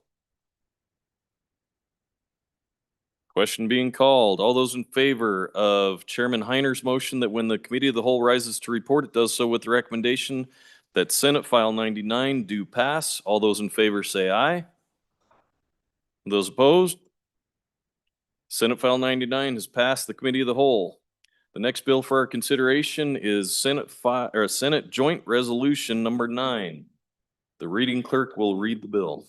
Senate Joint Resolution number 9, sponsored by Senator Barlow, keeping public lands protected and decisions local. A joint resolution requesting Congress recognize the protection of Wyoming's freedom of access of public lands to allow responsible development of resources, recreation, agriculture, hunting, fishing, trapping, and conservation under multiple use frameworks, to protect local participation in land management decisions, and to keep public lands available to the people of Wyoming. Mr. Speaker, your committee number 6, Travel, Recreation, Wildlife, and Cultural Resources, to whom is referred Senate Joint Resolution 9, keeping public lands protected and decisions local, respectfully report, same back to the House with the recommendation that do pass. Ayes, Representatives Byron, Campbell, Connolly, Harshman, Jarvis, Provenza, Storer, Thayer. Noes, Representative Wharf. Representative Byron, Chairman. You've heard the reading of the bill. What is your pleasure, Chairman Byron? I move that when the committee of the whole rises to report, it do so with the recommendation that Senate Joint Resolution 9 do pass. And with the explanation of that, I'll hand it over to the good representative from the center of the state. Representative Campbell. Thank you, Mr. Chair. This Senate Joint Resolution really comes out of conversations over the last year and a half in terms of how important our public lands and access to public lands are to Wyoming. So the resolution breaks down the importance it is for us and for our delegates federally to recognize the protection of Wyoming's freedom to access public lands and allow responsible development of those resources, recreation, agriculture, hunting, fishing, trapping, and conservation, and to keep those public lands available to the people of Wyoming. So it really is just a joint resolution between the two bodies, sending a message to the federal government, saying these lands are important to people, our traditions, our values, our economy, and need to stay not only accessible, but managed by Wyoming. So would strongly encourage an aye vote on this resolution, stand for Wyoming and our public lands. Chairman Byron. These lands are your lands. These lands are my lands. These lands are your constituents' lands. Vote aye. Question being called. All those in favor of Chairman Byron's motion that when the committee of the whole rises to report, it does so with the recommendation that Senate Joint Resolution number 9 do pass. All those in favor say aye. All those opposed? Senate Joint Resolution 9 has passed the Committee of the Whole. The next bill for our consideration is Senate File 104. The reading clerk will read the bill. Senate File 104, sponsored by Senator Scott, Higher Education Research Funding, an act relating to higher education. Mr. Speaker, your Committee Number 4 Education, to whom is referred Senate File 104 engrossed, Higher Education Research Funding, respectfully report same back to the House with the recommendation that do pass with the following amendments. Ayes, Representatives Andrew, Bratton, Erickson, Guggenmoss, Lawley, Singh, Strzok, Williams. Excused, Representative Kelly. Representative Andrew, Chairman. This bill was re-referred to Committee Number 2 Appropriations. Mr. Speaker, your Committee Number 2 Appropriations, to whom is referred Senate File 104 engrossed, Higher Education Research Funding. Respect the report, same back to the House with the recommendation that it do pass. Ayes, Representatives Alaman, Angelos, Haroldson, Sherwood. Noes, Representatives Bear, Pendergraft, and Smith. Representative Bear, Chairman. You've heard the reading of the bill. What is your pleasure, Chairman Andrew? Thank you, Mr. Chairman. I move that when the Committee of the Whole rises to report it, do so with the recommendation that Senate File 104 do pass, and I further move the adoption of the Standing Committee Amendment. Members, this bill was brought as an effort to revive research at the university over the hill. There's a couple different components of it. The main component is a function of this bill that actually would give more of the profits and ownership of research concepts produced at the university to the people who come up with and work on those ideas. Right now, there's a 60-40 split where the university keeps 60% of the profits, I believe all of the ownership, and then 40% would go to the people involved with those projects. The issue with that is that while it sounds great that the university would be able to benefit so much from these projects, what happens is that as soon as someone gets close to an idea, they create a startup company and take that idea over there, which in their situation probably makes sense. So what this bill does is it creates significantly more incentive for them to stay at the university. They get to use the resources of the university and keep a large percentage, 85% of the ownership and profits from their idea. The second thing this bill does is that it tries to incentivize attracting the best researchers, the best research students, and best research faculty to our university by creating a $1,500 a month extra stipend for the research students working on these projects. They are not paid very much, and this would probably go a long way to attracting the best people. The third thing that this bill does is create a $50 million fund for matching funds. So if companies want to come and have their research projects done at our university, we will match funds 50-50. So moving on to the Standing Committee Amendment. In an effort to try to save the parts of this bill that I think are really good, in our committee, we defunded the $50 million appropriation in the program. I just thought that would be necessary to get this bill across the line, but we do keep another $1.2 million appropriation for funding the $1,500 monthly bonuses. And that is what the Standing Committee Amendment does. So, on and four. Question? Question being called. All those in favor of Standing Committee Amendment number 1, please say aye. Aye. Those opposed? Standing Committee Amendment number 1 has been adopted. We are back on the bill. Any discussion on the bill? Question having been called, all those in favor of Chairman Andrews' motion that when the committee of the whole rises to report, it does so with the recommendation that Senate File 104 do pass. All those in favor say aye.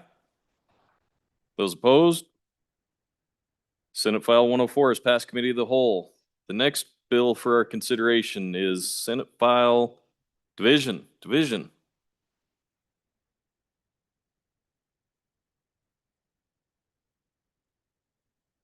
All those in favor of Senate File 104, please stand.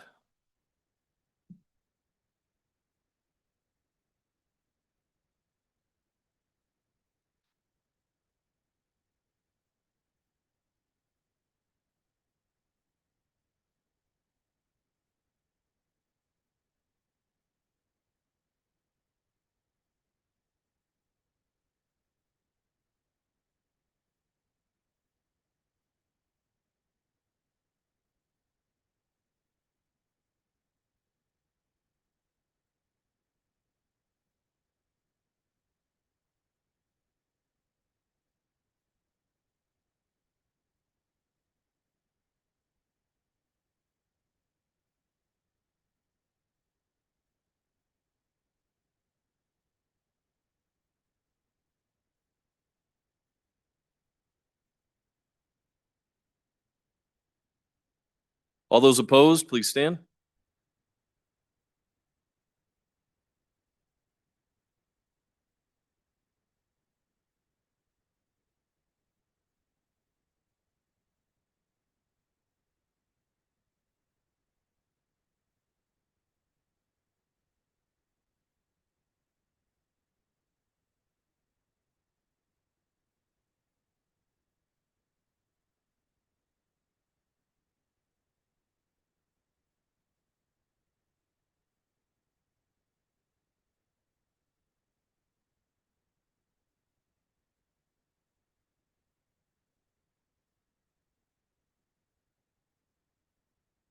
By a vote of 23 to 28, the voice vote has failed. So pursuant to House Rule 6-6B, the bill having failed a voice vote, a standing division vote is required.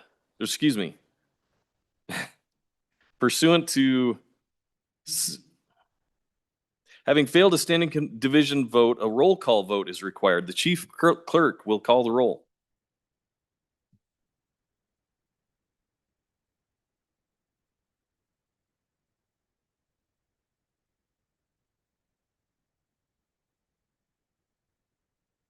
Allemand, Andrew, Angelos, Banks, Bear, Brady, Bratton, Brown Gary, Brown Landon, excused Byron,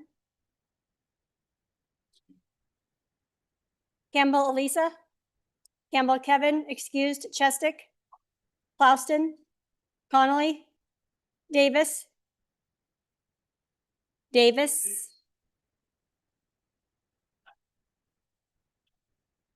Erickson, Filer, Hornstrom, repeat, Geringer, Guggenmoss, Haroldson, Harshman, Heiner, Heft, Jarvis,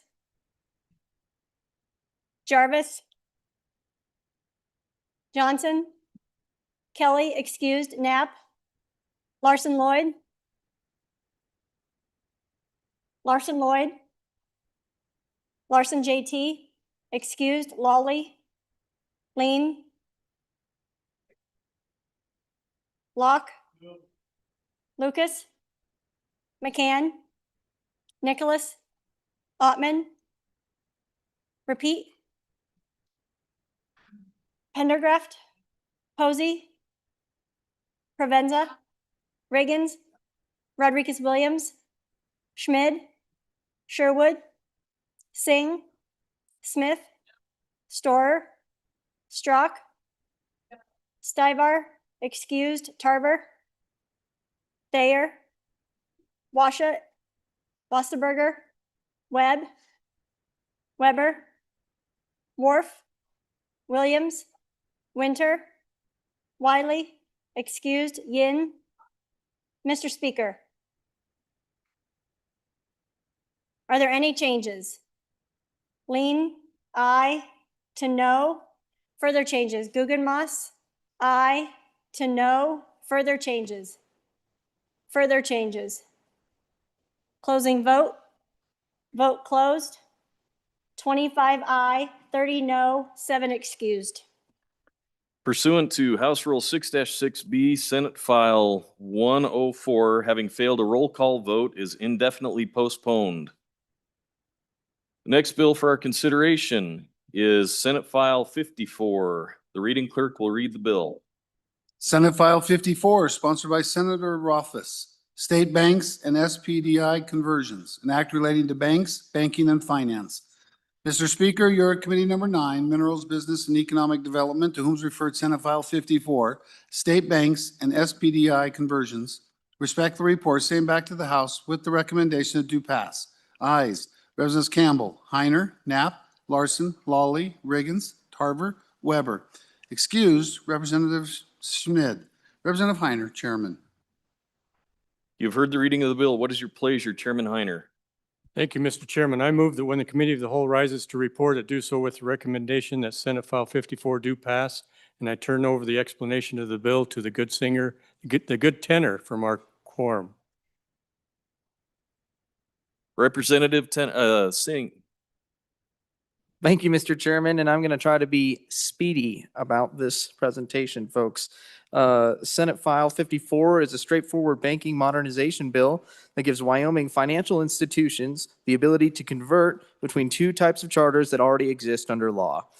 Wyoming created the Special Purpose Depository Institution, or SPEDI, to allow banks to custody digital assets and provide payment services while operating on a 100% reserve model. These institutions cannot lend deposits the way traditional banks do. A traditional state bank, by contrast, can take deposits and lend those funds to create credit and support economic activity. The problem is that under current law, there is no clear statutory pathway for an institution to move between these two models. If a SPEDI wanted to become a traditional bank today, or if a traditional bank wanted to become a SPEDI, the institution would essentially have to start over. That would require forming a new charter, transferring assets and liabilities, and winding down the existing institution.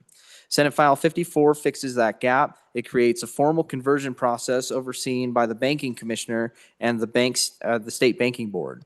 An institution can submit a conversion plan, demonstrate that it meets the requirements of a new charter, and if approved, receive a certificate of authority to operate under that charter. Importantly, the institution remains the same legal entity. Its contracts, assets, liabilities, and corporate history remain intact. The bill simply allows the charter to change while the institution continues operating. This provides regulatory clarity, reduces unnecessary legal complexity, and gives Wyoming financial institutions the flexibility to adapt as their business models evolve. In short, this bill does not create a new type of bank, and it does not weaken regulatory oversight. It simply creates a clear and orderly pathway for institutions to move between the charters that Wyoming law already provides. I would ask for your support, and I stand for questions. Any discussion? Question being called. All those in favor of Chairman Heiner's motion that when the Committee of the Whole rises to report, it does so with the recommendation that Senate File 54 do pass. All those in favor say aye. All those opposed? Senate File 54 has passed the Committee of the Whole. The next bill for our consideration is Senate File 72. The reading clerk will read the bill. Senate File 72, sponsored by Senator Schuler. Interstate Teacher Mobility Compact, an act relating to education. Mr. Speaker, you're at Committee Number 4 Education, to whom is referred Senate File 72. Interstate Teacher Mobility Compact. Respect the report, same back to the House with the recommendation that do pass. Ayes. Representatives Andrew, Erickson, Lawley, Singh, Strzok, Williams. Noes. Representatives Bratton, Guggenmoss. Excused, Representative Kelly. Representative Andrew, Chairman. You've heard the reading of the bill. What is your pleasure, Chairman Andrew? Thank you, Mr. Chairman. I move that when the Committee of the Whole rises to report, it do so with the recommendation that Senate File 72 do pass. I turn over the explanation to the co-sponsor. Representative Williams. Thank you, Mr. Chairman. Senate File 72, Interstate Teacher Mobility Compact. This was a bill brought to the good senator down the hall by a constituent who works in a school that deals with some of the most challenging students in her area. And that it's a big lift trying to find teachers who are certified for behavioral issues and specialized therapy in that area. And so this bill would enter us into the Interstate Teacher Mobility Compact. There are 13 states in the Teacher Mobility Compact. 3 of those states border us. Beehive State, the state to our south, and Cornhusker State. It expedites and enhances the ability of teachers to move across state lines and supports the relocation of eligible military personnel, in particular spouses of active military who are educators. It removes a few barriers so we can employ out-of-state teachers easier. It maintains our state sovereignty in the regulation of the teaching profession. So the receiving state, such as us, the board that manages all the teaching standards will still be in control, make all the final decisions. Similar background checks, similar requirements. But when a teacher is required to renew a license pursuant to this contact, the state granting such a license may require the teacher to complete state-specific requirements at that time. And we've been speaking about the last few days. We have a hard time getting specialty teachers in our state, including special education teachers, foreign language teachers, and even math teachers. And we've had those conversations about school districts unable to hire the number of teachers they're funded for, partly due to the decline in the number of graduates coming from our university. Being able to access these teachers from across state lines will help us fill some of these very hardest areas. Happy to stand for questions.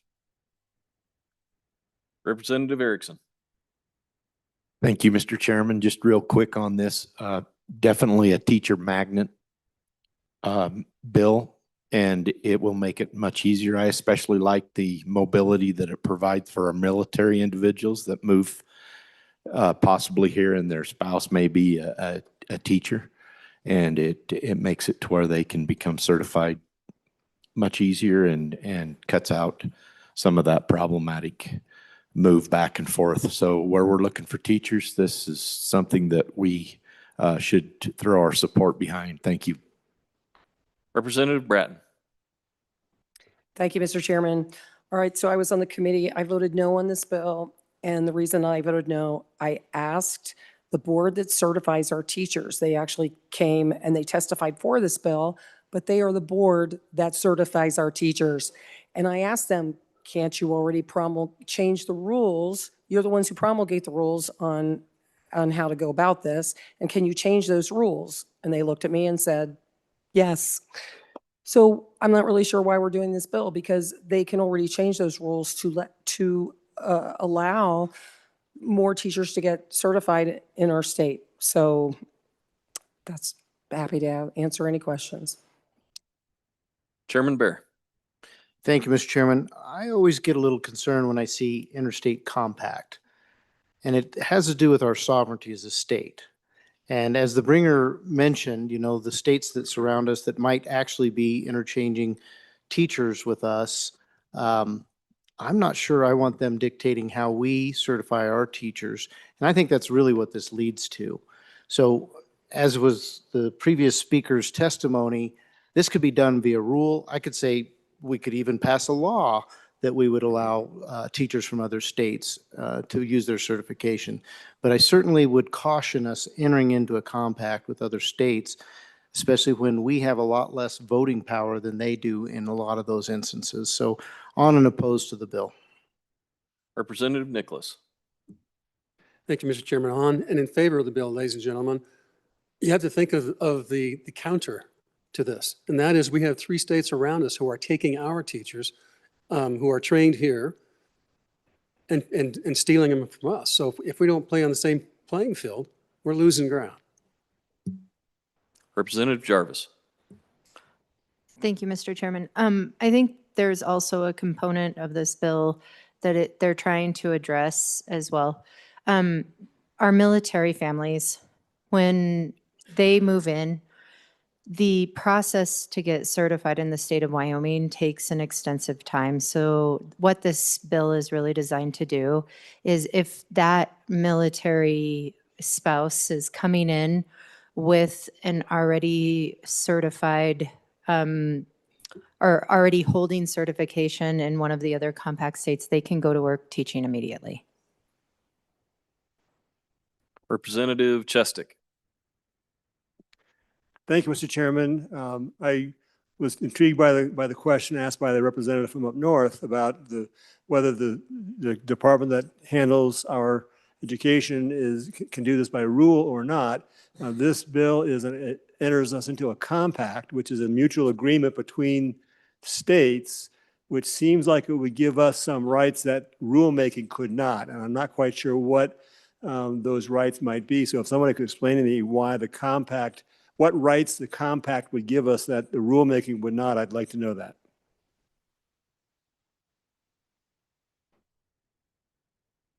Further discussion? Representative Williams. Thank you all. First point I'd like to address was other states in the compact do not dictate how we license teachers. This is just removal of a barrier to where they can go straight to work with conditions. If there's additional requirements for them to please the board that oversees our teaching standards, they will be asked to fulfill those requirements when their license is up for renewal. And so it just removes barriers to where we can fill open positions with hard to find teachers in a more timely manner than the rulemaking. I believe that is the difference between this teacher mobility compact and solving this situation with rulemaking is timeliness. Thank you. Any further discussion? Representative Chairman Bear. Thank you, Mr. Chairman. So in my time in this body, and I consider it to be a fairly short time, I have observed a couple of bills, at least 2, where this body said, oh, we need to change our laws so that we are in compliance with the compact. So if that's not the case, I don't know why we've done it in the past. I think you're going to find that over time, the compact will dictate to us what we have to do, and thus my comments regarding sovereignty as a state. When we enter compacts, we are literally giving up our sovereignty. And I would recommend a no vote here. You know, it's already in the bill. You can look at the fiscal note that they're going to require funds from us to be a part of the compact. We don't even know how much. So there's lots of questions. I think that the answer has already been dictated here in this body by the fact that we can do this through rule changes, on and opposed to the bill. Representative Williams. Thank you, Mr. Chairman. I would disagree. Our state gives up no sovereignty under this arrangement. Full teaching license is all that's recognized. There's no provisional license. Our boards that are in place that currently license our teachers and regulate their education still have the final say.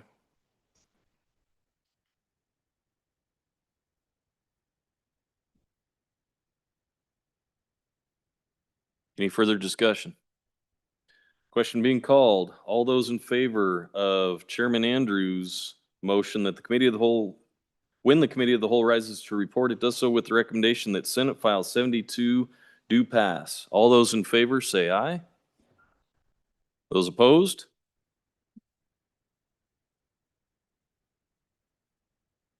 Division has been called.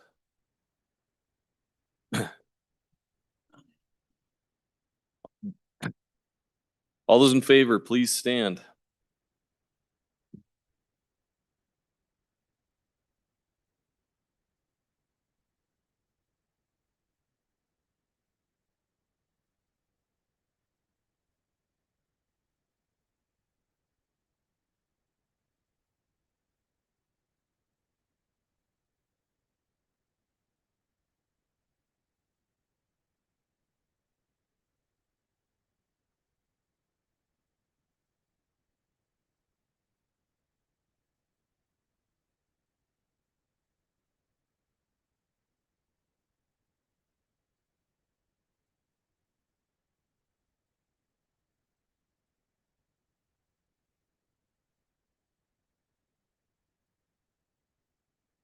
All those opposed, please stand.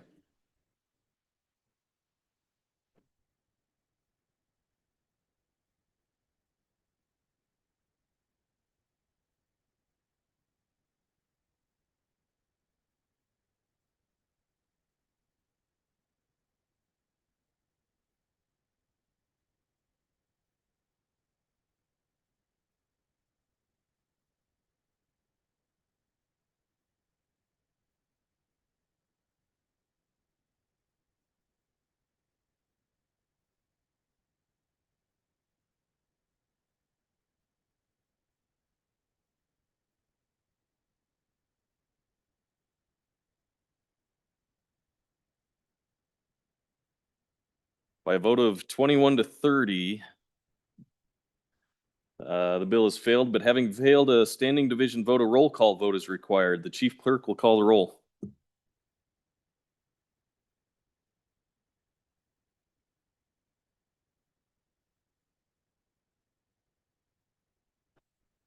Alamand, Andrew, Angelos, Banks, Bear, Brady, Bratton, Brown Gary, Brown Landon, excused, Byron, excused, Campbell Elisa, Campbell Kevin, excused, Chestick, Clauston, Connolly, repeat,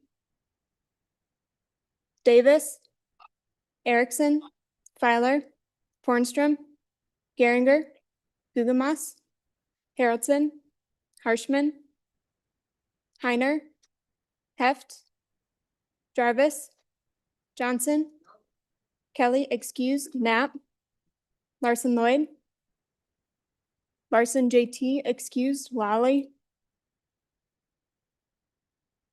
Lean, Locke, Lucas, McCann, Nicholas, Ottman, Pendergraft, Posey, Provenza, Riggins, Rodriguez Williams, Schmid, Sherwood, Singh, Smith, Storr, Strock, Stivar, excused, Tarver, Thayer, Washit, Wasserberger, Webb, Weber, Worf, Williams, Winter, Wiley, excused, Yin. Mr. Speaker, are there any changes? Are there any changes? Closing vote. Vote closed. 25 aye, 30 no, 7 excused. Pursuant to House Rule 6-6B, Senate File 72, having failed a roll call vote, is indefinitely postponed. Folks, we are going to take a 30-minute break. So we will stand up. Majority Floor Leader. Thank you, Mr. Chairman. We we need to give our staff a break, so I move that the committee of the whole begs leave to rise and sit again at 8 PM.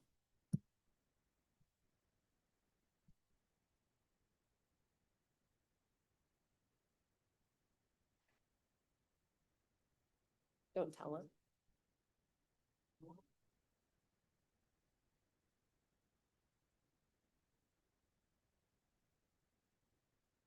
The body will stand at ease until 7:55.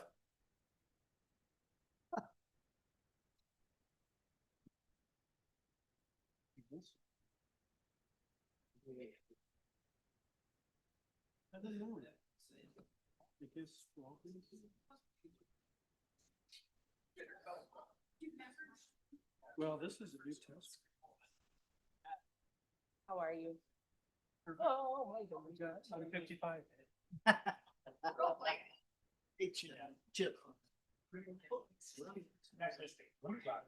if it was candy, it would probably.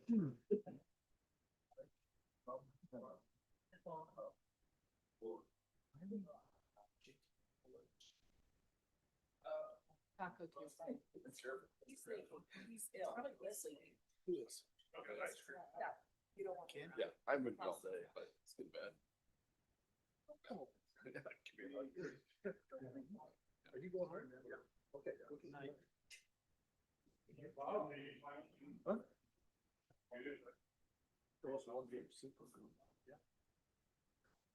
I don't know where they, I think they're down.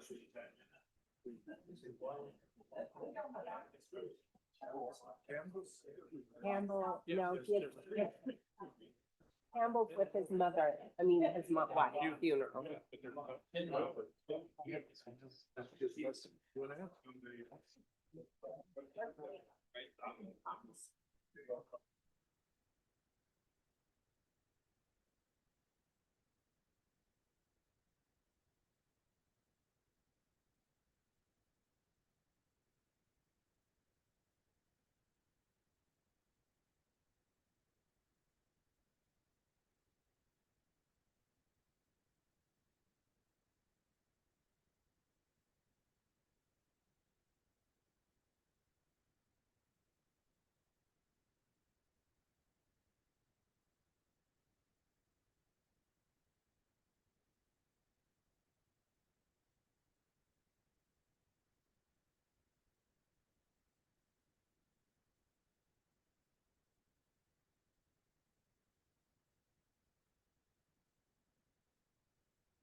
All right, we've got 2 minutes, 2 minutes to make it back to the chamber.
All right, folks, we need a quorum. We need to start making our way back into the chamber, please. Before we can get started, we need a quorum.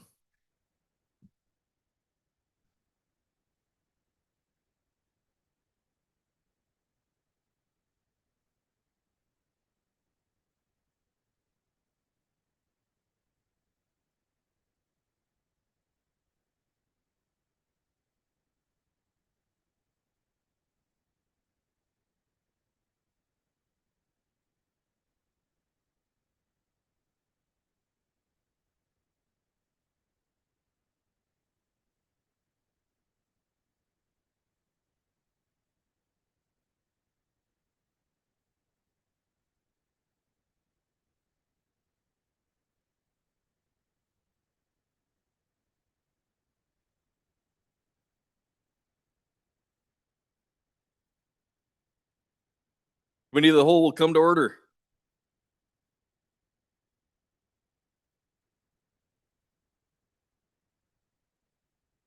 The next bill for our consideration is Senate File 111. The reading clerk will read the bill. Senate File 111, sponsored by Senator Kolb, Select Committee on Gaming, an act relating to the legislature. Mr. Speaker, your Committee Number 1 Judiciary, to whom referred Senate File 111 engrossed, Select Committee on Gaming, respect the report, same back to the House with the recommendation it do pass. Ayes, Representatives Brady, Bratton, Chestick, Filer, Singh, Washit, Webb. Excused, Representatives Kelly and Lean. Representative Washit, Chairman. You've heard the reading of the bill. What is your pleasure, Chairman Washit? Thank you, Mr. Chairman. I move that when the Committee of the Whole rises to report, to do so with the recommendation that Senate File 111 do pass. And I'll explain the bill. Members, what this bill does is it sets up a select committee on gaming. Much like we have a select committee on water. Why do we have a select committee on water? Because water law, water issues are complicated. They're ever evolving. You need members who have a area of expertise and an understanding of best practices in that industry to be able to effectively advocate for policy positions within our body and the body down the hall. The same is true with gaming. Gaming is evolving, it's growing, it's getting more and more complex. The regulatory environment is ever changing. And it's time, we've recognized now that we have an ability to grow some expertise among members of our body and the body down the hall. That we have members who will know the ins and outs of the gaming world, that they will understand best practices and be able to recognize when the best practices are absent. And so that's what this bill does. It sets up a select committee with 3 representatives and 3 members from down the hall. And they will be appointed by their leaders, respective leaders. There's a $34,000 fiscal note. That's an appropriation to pay for their per diem and travel as they do the work of a select committee, just like the select committee on water or some of the others. That's it in a nutshell. There really isn't that much more about the bill. I think that it's a necessary move. We're behind, I think, is the consensus when it comes to gaming legislation, gaming regulation. And if we're going to start building some knowledge to be able to do that work effectively, a select committee is a wise idea. So I'll stand for questions. Representative Lean. Thank you, Mr. Chairman. I'm not sure how I feel about the bill. I'm in favor of serving on the select committee, and I encourage every one of you to do it. There are a lot of nuances that go to gaming. The committee did not touch sports wagering or iGaming.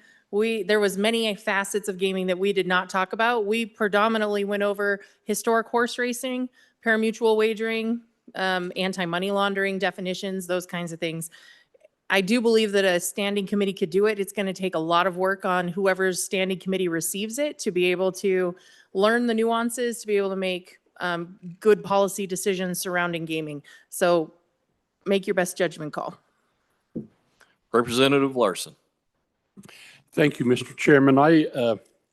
I'm opposed to this. I think the problem has been identified in that our structure is to have a standing committee. Periodically, we'll have a select committee within a standing committee to do some things or do a task force where you can have some non-legislative involvement. But I think we need to be really careful on select committees, and we talk about them for water and in tribal relations. But for the most intent, that's why we have a standing committee. And with gaming, the reason we're so far behind is we kept throwing gaming to different committees. It went to the TRW, then it went to appropriation for a couple of years, then it went back to TRW. We've seen agriculture do some stuff with it. And I think what we need to do is make sure that it's got a standing committee that it can report to. And then if you think about complexities, we've seen this year, a new appropriations committee try to get their hands or their heads around the Department of Health. So they get a small committee, excuse me, within that, a standing committee to become experts on the Department of Health. You see, we had a committee on gaming that worked one interim that we done a lot of work. That works really well, and it keeps within the guidelines of our legislative structure, and we don't keep expanding it out. One of the challenges you have with a select committee is if they have the right to bring forth bills. Select Water does, Select Tribal does not. Select Tribal has to bring it to a committee that the subject matter, the standing committee of the subject matter. I just think that we have the people already in the standing committees that can become experts on gaming and help us to pass good legislation and adopt policy that will govern gaming across the state. And so that's just my feelings, and just would avoid creating this select committee. Representative Haraldson. Thank you, Mr. Chairman. So in the secondary committee, in committee number 2, I was an aye on this bill. And the reason for that, and I'll be honest with you, I'm not completely heart set on this concept, but what I am heart set on is that we find a home for gaming. Because I think the struggle that we've had, because in the 6 years I've been here, I started TRW, and it was its home. And I started learning about gaming, and I started learning about this monster that is gaming, right? And then all of a sudden it left that home, and then it went to revenue. And then from revenue, it went to appropriations. And really, it's kind of like it's that one that no one wants to really have in there. Yeah, it's like who wants to really touch this, know this, or be a part of this? So I'm okay with not doing this select committee if we find a home committee that we leave this, this conversation with, because we do need to get some experts. We need people who have more than just 1 year or 2 years having this discussion. We need some depth of knowledge, because at the end of the day, if we don't understand gaming properly, we can't regulate gaming properly. And so, again, I'm not saying that this is the answer, but if this isn't the answer, then we need to find the right answer, find what committee it's going to stay with, and leave it with that committee long-term until people get her figured out. Because this is an ever-evolving process as we talk about gaming. And as the good representative from the center of the state said, there were things they didn't even touch on that need to be addressed and talked about. And so I would definitely challenge that if this isn't the vehicle, we need to find that vehicle, and we need to make sure that they stay with that vehicle. Representative Yin. Mr. Chairman, thank you. So, members, I think I'm going to vote no on this. I agree with the last two speakers. We need to find a home for how we put our handle around it. But I voted basically against almost every expansion of gaming that we've had in the last 8 years that I've been in this body. What I worry about is that standing up a select committee on gaming kind of puts us in a place where we feel like we're okay with either what we have or even thinking about, okay, so we need this long term, so we have this structure to regulate more gaming, which kind of, I worry that it signals to the public that there's going to be growth. And I don't want there to be growth, nor do I want to signal to the public that there's going to be growth. What I don't want is for us to turn into one of our neighboring Mountain West states that makes a lot of their money on gaming.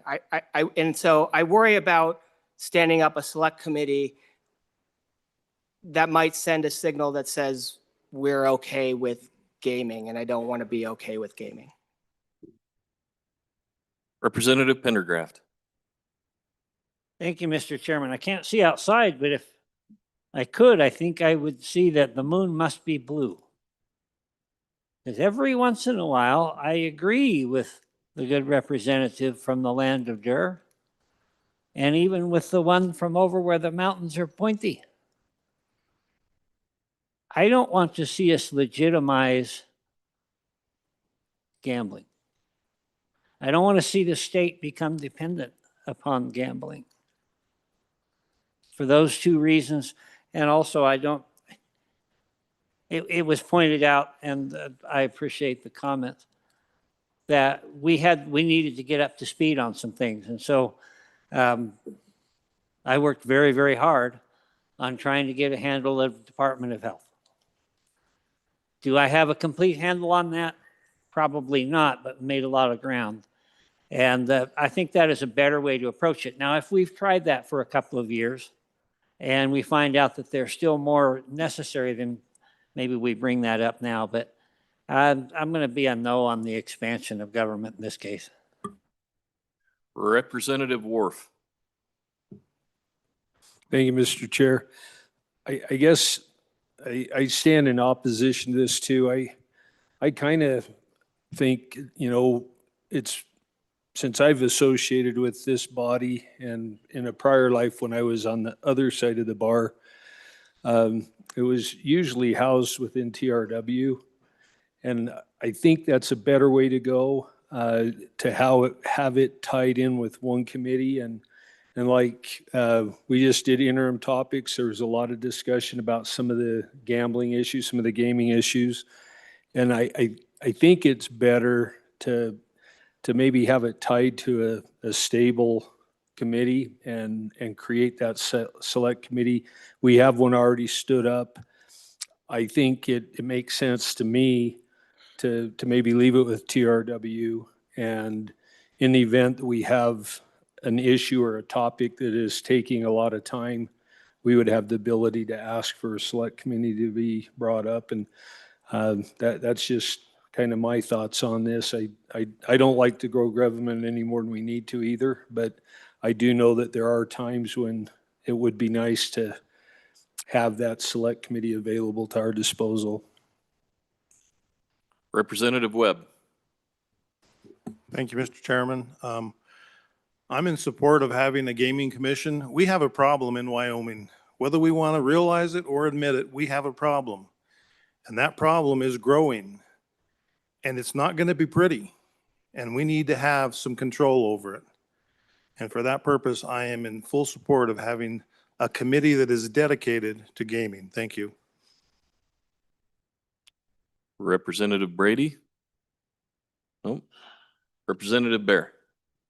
Thank you, Mr. Chairman. On and opposed to the bill, if you look at it, we've got 10 standing committees, 12 select committees today. I've heard a lot of arguments for being against this bill. I agree with every one of them I've heard so far, but what I haven't heard is what about manning these committees? This body is robust and large.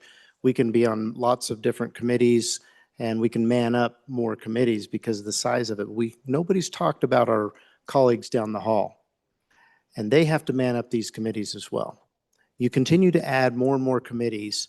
What is their ability to be able to spread that thin? The previous speaker just said, this is becoming a bigger and a bigger issue. I agree. If it's a big issue, it should be in front of a standing committee. I'm okay with it being TRW like the previous speaker from this podium, but whatever it is, it should be a standing committee because it needs to be a serious concern that we're taking care of if we're going to actually draft legislation for the state of Wyoming. I'm very skeptical. I agree with the minority floor leader most of all in this discussion. I've always voted against expansion of this particular industry. And I consider it a vice. And I think a lot of people get sucked into it, and many of our constituents, their lives can become ruined by this industry. But we are where we are now. And it's a very difficult thing to wrap around with statute to get control of it. Can we do it? Possibly, but it should be a standing committee that makes that effort so that it can go directly from the hearings and the issues that are brought up and the testimony that's received right into a statute that addresses it the best that this body can, and then brought to this floor for a vote. Without that, I think you're just creating layer upon layer upon layer where the effort gets watered down. We have a commission right now that should really be reining this in, but I don't see that happening. So we've already got one body that's ineffective. What does adding another body do? Does it make us more effective? I say no. And with that, I would ask for your no vote on this bill.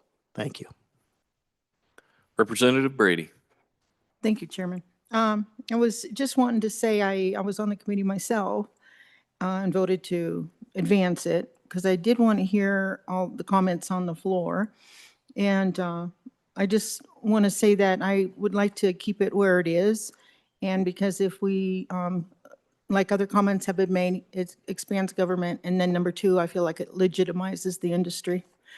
So I will be a no on this. Thank you. Representative Davis? Thank you, Mr. Chairman. Well, I can tell you why we need this. Okay, we've got a gaming commission out there, okay? This standing committee can work hand in hand with that gaming commission to understand what the issues are facing that industry. We can help guide that along. We also have another thing out here, the tribal interest here. Where is the liaison between that? We need to work with the tribal partners on this also. So for those reasons, I think this can bring some robust bills forth and allow us to get this type of conversation going among us. But we sit here as a liaison to the Gaming Commission. I go to the meeting and I hear it. But who else hears it? Is there anybody else that understands that? So I think for that reason, we need this outreach with that industry. That industry, we keep saying, the industry as a whole is pretty solid in Wyoming, but don't underestimate the industry that is surrounding Wyoming, offshore platforms. We're constantly under attack. We need to be aware of what is out there. And with only one representative as a liaison, it's pretty hard to understand what's going on in that body up there. And I know good chairman, co-chairman Lean has been to those meetings. There's a lot of different issues out there that we have to understand as a body here. So I see a lot of value in this committee going forth. And as far as down the hall, it passed unanimously down there to come this far. So I'd say there is participation and want from the other body also. So for us to not even consider this, I think we're making a grave mistake on and for the bill. Representative Singh.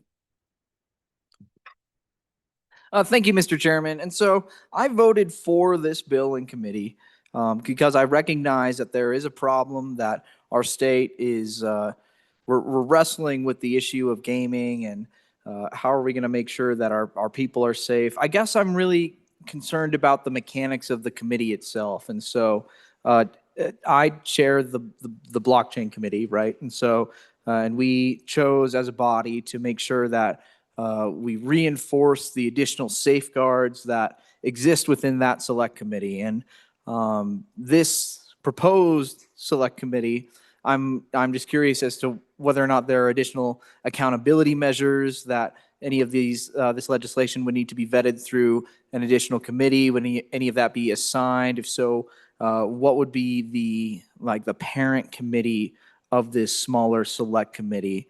And what would really be the scope? I mean, are we looking at just the games of chance, or are we going anything as we talk about the digital economy?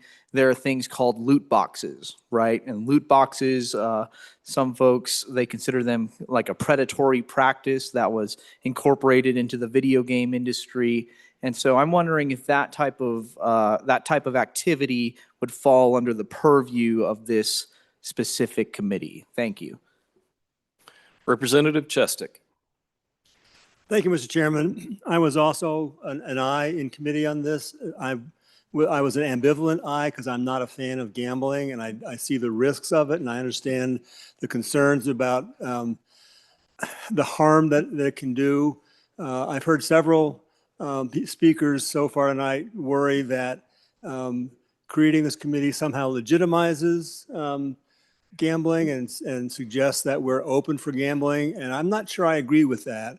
I think there's an equal chance that creating this committee puts another policeman on the beat to help regulate, according to some of the comments we heard from the representative in the county next to mine.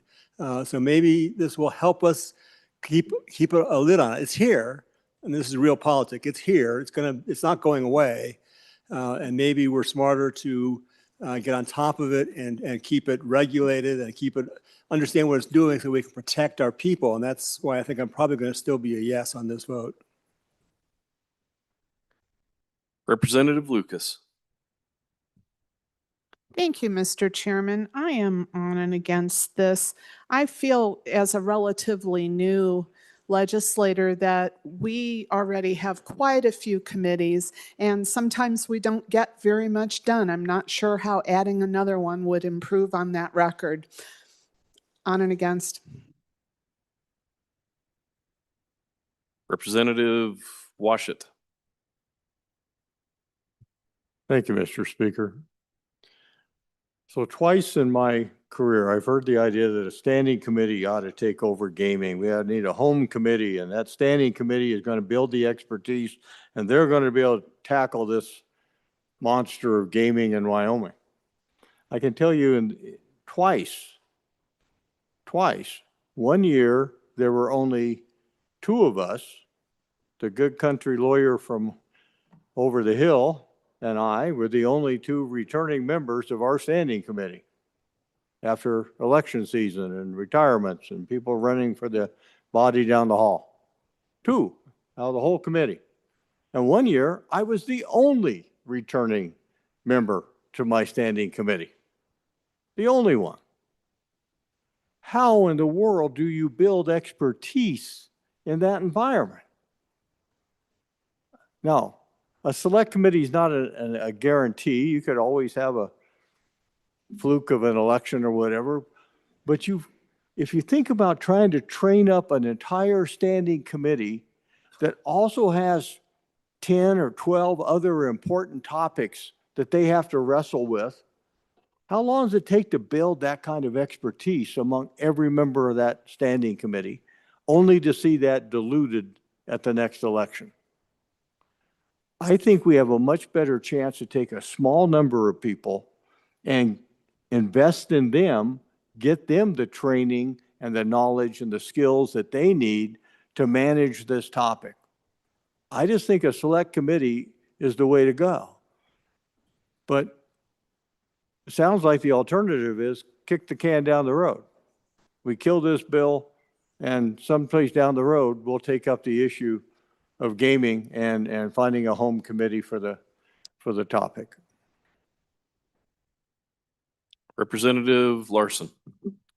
Thank you. And there's really nobody whom I have more respect for in this body than the good chairman of judicial, and he knows that. We just disagree on this matter. And I think his arguments on the depletion of people in the election cycle holds equally whether you're on a select committee or a standing committee. We have people moving and doing that. I think the challenge is for us to be disciplined in getting our people, not just on the committee, but us as a body, more educated on gaming. And that's the beauty of our system, is you might be in this cycle, you might be on transportation, and next cycle and a new speaker, you could be on transportation and health. And you become subject matter experts. That's what makes us well-rounded legislators. I think on gaming, and I completely agree that there has to be time dedicated and dig into that.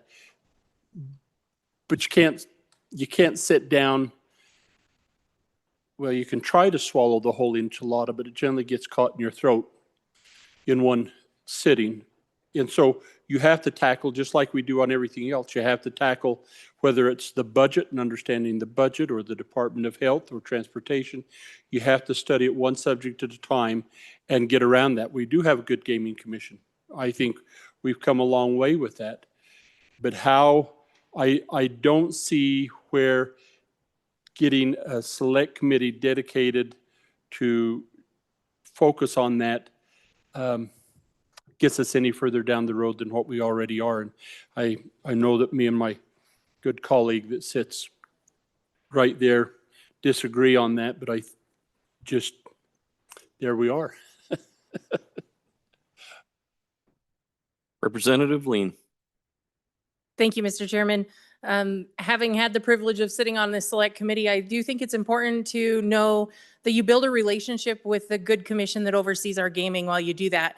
And with that relationship came an opportunity to see the ins and outs of how it's working, not only how the machines work, what's going on at the racetracks, what's coming and going with our digital online gaming, but also the ability to know that they know that we believe in them to do their job. I'm sure many of you have heard about the Queen of Hearts being shut down in your communities, and that's because this commission is taking their job seriously, and they're trying to enforce the laws that we've already passed that are on our books. And I think it's important that we as a legislative body also take the time to build that relationship with them, whether you're on a select committee or not, because that gives you the opportunity to understand where they're coming from, what they need for help, or what are some things that are challenging that are in their way with regulation. And with that, I just want to say thank you for letting me serve on this committee, and it's still up to you to make this vote. Thank you. Representative Johnson. Excuse me. Thank you, Mr. Chairman. I also served on the Select Gaming Committee, and I'll tell you what, that was an eye-opener. There is so much to do there. We hardly scratched the surface on what needs to be done. If you give this task to a standing committee, that will be all they'll have to do. They won't have time to do their regular jobs.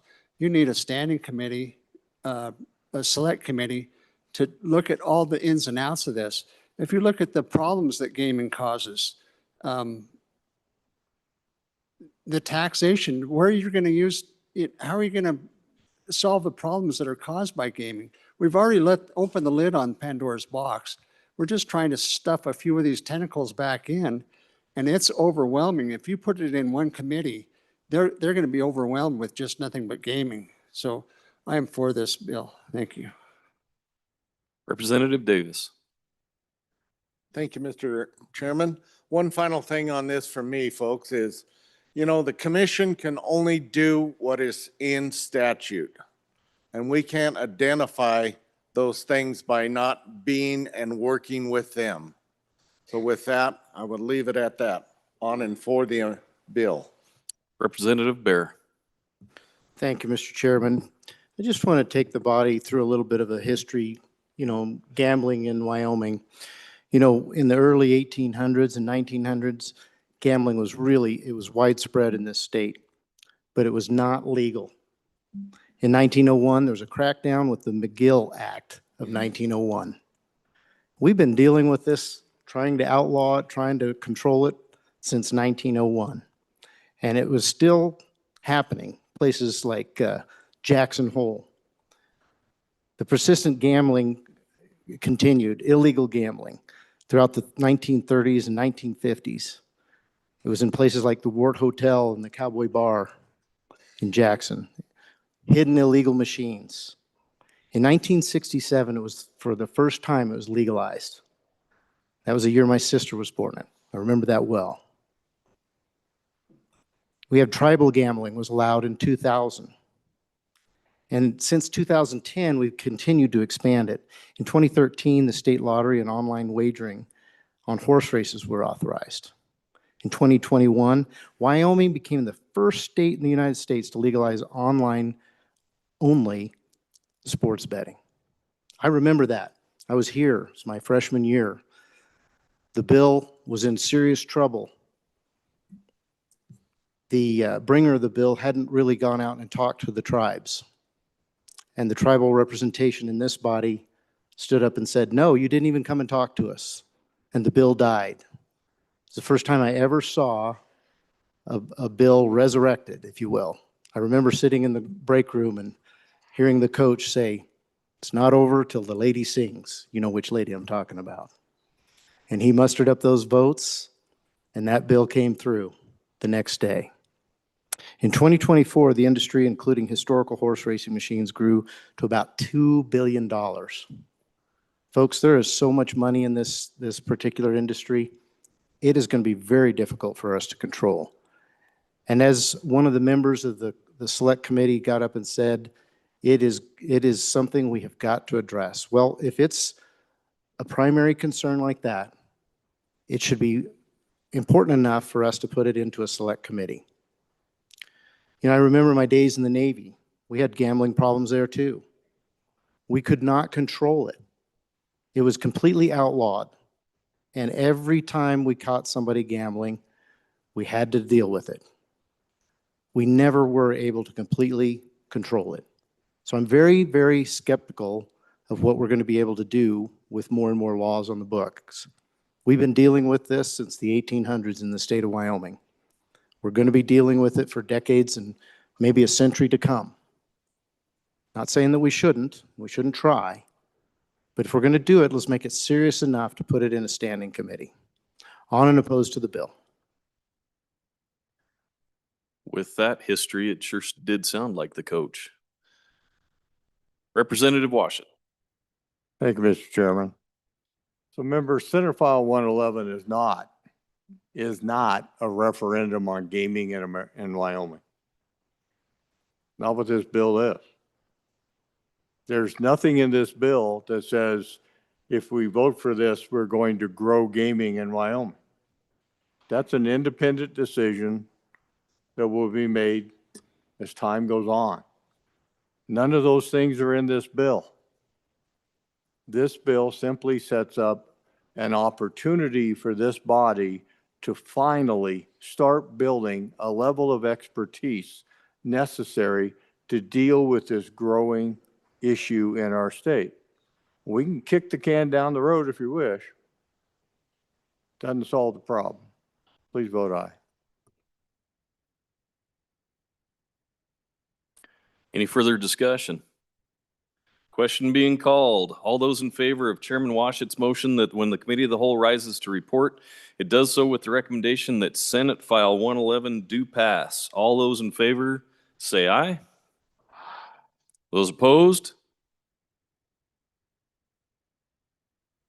Pursuant to House Rule 6-6B, the bill having failed a voice vote, a standing division vote is required. All those in favor, please stand.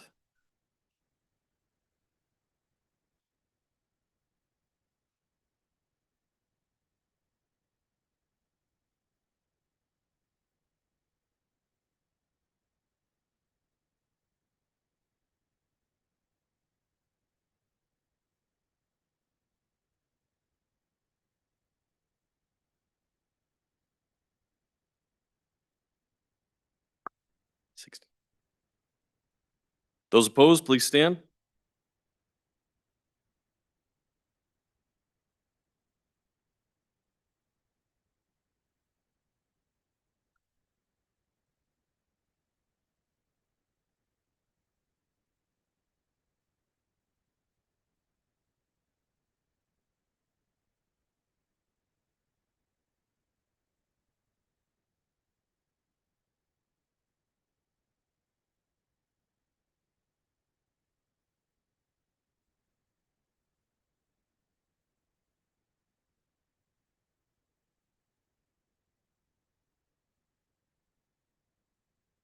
Having failed a standing division vote, a roll call vote is required. And let me tell you folks, we are gonna start counting people absent if they are not here without permission from the speaker. The chief clerk will call the roll. Allemand, Andrew, Angelos, Banks, Bear, Brady, Bratton, Brown Gary, Brown Landon, Byron, Absent. Campbell Elisa, Campbell Kevin, Chestick, Plouston, Connolly, Davis, Erickson, Filer, Fornstrom, Geringer, Guggenmoss, Haroldson, Harshman, Absent. Heiner, Heft, Jarvis, Johnson, Kelly, excused, Knapp, Larson Lloyd, Larson JT, Lawley, Lean, Locke, Lucas, McCann, Nicholas, Ottman, Pendergraft, Posey, Provenza, Riggins, Rodriguez Williams, Schmid, Sherwood, Singh, Smith, Storer, Strock, Stivar, Tarver, Thayer, Washut, Wasserberger, Webb, Weber, Worf, Williams, Winter, Wiley, Yin. Mr. Speaker. Posey, can you confirm?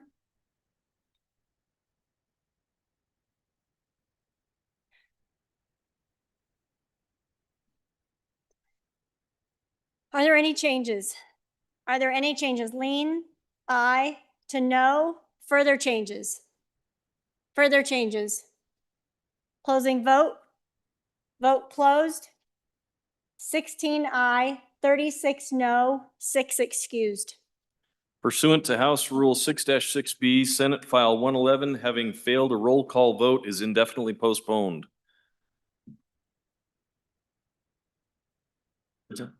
Excuse me, 16 aye, 36 no, 6 excused, 4 absent. All right. Pursuant to House Rule 6-6B, Senate File 111, having failed a roll call vote, is indefinitely postponed. Next bill for our consideration is Senate File 126. Reading clerk will read the bill. Senate File 126, sponsored by Senator Anderson, Wyoming Ireland Trade Commission, an act relating to economic development. Mr. Speaker, your committee number 9, Minerals, Business, and Economic Development, to whom is referred Senate File 126, Wyoming Ireland Trade Commission, respectfully report same back to the House with the recommendation to pass with the following amendments. Ayes, Representatives Campbell, Knapp, Larson, Lawley, Riggins, Tarver, Weber. Noes, Representative Heiner. Excused, Representative Schmid. Representative Heiner, Chairman. You've heard the reading of the bill. What is your pleasure, Chairman Heiner? Thank you, Mr. Chairman. I move that when the committee of the whole rises to report it, do so with the recommendation that Senate File number 126 do pass, and I further move the adoption of the standing committee amendment. And I pass the explanation of the bill over to the good representative from the county with the least population. Representative Williams. Thank you, Mr. Chairman. This is the one you've been waiting for. Senate File 126 establishes the Wyoming Ireland Trade Commission to promote economic trade and cultural relationships between Wyoming and Ireland. This commission's purpose is to encourage bilateral trade, investment, policy collaboration, academic exchange, other mutually beneficial economic opportunities between our great state and the country of Ireland. Senate File 126 creates a 9-member commission composed of us, legislators, and public appointees. Two members are appointed by our chief executive, 2 from our body, appointed by our speaker, 2 from the body down the hall, appointed by their president, 1 from our body, appointed by House Minority Leader, and likewise on the other end of the hall, 1 member from the Minority Leader, and 1 member appointed by the Wyoming Business Council Board. I use these proper names because they're in the bill. The non-legislative members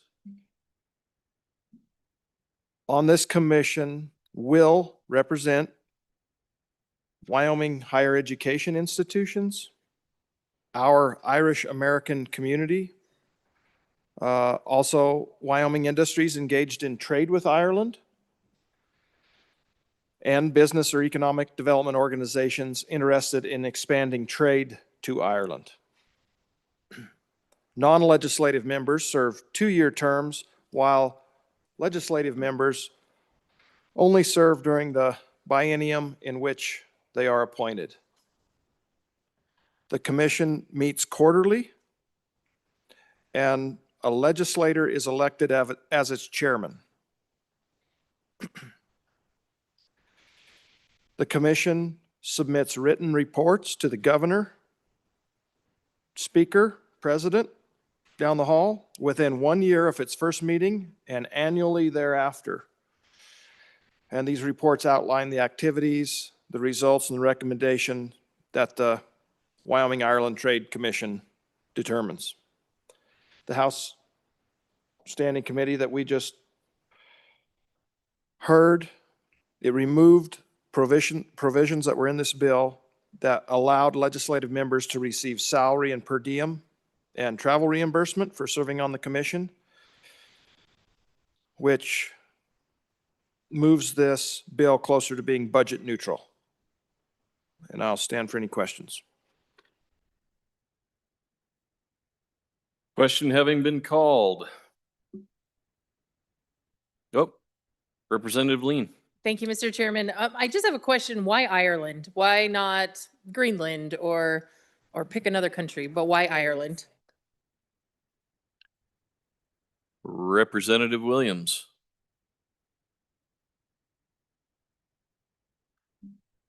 Why not Ireland? Mr. Chairman, I believe the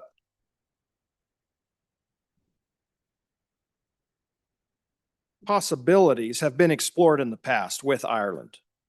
I'm aware of several several companies that are interested in the trade that we have with that nation. And as for Greenland, I'll leave it there. Thank you. Any further discussion? Representative Bear. Thank you, Mr. Chairman. I had to get my computer so I could remember all the things that I needed to know about Ireland. I will tell you one thing is that they don't have much of a navy. What is it that the state of Wyoming can gain from having this relationship with Ireland? So they have a $33 billion industry in pharmaceuticals and healthcare. But do we want to buy that from Ireland versus local? Medical and technical apparatuses. They build high-tech equipment used in hospitals and laboratories. We do have a rural health transformation fund that might come in useful for that. Specialized machinery and tech components, computers, software, machinery. But the one that's really key here, folks, food and beverage. Irish dairy products, butter, beef. Do we want to buy beef from Ireland? I didn't think so. And spirits like whiskey. Now we're talking. And chemicals, nitrogen, lots of organic chemicals. I just don't see this being a relationship that's more than one way. So on and against the bill. Representative Singh. Thank you, Mr. Chairman. And I can see there's some doubts arising about this bill. And before we start casting our stones, folks, I would ask that we just consider the concept. We have a similar relationship with the good folks that were here, right where I'm standing right now, and that is in East Asia, and we have a point of contact, and I can't understate how valuable having a point of contact is when it comes to exploring another market and creating opportunities. In Ireland right now, I am aware that they are a major technological hub. They're competing with us, and they want to be like us when it comes to our policies on digital finance. Really, I mean, the whole world really looks to Wyoming when it comes to that. And in the select committee, I've seen folks from Ireland, I've seen folks from the UAE. Those guys are busy, but in Ireland, they're really seen as some of the experts when it comes to the financial sector, as well as the technological center.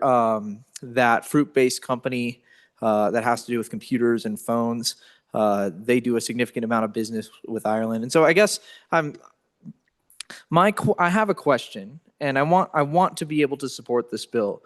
My question is, why is this not similar to the relationship that we have with our sister state, Taiwan, where we have an office which is through the governor's, through the chief executive's office? Why isn't it that instead of pursuing the same relationship that we have with that nation, that instead we're creating a special commission for this nation?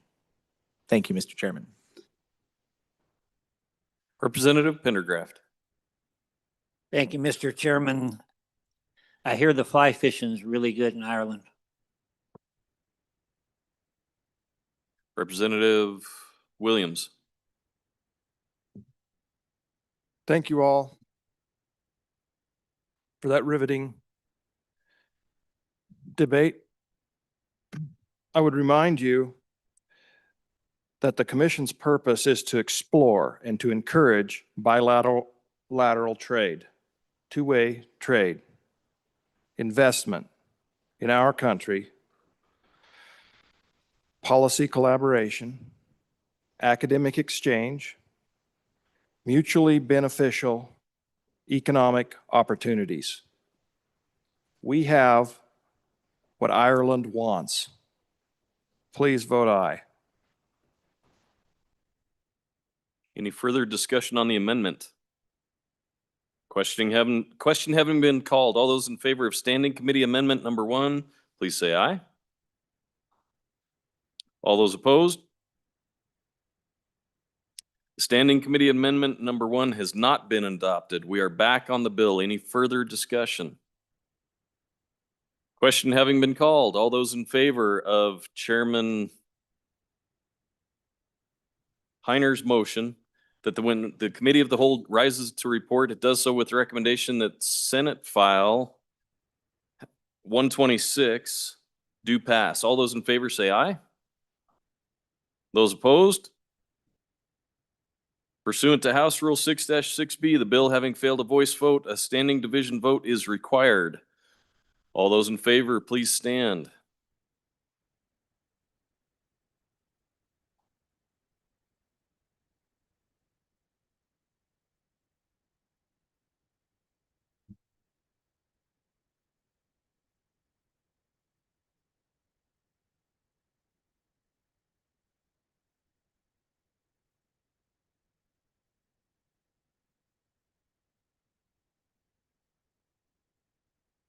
All those opposed? More than 14. Having failed a standing division vote, a roll call vote is required. The Assistant Chief Clerk will call the roll. Alamand, Andrew, Angelos, Banks, Bear, Brady, Bratton, Brown Gary, Brown Landon, Byron, Campbell Lisa, Campbell Kevin, Chestick, Clouston, Connolly, Davis, Erickson, Filer, Bornstrom, Geringer, Gugemas, Haraldson, Harshman, Heiner, Heft, Jarvis, Johnson, Kelly, excused, Knapp, Larson Lloyd, Larson JT, Lawley, Lean, Locke, Lucas, McCann, Nicholas, Ottman, Pendergraft, Posey, Provenza, Riggins, Rodriguez Williams, Schmid, Sherwood, Singh, Smith, Storr, Strock, Stivar, Tarver,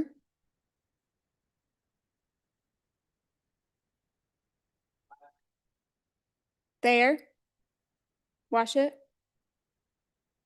Wasserberger, Webb, Weber, Worf, Williams, Winter, Wiley, Yin. Mr. Speaker,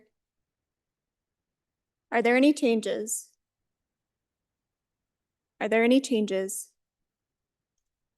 Closing vote. Vote closed. 15 aye, 37 no, 6 excused, 4 absent. Pursuant to House Rule 6-6B, Senate File 126, having failed a roll call vote, is indefinitely postponed. The next bill, Chairman. Representative Provenza. Thank you, Mr. Chairman. Given that the other side of the hall is done, I make a motion to the Committee of the Whole rise and report. Body, you have heard the motion that will the Committee of the Whole rise to report. All those in favor say aye. All those opposed? The chair is in doubt. All those in favor, please stand.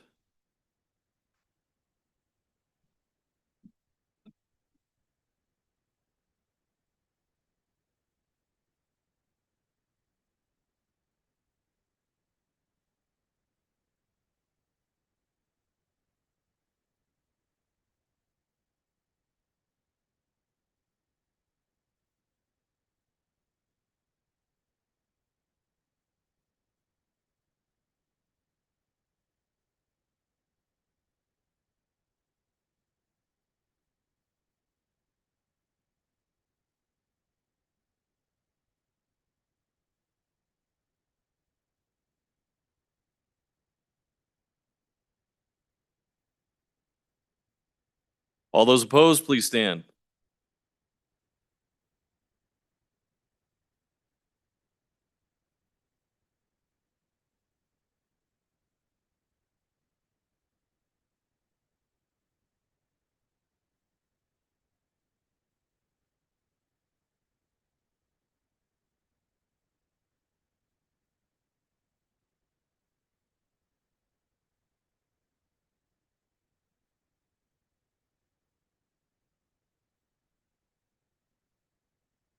By a vote of 22 to 26, you have chosen not to adopt the motion. The next bill for our consideration is Senate File 39. The reading clerk will read the bill. Senate File 39, sponsored by Senator Crago, long-term homeowners tax exemption sunset repeal, an act relating to taxation. Mr. Speaker, your committee number 3 revenue, to whom is referred Senate File 39 engrossed, long-term homeowners tax exemption amendments, respectfully report, same back to the House with the recommendation that do pass with the following amendments. Ayes, Representatives Brown, Campbell, Lean, Locke, Lucas, Riggins, Stivar, Wharf. Conflict, Representative Storer. Representative Locke, Chairman. You've heard the reading of the bill. What is your pleasure, Chairman Locke? Thank you, Mr. Chairman. I move that when the committee of the whole rises to report it, do so with the recommendation that Senate File 39 do pass, and I further move the adoption of the standing committee amendments. And now that I read that, I will tell everyone what this bill really is. This is actually a duplicate of a House bill that has already passed the Senate and is going to JCC tomorrow, and it's almost an exact bill. And it will be. And I suspect the very minor differences between the Senate, as most of you heard me say yesterday, was just that minor issue where one of their amendments was a little bit off. There's not really going to be any major deal. So you know what? Vote on this any way you want, but please do not waste any time on this bill because it's about ready. Duplicate of this bill is about ready to pass through the JCC tomorrow. But have fun with it. Thank you.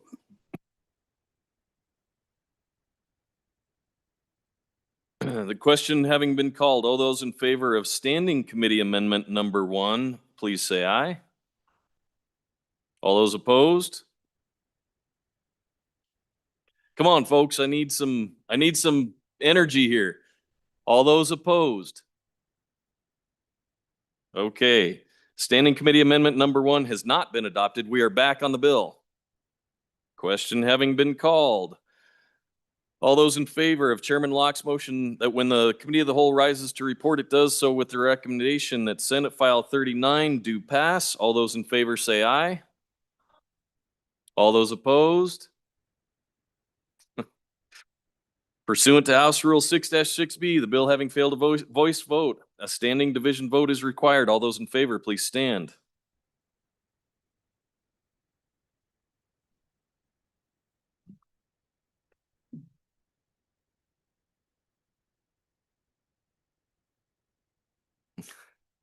All those opposed?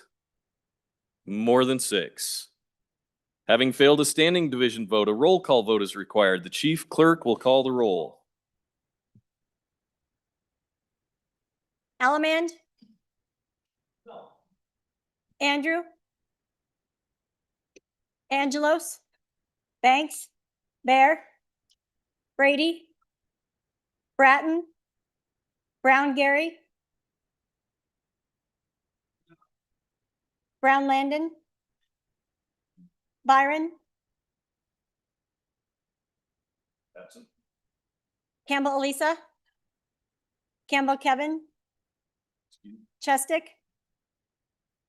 Clouston? Connolly? Davis? Erickson? Filer? Fornstrom?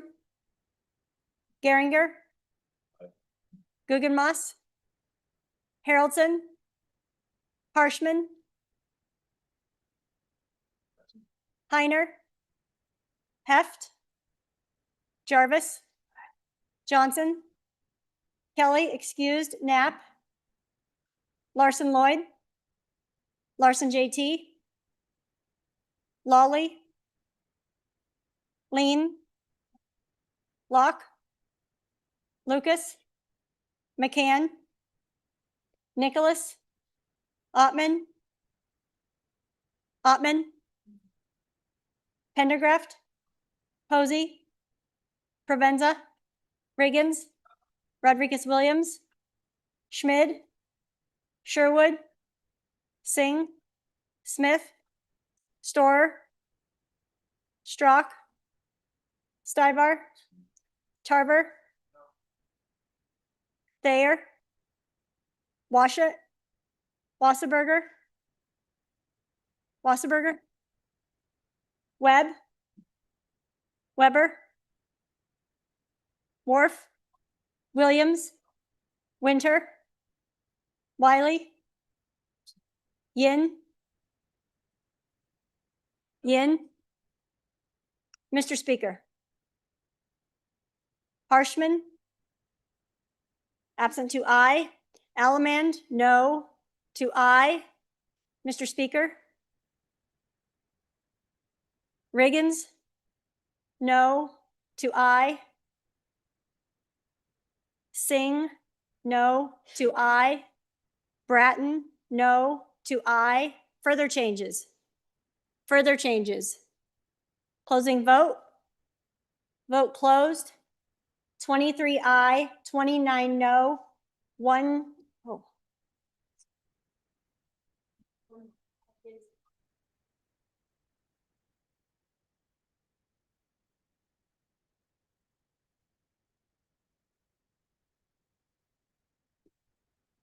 The system has crashed. Please stand by. Please don't leave the building.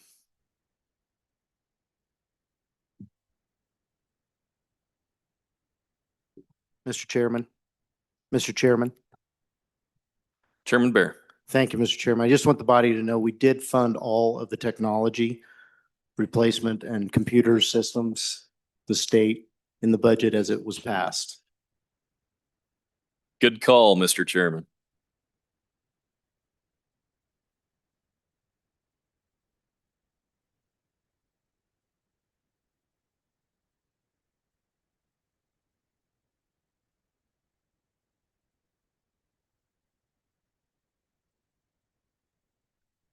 All right, folks, we're going to have to take that roll call again. The reading clerk will please call the roll. Chief clerk, golly, I keep doing that. I am so sorry.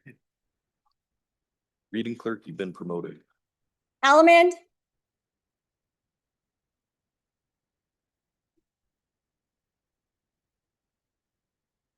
Andrew, Angelos, Banks, Bear, Brady, Bratton,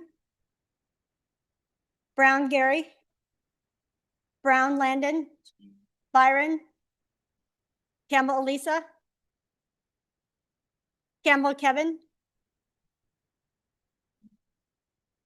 Chestick, Clouston, Connolly,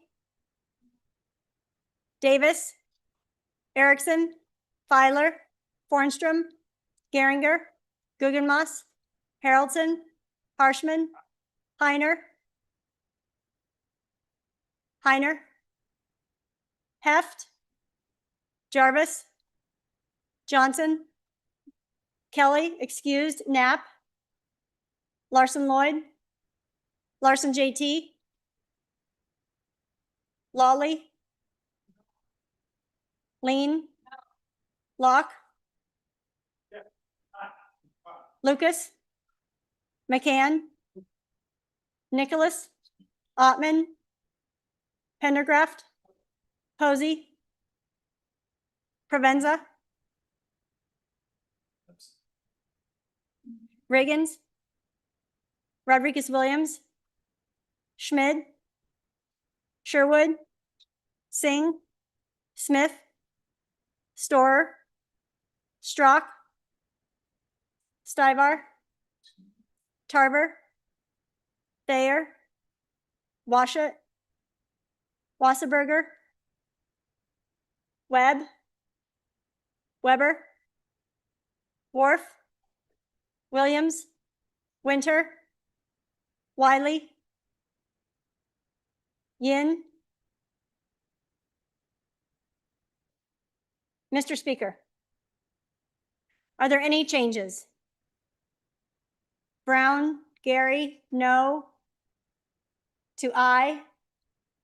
Riggins, no. To aye. Winter, no. To aye. Lucas, aye. To no. Smith, aye. To no. Knapp, no. To aye. Weber, no. To aye. Further changes? Weber, aye. To no. Further changes? Further changes? Closing vote? Vote closed. 26 aye, 25 no, 6 excused, 5 absent. Senate File 39 has passed the Committee of the Whole. The next bill for our consideration is Senate File 124. The reading clerk will read the bill.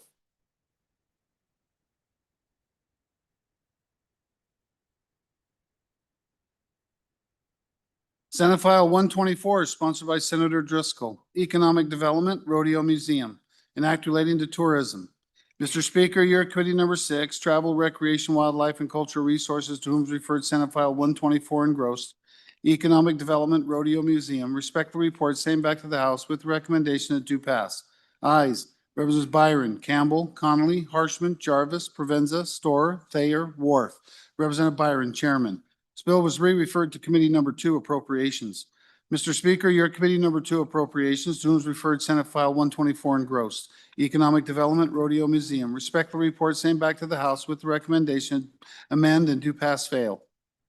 Ayes, Representatives Harrelson, Sherwood. Noes, Representatives Alaman, Angelos, Bear, Pendergraft, Smith. Representative Bear, Chairman. You've heard the reading of the bill. The chairman is not present.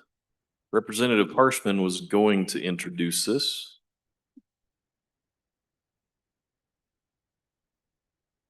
Chairman Bear.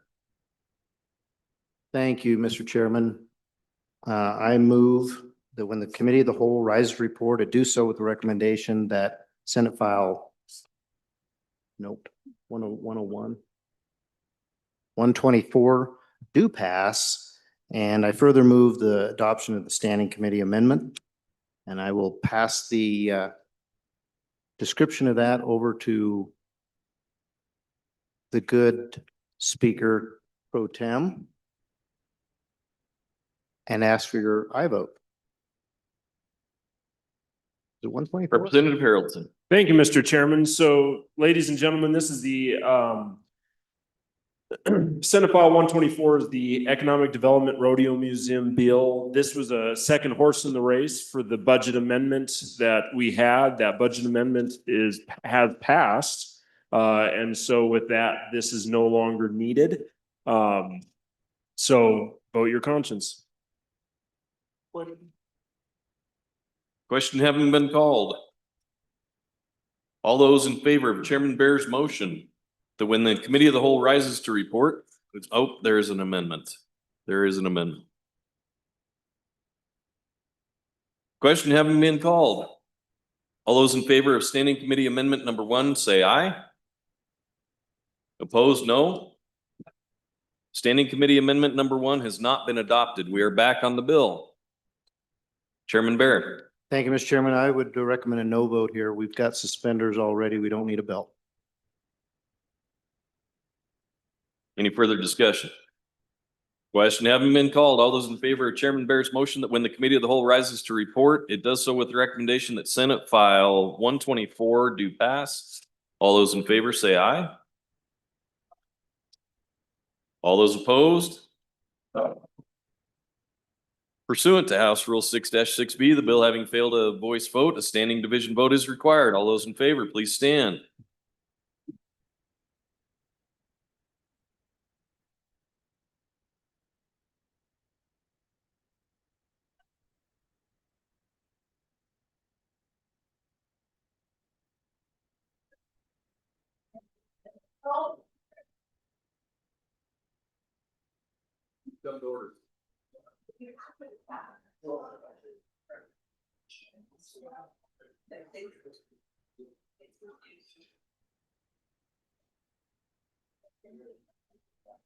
All those opposed, please stand. More than 10. Having failed a standing division vote, a roll call vote is required. The chief clerk will call the roll. Allemand. Andrew. Angelos. Banks. Bear. Brady. Bratton. Brown Gary. Brown Landon, excused. Byron. Campbell Elisa. Campbell Kevin, excused. Chestick. Clouston, excused. Connolly. Davis. Aye. Erickson. Byler. Bornstrom. Geringer. Guggenmoss. Haroldson. Harshman. Heiner. No. Heft. Jarvis. Johnson. Kelly, excused. Knapp. Larson Lloyd. Larson JT. Lawley. Lean. Locke. Lucas. McCann. Nicholas, excused. Ottman. Pendergraft. Posey. Provenza. Riggins. Rodriguez Williams. No. Schmid. Sherwood.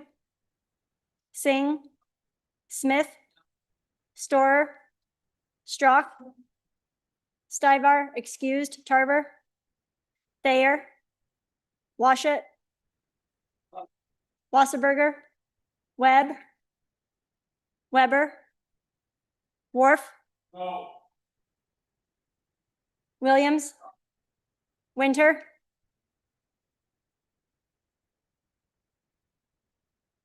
Winter. Wiley. Yin.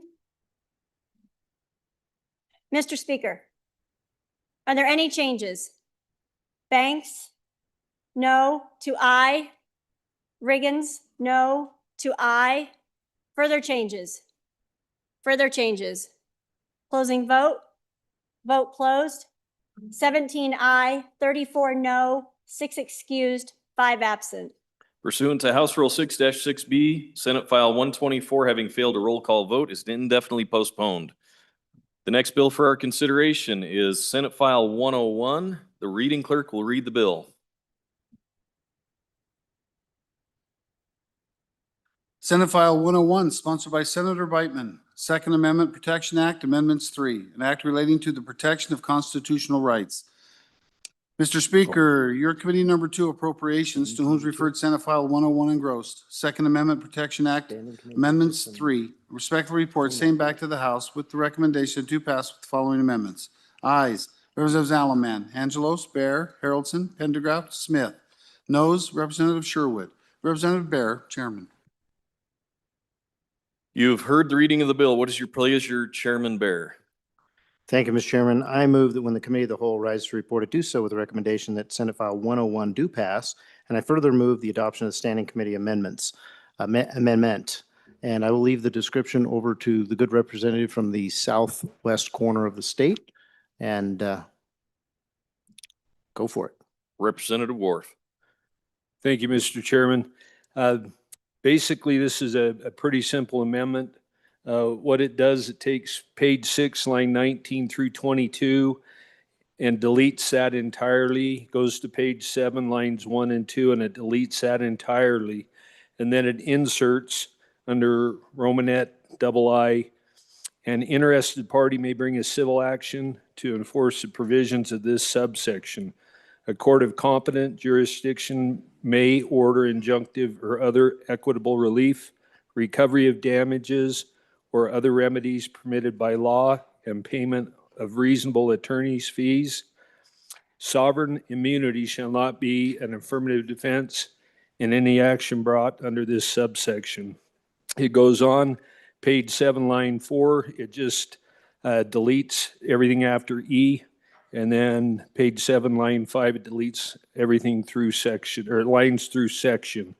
And that's it. I would ask the body to adopt this.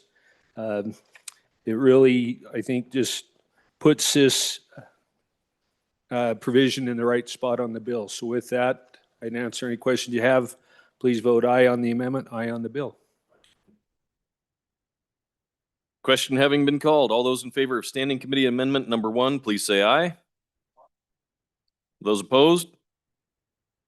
The Standing Committee Amendment number 1 has been adopted. We are back on the bill.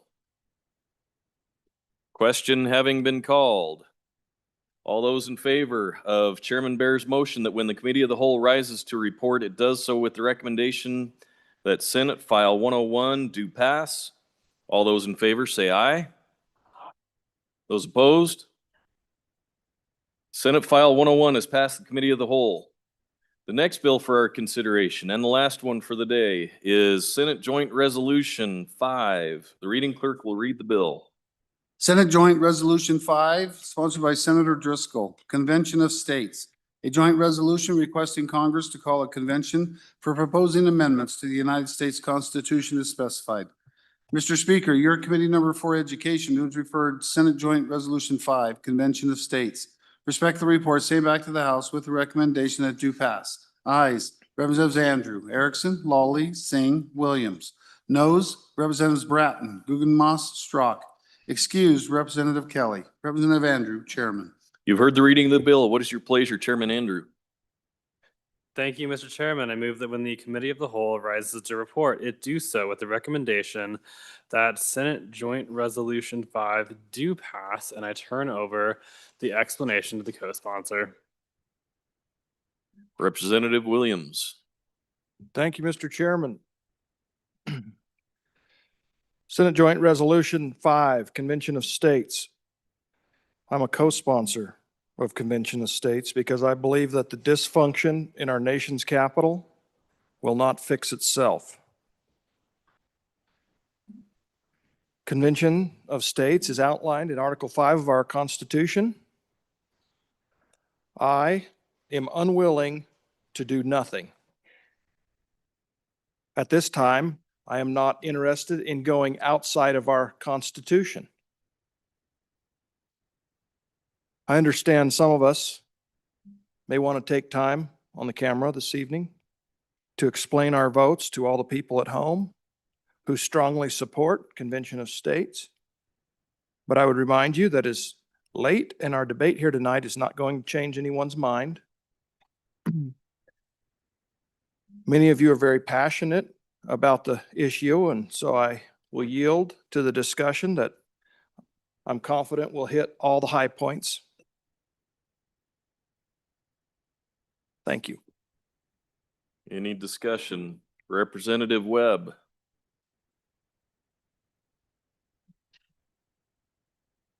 Thank you, Mr. Chairman. It's obvious that our nation's capital is not going to fix itself. If it is to be, it is up to us. It is up to the states. Last year, I stood here and I said that we have nothing to fear but fear itself. I still feel that way. Do you think our founding fathers would have put Article 5 in the Constitution if they would have feared it? I don't. Our founding fathers had faith in us. They want us to use it. So they put Article 5 in the Constitution. I don't need to review the 3 items that it addresses because I think you know them already, and that's it. Some are concerned about a runaway, particularly losing Second Amendment rights. I hear that constantly. 29 states have some kind of a concealed carry allowance. About 20 states have they have laws that allow you to bring guns right into the legislature. It only takes 13 states to kill any amendment. I don't think we have anything to fear. I don't think anything bad is going to happen. In this 250th anniversary of the Declaration of our Independence, let's honor our forefathers and show them that we have faith in the decisions that they made. Let's appreciate them and join 20 other states that have passed this resolution. Faith over fear. Thank you. Representative Heft. Thank you, Mr. Chairman. I stand here this evening in awe of the founders of this great nation, who took the time to give us a mechanism to, when things have gotten, and when we concerned about a runaway, we're already there. Our nation's trillions and trillions of dollars in debt, and they're not checking spending yet. At what point do we make a decision that we have to do something? Article 5 convention has a lot of safeguards in it. And any amendment that's proposed by the convention goes through the same exact ratification process as amendments are proposed by Congress. Amendment proposed by the convention must be approved by 38 states. That means if a few states, and it's already been mentioned, 13 say no, then it's no. I don't believe it's as great a risk that is being reported. We've come to a crossroads, I believe, in our nation. Are we going to continue down this path? Because we got trouble, folks. We need to do something. I believe we need to get this process going. We got a ways to go in the nation. It is time to please consider a convention. Thank you. Representative Pendergraft. Thank you, Mr. Chairman. I'm not going to belabor the point. This very body a year ago had long discussion about this, and I doubt that anybody in this room has really changed their mind very much. But I wanted to say a couple of things. I do not believe still that the Constitution is the problem. And when I look around this room and I see the difference in this room today as opposed to 4 years ago or 6 years ago, and I say, we folks, we are proof that we already have term limits. I think we need to put a little more faith in the Constitution. The last two speakers, I consider both of them very dear friends. I also consider them incorrect here, but I want you to think long and hard about the diagnosis. What's really wrong? And I contend that what's really wrong is an apathetic populace that really isn't paying attention to things like the Constitution. And so we go change the Constitution, regardless of what happens. Do you think that's going to change the apathy toward the same? The problem is much bigger than just being able to change some words on a document. And that's where we've got to work, changing the hearts and minds of people. Representative Harshman. Thank you, Mr. Chairman. On and for this resolution, I used to always be against it. Many of the same arguments you'll hear. And it's just not gonna, we're gonna have to fix this and use this method, I think. And then the good speaker from Park County, it takes 3/4 to ratify it. But the bottom line is the biggest threat to our nation is this spending issue, and every problem has a solution. You could solve this. You could take out a 30, 40-year mortgage. There's groups that have worked on this. You're going to have to raise some more taxes and you're going to have to cut some spending. It's a math problem, and those aren't popular. And our politicians in Washington DC refuse to do it. And so it's a math problem in reverse where every president now doubles the national debt. It's in the math. This one's going to double it. The next one will double it again. And then when do we say enough's enough? When we really have something really bad happen. So let's get out in front of this and do our part. Because, it's been years since we've ratified the Constitution, ratified it 17 times after the first 10 Bill of Rights. And it's meant to change. It's meant to be changed. And this is one avenue to do that by thoughtful people on this floor who've been, thoughtful, engaged citizens have brought this to us. Those same citizens have changed my mind over the years. And so please vote aye, and let's become another state. And I think really when we get close, you're going to see Congress get off their rear end and actually bring these amendments forward. That's what I think you'll see happen. But we got to fix this problem. It will not fix itself. Thank you, Mr. Chairman. Representative Singh. Thank you, Mr. Chairman. I am on and for this resolution. Folks, there are 3 points that are being made in it. It's fiscal restraints for the federal government, the limit of power of the federal government, and then term limits for Congress. So those first 2 items, fiscal restraints and the limit of power for the federal government, those are things we talk about in this chamber all the time. Constant problems that we as a state have to deal with. But our voice, because we do not we've delegated that authority to that chamber over there in the swampy area over there. We've delegated that authority and the ability to make decisions on these issues entirely to them. And the fact of the matter is they don't really care about the little guys. They don't care about the little guys. They don't care about the states that have less than 1 million people. But we, and part of this relationship, I think it's really important for us to think about the fact that we are in the United States of America, and the states precede the federal government. The federal government exists because we as states have allowed it to exist, and it's a relationship that we have with each other. And so this is a mechanism that is built into the Constitution itself in order to change the Constitution as necessary. The only thing that makes it unusual is the fact that we've never used it before. And so, but it's already built in there. The ability to mend a living document, it's common sense. We think about the things that are important to us, those rights that we cherish the most.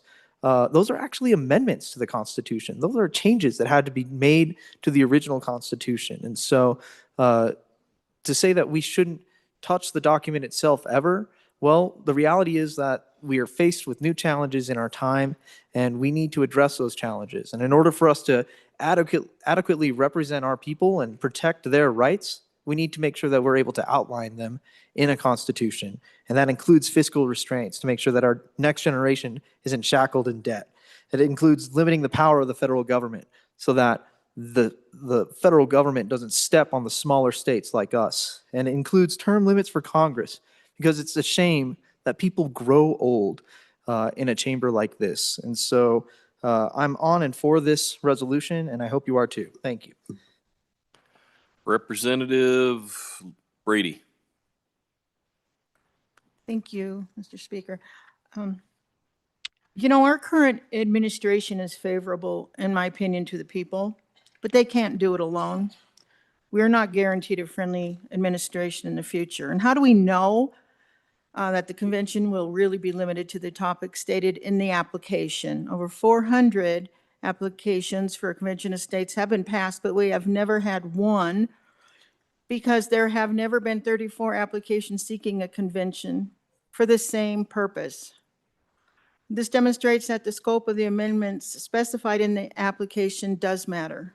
States can instruct their delegations to consider a more narrow scope than what is within the 34 applications, but they have no authority to broaden the topic. Again, there's 3 topics in this application that have not changed: government overreach, limiting government power, fiscal control, reining in federal spending, and term limits for congressional federal officials. We have had over 40 convention of states in our history, and none have ever strayed from their stated purpose, not even the 1787 Constitutional Convention.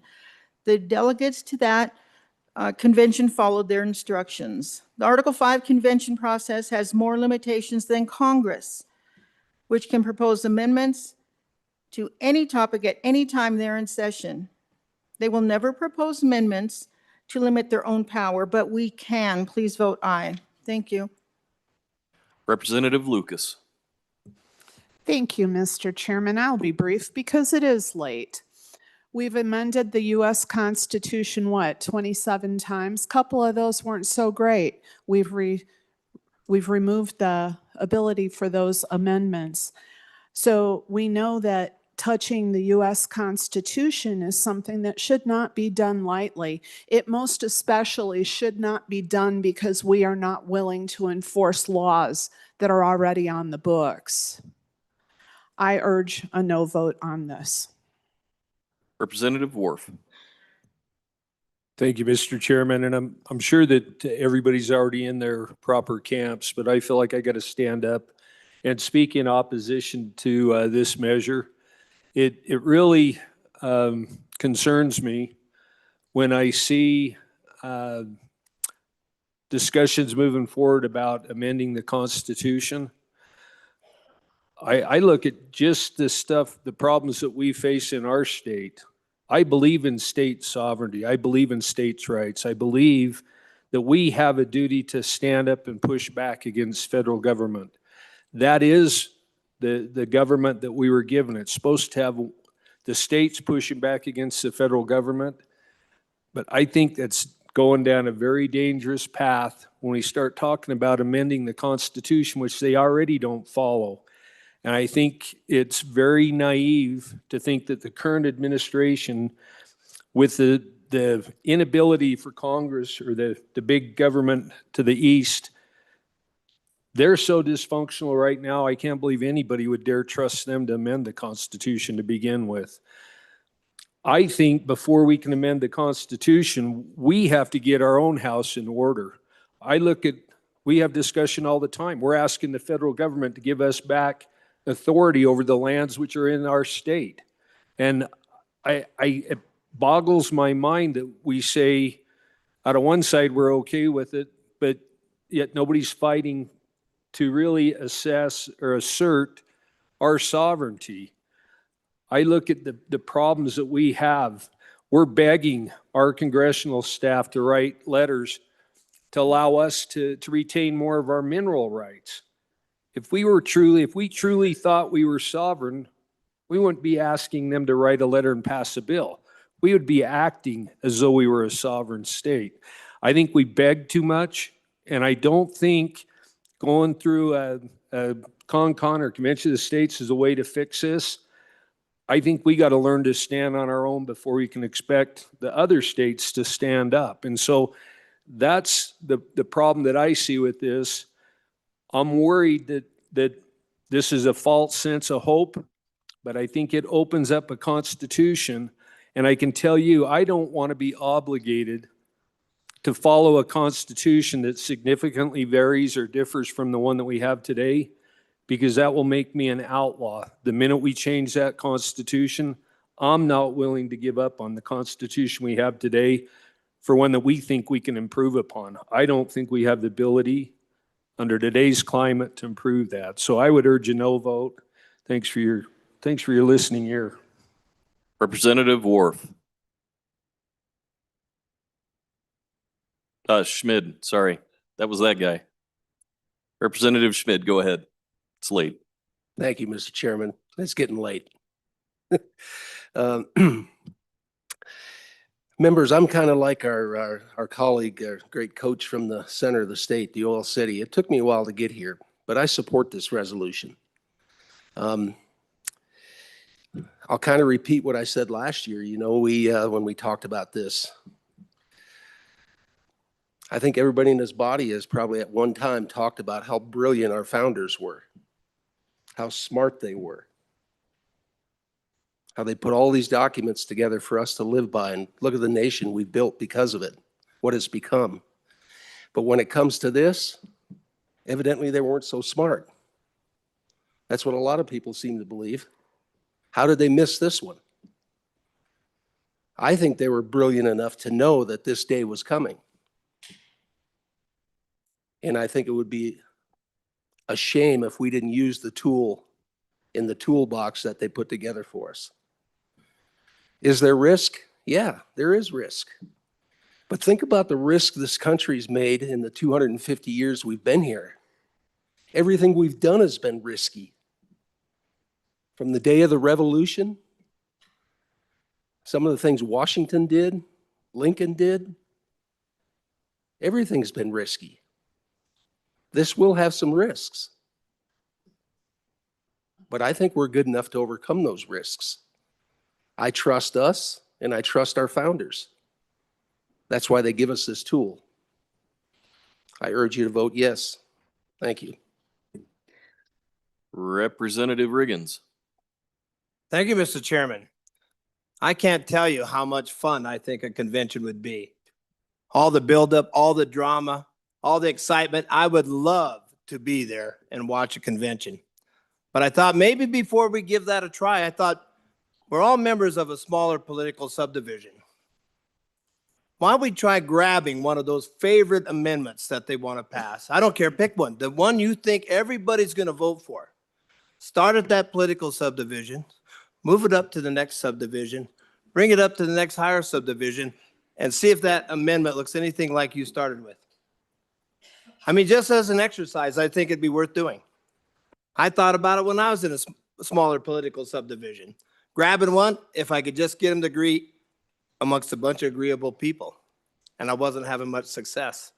So I would try that first to see if an amendment would even survive our own scrutiny. Representative McCann. Thank you, Mr. Chair. I was a yes on this last year. I do believe in the Constitution, but my confidence in people has been completely destroyed over the last 2 weeks. That's what I don't have confidence in. We've changed a lot since our founders came up with these documents. We're no longer the God-believing nation that we used to be, not even remotely close.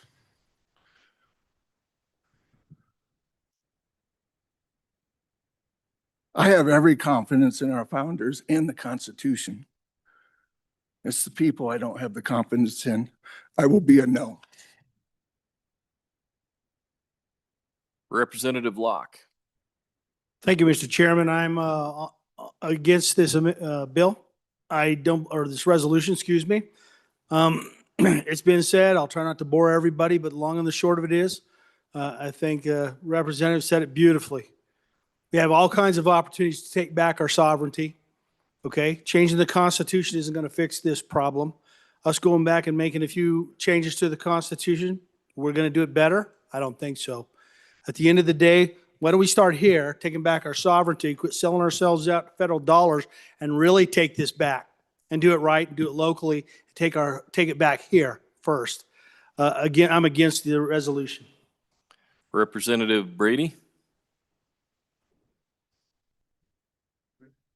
Representative Brady. Thank you.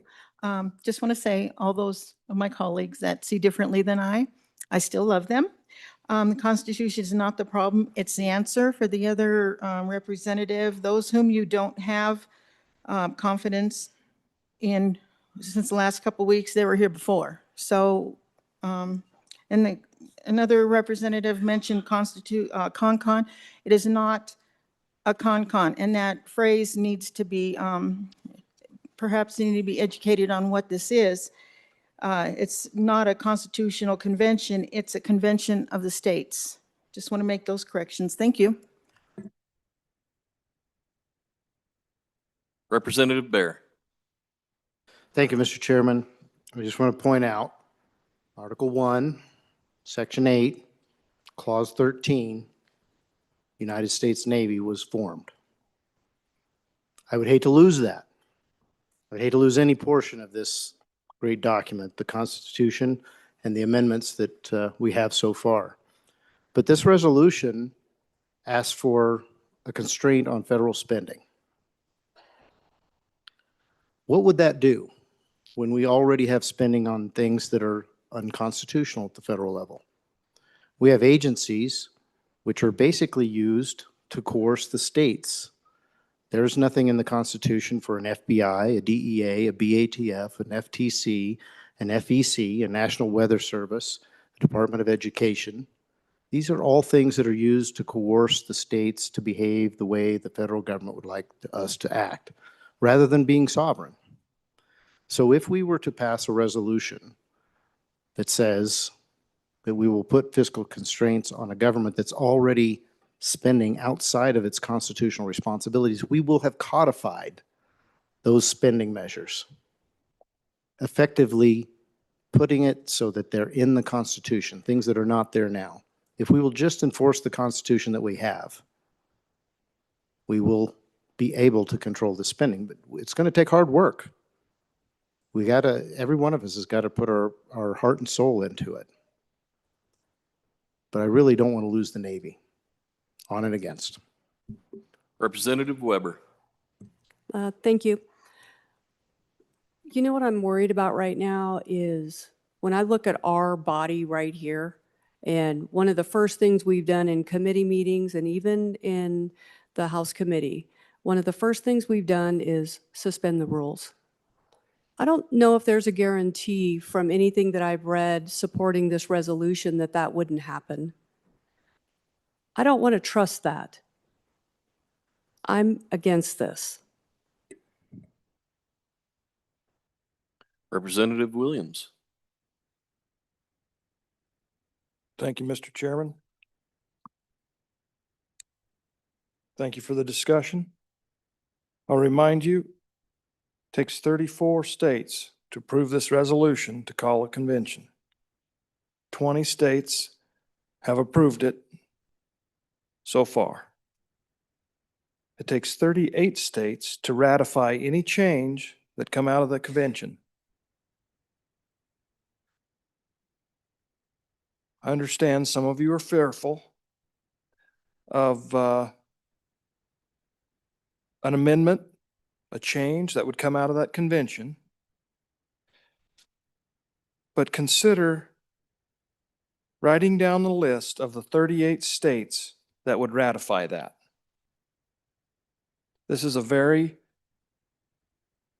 deliberate process. It takes 3/4 of the other states to ratify any change out of a convention of states. I invite you to take courage, stand up, stand with me, and vote yes. Thank you. Question having been called. All those in favor of Chairman Andrews' motion that when the committee of the whole rises to report, it does so with the recommendation that Senate Joint Resolution 5 do pass. All those in favor say aye. All those opposed? The chair is in doubt. Division having been called, a standing division vote is required. All those in favor, please stand.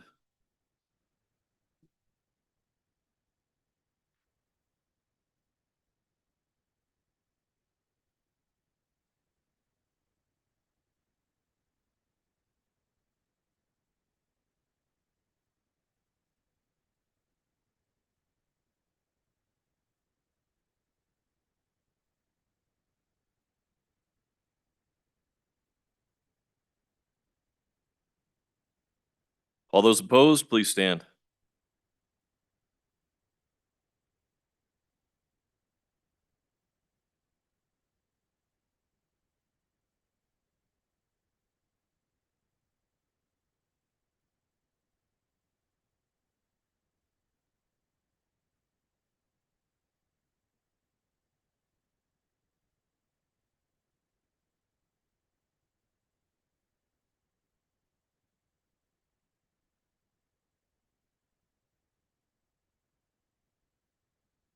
By a vote of 18 to 26, the measure has failed. Having failed a standing division vote, a roll call vote is required.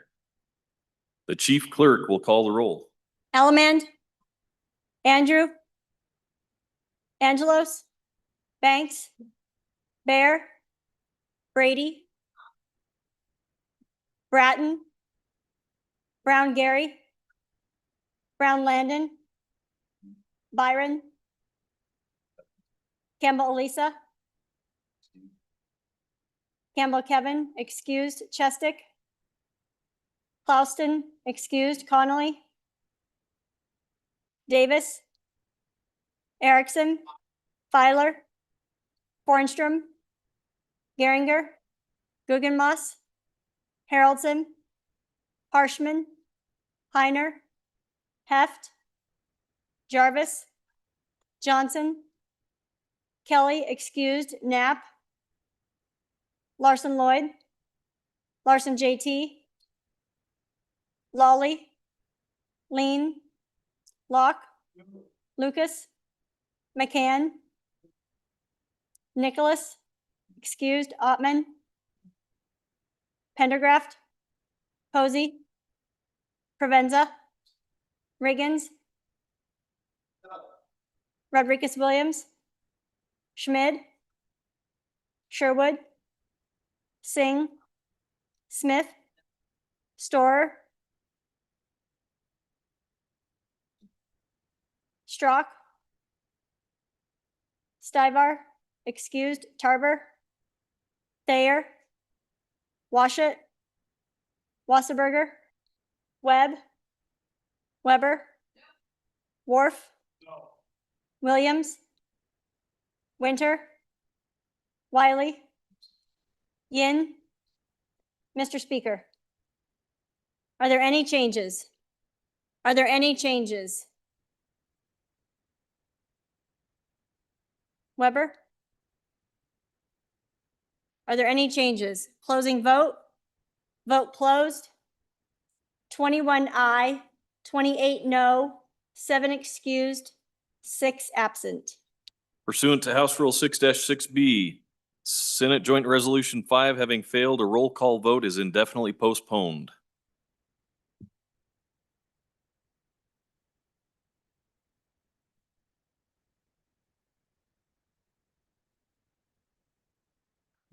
All right, ladies and gentlemen. Reading clerk. Mr. Speaker, your committee of the whole, having had under consideration bills on general file, begs leave to report as follows. Senate File 123, do pass amended. Senate File 121, do pass amended. Senate File 55, do pass. Senate File 109, failed to pass committee of the whole and was indefinitely postponed. Senate File 85, do pass. Senate File 106, do pass amended. Senate File 113, do pass. Senate File 99, do pass amended. Senate Joint Resolution 9, do pass. Senate File 104, failed to pass committee of the whole and was indefinitely postponed. Senate File 54, do pass. Senate File 72, failed to pass committee of the whole, indefinitely postponed. Senate File 111, failed to pass committee of the whole and was indefinitely postponed. Senate File 126, failed to pass committee of the whole and was indefinitely postponed. Senate File 39, do pass. Senate File 124, failed to pass committee of the whole and was indefinitely postponed. Senate File 101, do pass amended. Senate Joint Resolution 5, failed to pass committee of the whole and was indefinitely postponed. Representative Geringer, Chairman. We have successfully, my fault, gotten out of sync. What I should have done is had the good majority floor leader get up and say his part. So, Mr. Majority Floor Leader. And I'm so anxious to say this. I know, Mr. and I've denied Speaker? you the opportunity, and so we're going to try to avoid that. Mr. Speaker, I move that the committee of the whole rise and report. And then we would go through that, which our good reading clerk read all of those bills that we just heard. So then the next thing I would say. Do we need a motion? Do we need to vote on the motion? Yes, you're going to need to make your motion. Representative Geringer. I move the adoption of the committee of the whole report.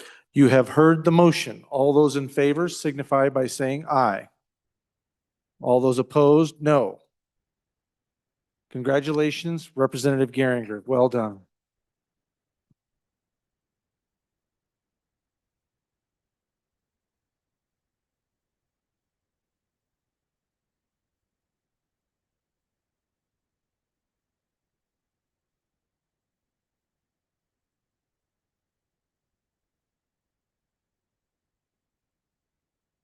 All right. I've got to tell you, Bobby, you guys have done a phenomenal job today. You went all the way through. You heard every piece of legislation that was sent to this House by the Senate. It was given its opportunity to be heard before this body, and you guys hung with it, and we kept a good number of people here. I'm very proud of all of you. You have every bit of reason to be impressed with yourselves, because I am certainly impressed with all of you. So thank you for staying solid and here and doing your job, and I'm proud of all of you, just so you know. Okay, we've got a couple things we need to do, a little housekeeping here. We're going to do some signing of enrolled acts. First enrolled act for our consideration will be Enrolled Act number 15, or no, excuse me, Enrolled Act number 35, Senate.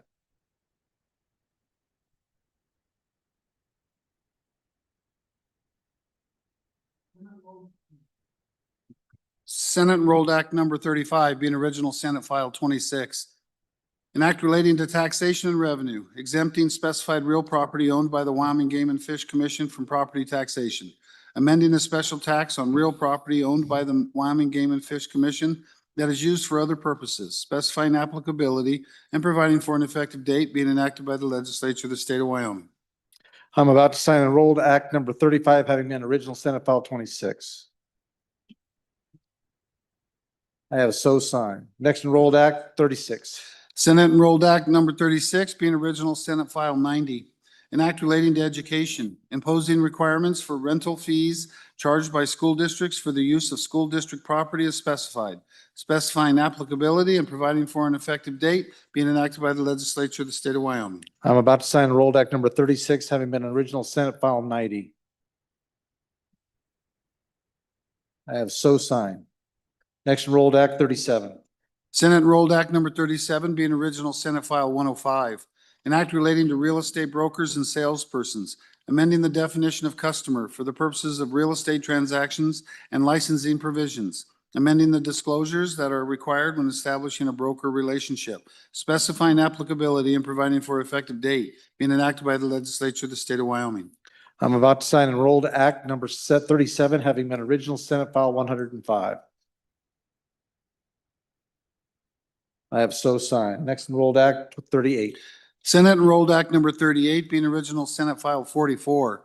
An act relating to crimes and offenses, amending exceptions to the offense of gambling, amending and creating definitions, and providing for an effective date, being enacted by the Legislature of the State of Wyoming.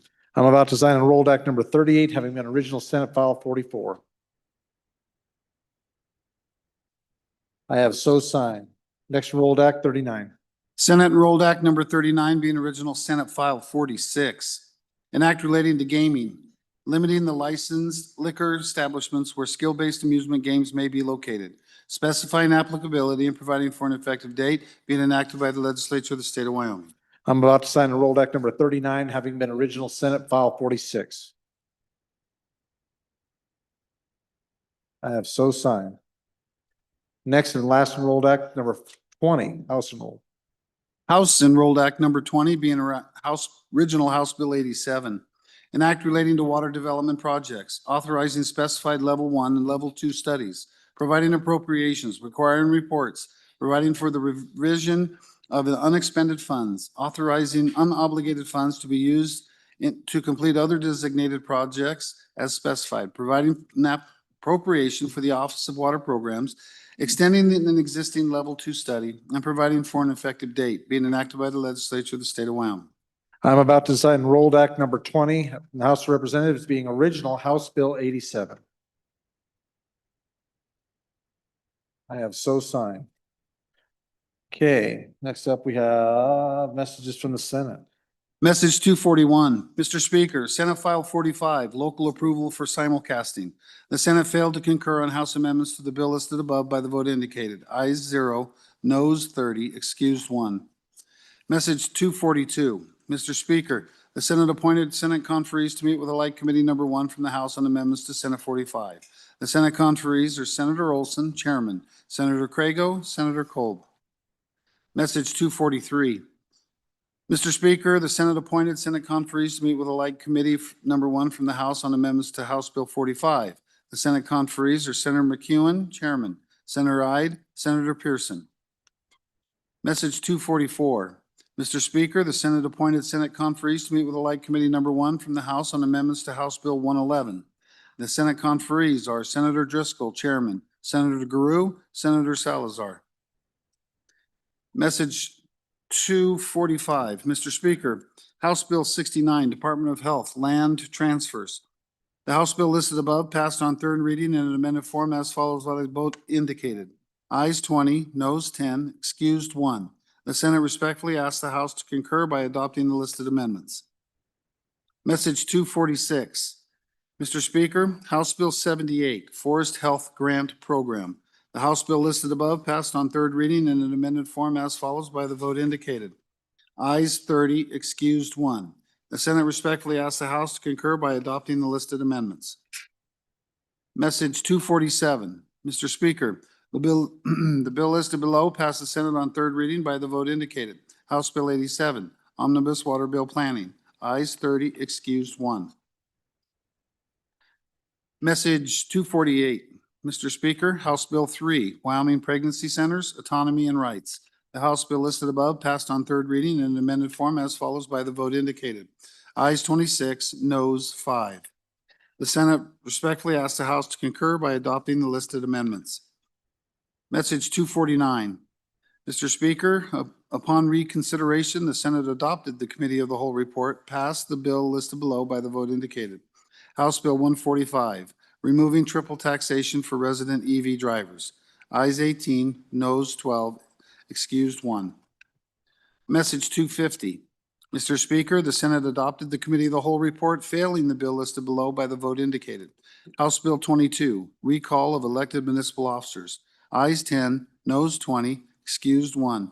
This bill has been indefinitely postponed. Sincerely, Ellen Thompson, Senate Chief Clerk. Thank you, Reading Clerk.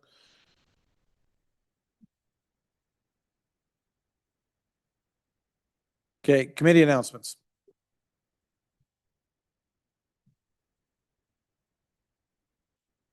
Joint Conference Committee announcements. Chairman Rodriguez Williams, number 10. Thank you, Mr. Speaker. Your committee number 10 will meet tomorrow at noon in room 6 in the Capitol Extension to hear interim topics. Thank you, Chairman. Representative Lean. Thank you, Mr. Speaker. A joint committee conference for Senate File 45 will meet in public meeting room number 2 at 9 a.m. tomorrow. Thank you, Representative. Majority Leader. Thank you, Mr. Speaker. Your committee number 9 will meet with the other chamber in a joint minerals committee meeting in room 5 at noon tomorrow to discuss interim topics. Thank you, Chairman. Vice Chair Pendergraft, number 2. Thank you, Mr. Speaker. I have 2 announcements. One, JAC will meet upon noon recess tomorrow. Room 301 upstairs will be discussing interim topics. Additionally, the JCC for House Bill 111 will resume in room number 1 downstairs at 8 o'clock in the morning. Thank you. Representative Washut, number 1, Judiciary. Thank you, Mr. Chairman. Your investigation committee will convene in 5 minutes for a work session. Okay, thank you. Chairman Locke, number 3. Thank you, Mr. Speaker. There will be a JCC tomorrow at noon recess for House Bill 45 and PMR 1. And a second notice, your number 3 Revenue Committee will be meeting on Friday morning at 8 o'clock for their interim review. Representative Geringer. Thank you, Chairman. Thank you, Mr. Speaker. Your committee number 8, Transportation, will meet at 8 o'clock tomorrow morning to address interim topics. Thank you, Representative Geringer.